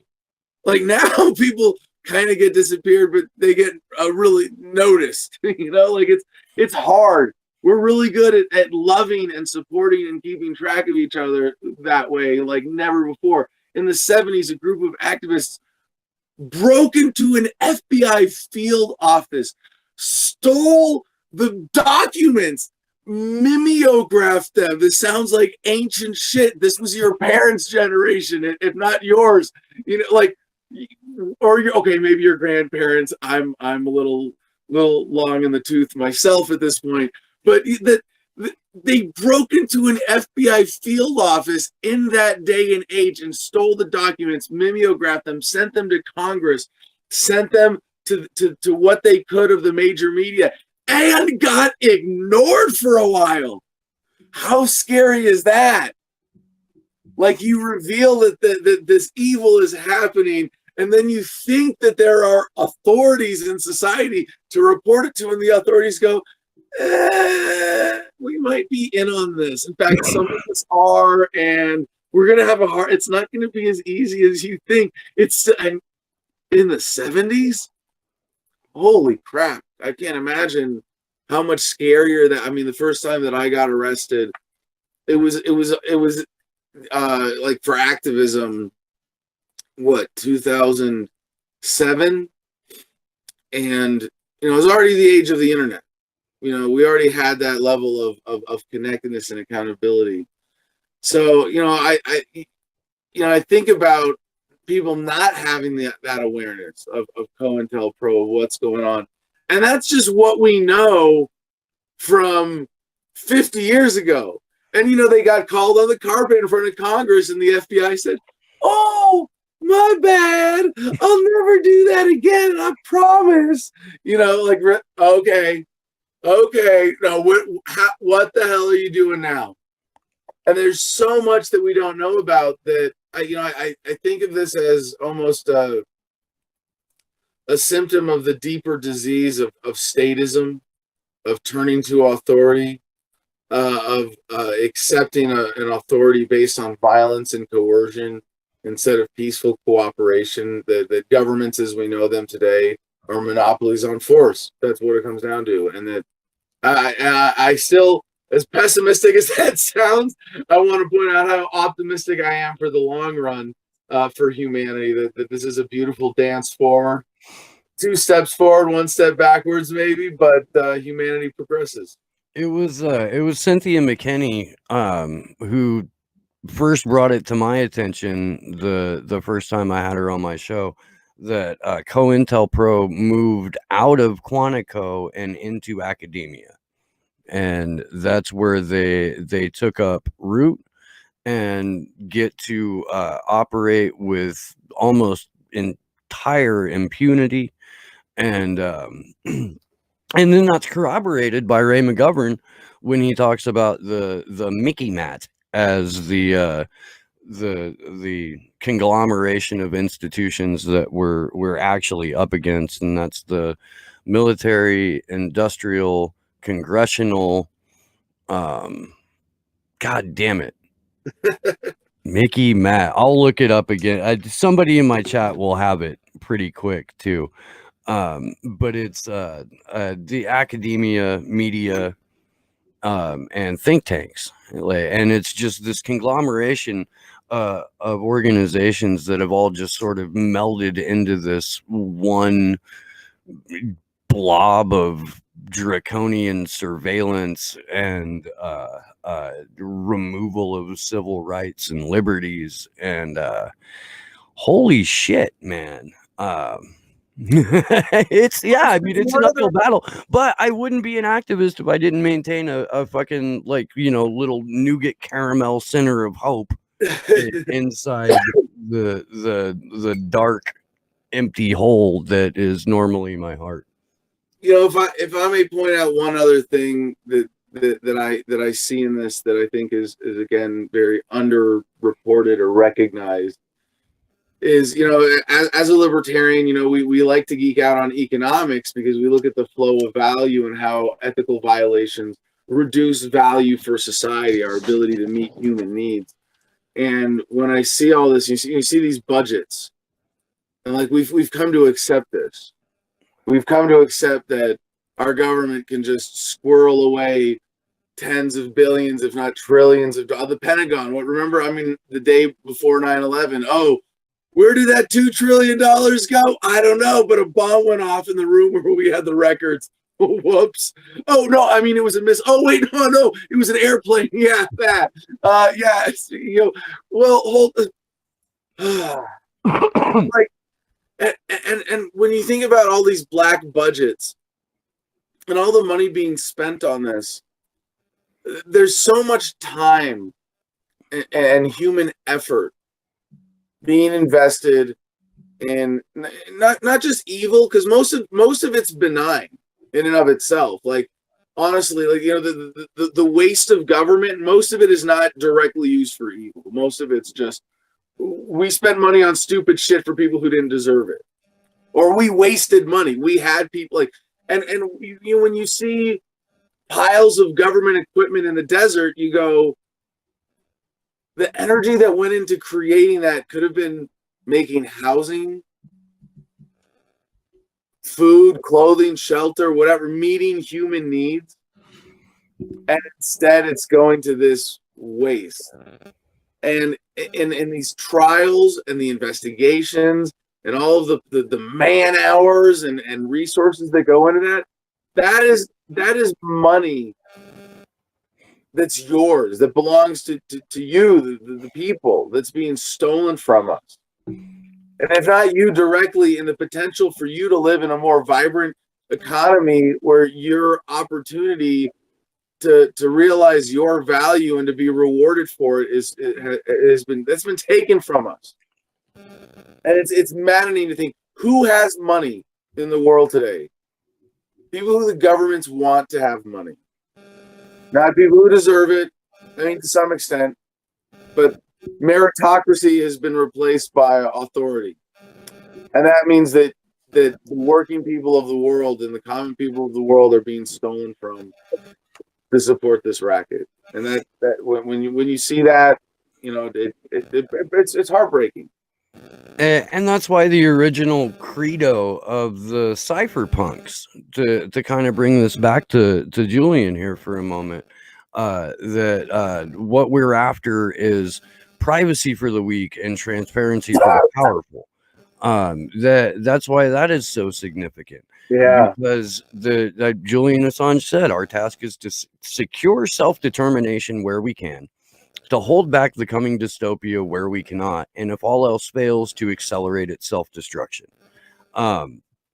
This trial, this farce, this fucking you know, multi-act fucking tragedy that is unfolding in front of us, that is being shut out almost to the entire public at large, is an example of the steps that the systems that have built themselves up by rewarding the worst amongst us, by giving power to sociopaths and creating these large centralized power structures with which to bring up more sociopaths.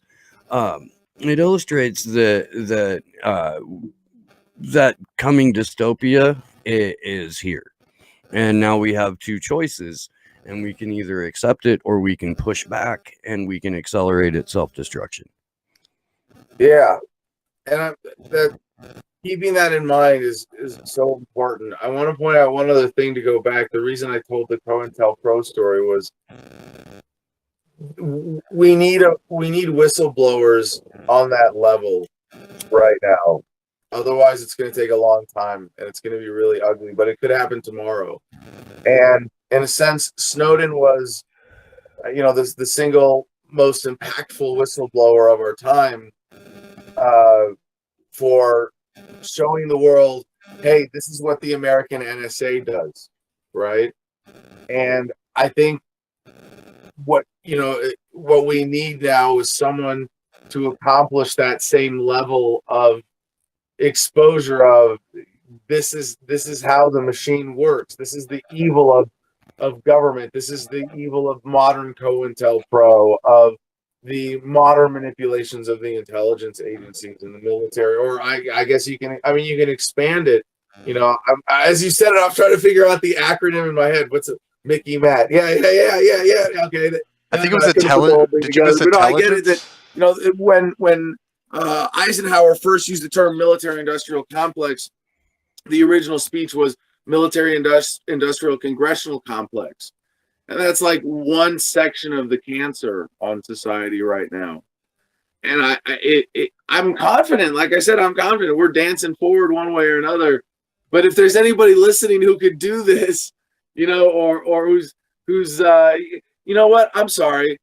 That was a really ignorant thing for me to say. Let me speak to the NSA agents who are eavesdropping on this conversation. It's about fucking time one of you stepped up. We've decided that the NSA agent tasked to monitor this chat is called Kevin. So you can address Kevin directly if you want to. Like he knows who he is. Oh, they replaced Kevin. You didn't hear? They replaced Kevin. They replace him with Kyle, and then with Karen, and they have to cycle them out so they don't get too woke. I'll roll with that too, because Kevin Gostola, who has been doing such exemplary work on this hearing, frequently pops in to these early morning live streams, and we've been referring to him as the good Kevin this whole time. But maybe we can just start calling him by his actual Christian name again.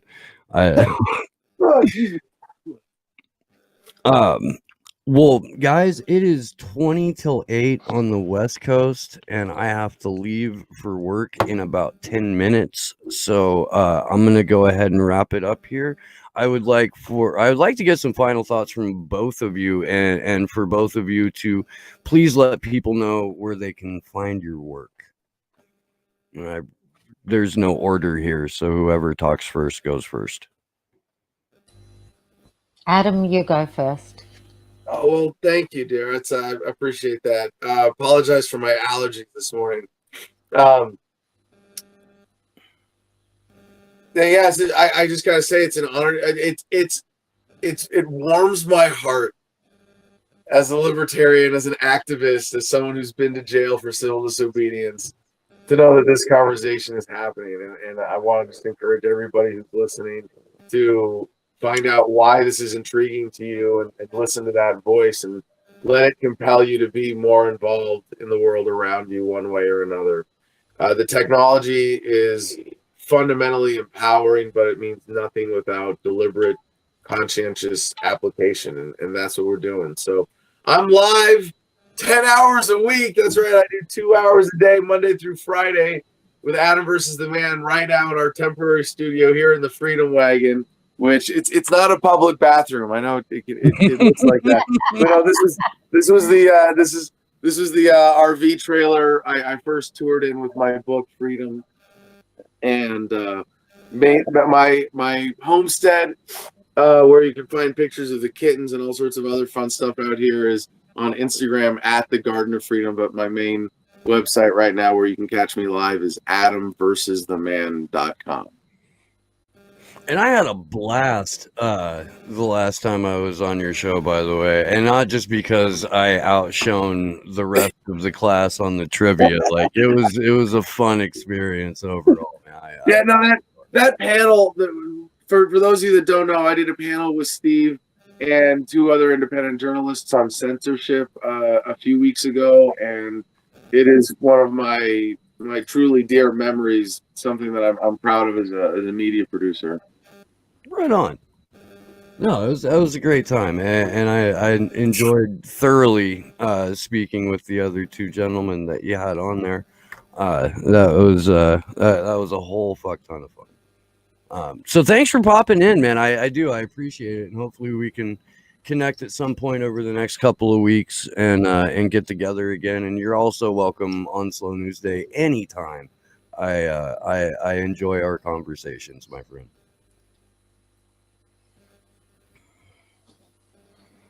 Okay, I'll just quickly say if people want to follow me on Twitter, my Twitter handle is Katya Campus. And they can also find me on my website, Dreamtime Aquarium. And I am an author who writes under pen names. I'm also a screenwriter. And yeah, so there's quite a bit of information on my website or on my pinned tweet on Twitter. And if anyone wants to know more, they can DM me or write to me. And I would just like to thank everyone who's been with us for the last, like, Jesus, really 4.5+ hours. You guys are probably insane, but I thank you and I love you for it. And we will be back on the air this evening at 9 p.m. Eastern, 6 p.m. Pacific for the Free Assange Vigil. And our guest this evening will be Australian whistleblower David McBride. So that will be a fantastic conversation. And until then, good luck to us all.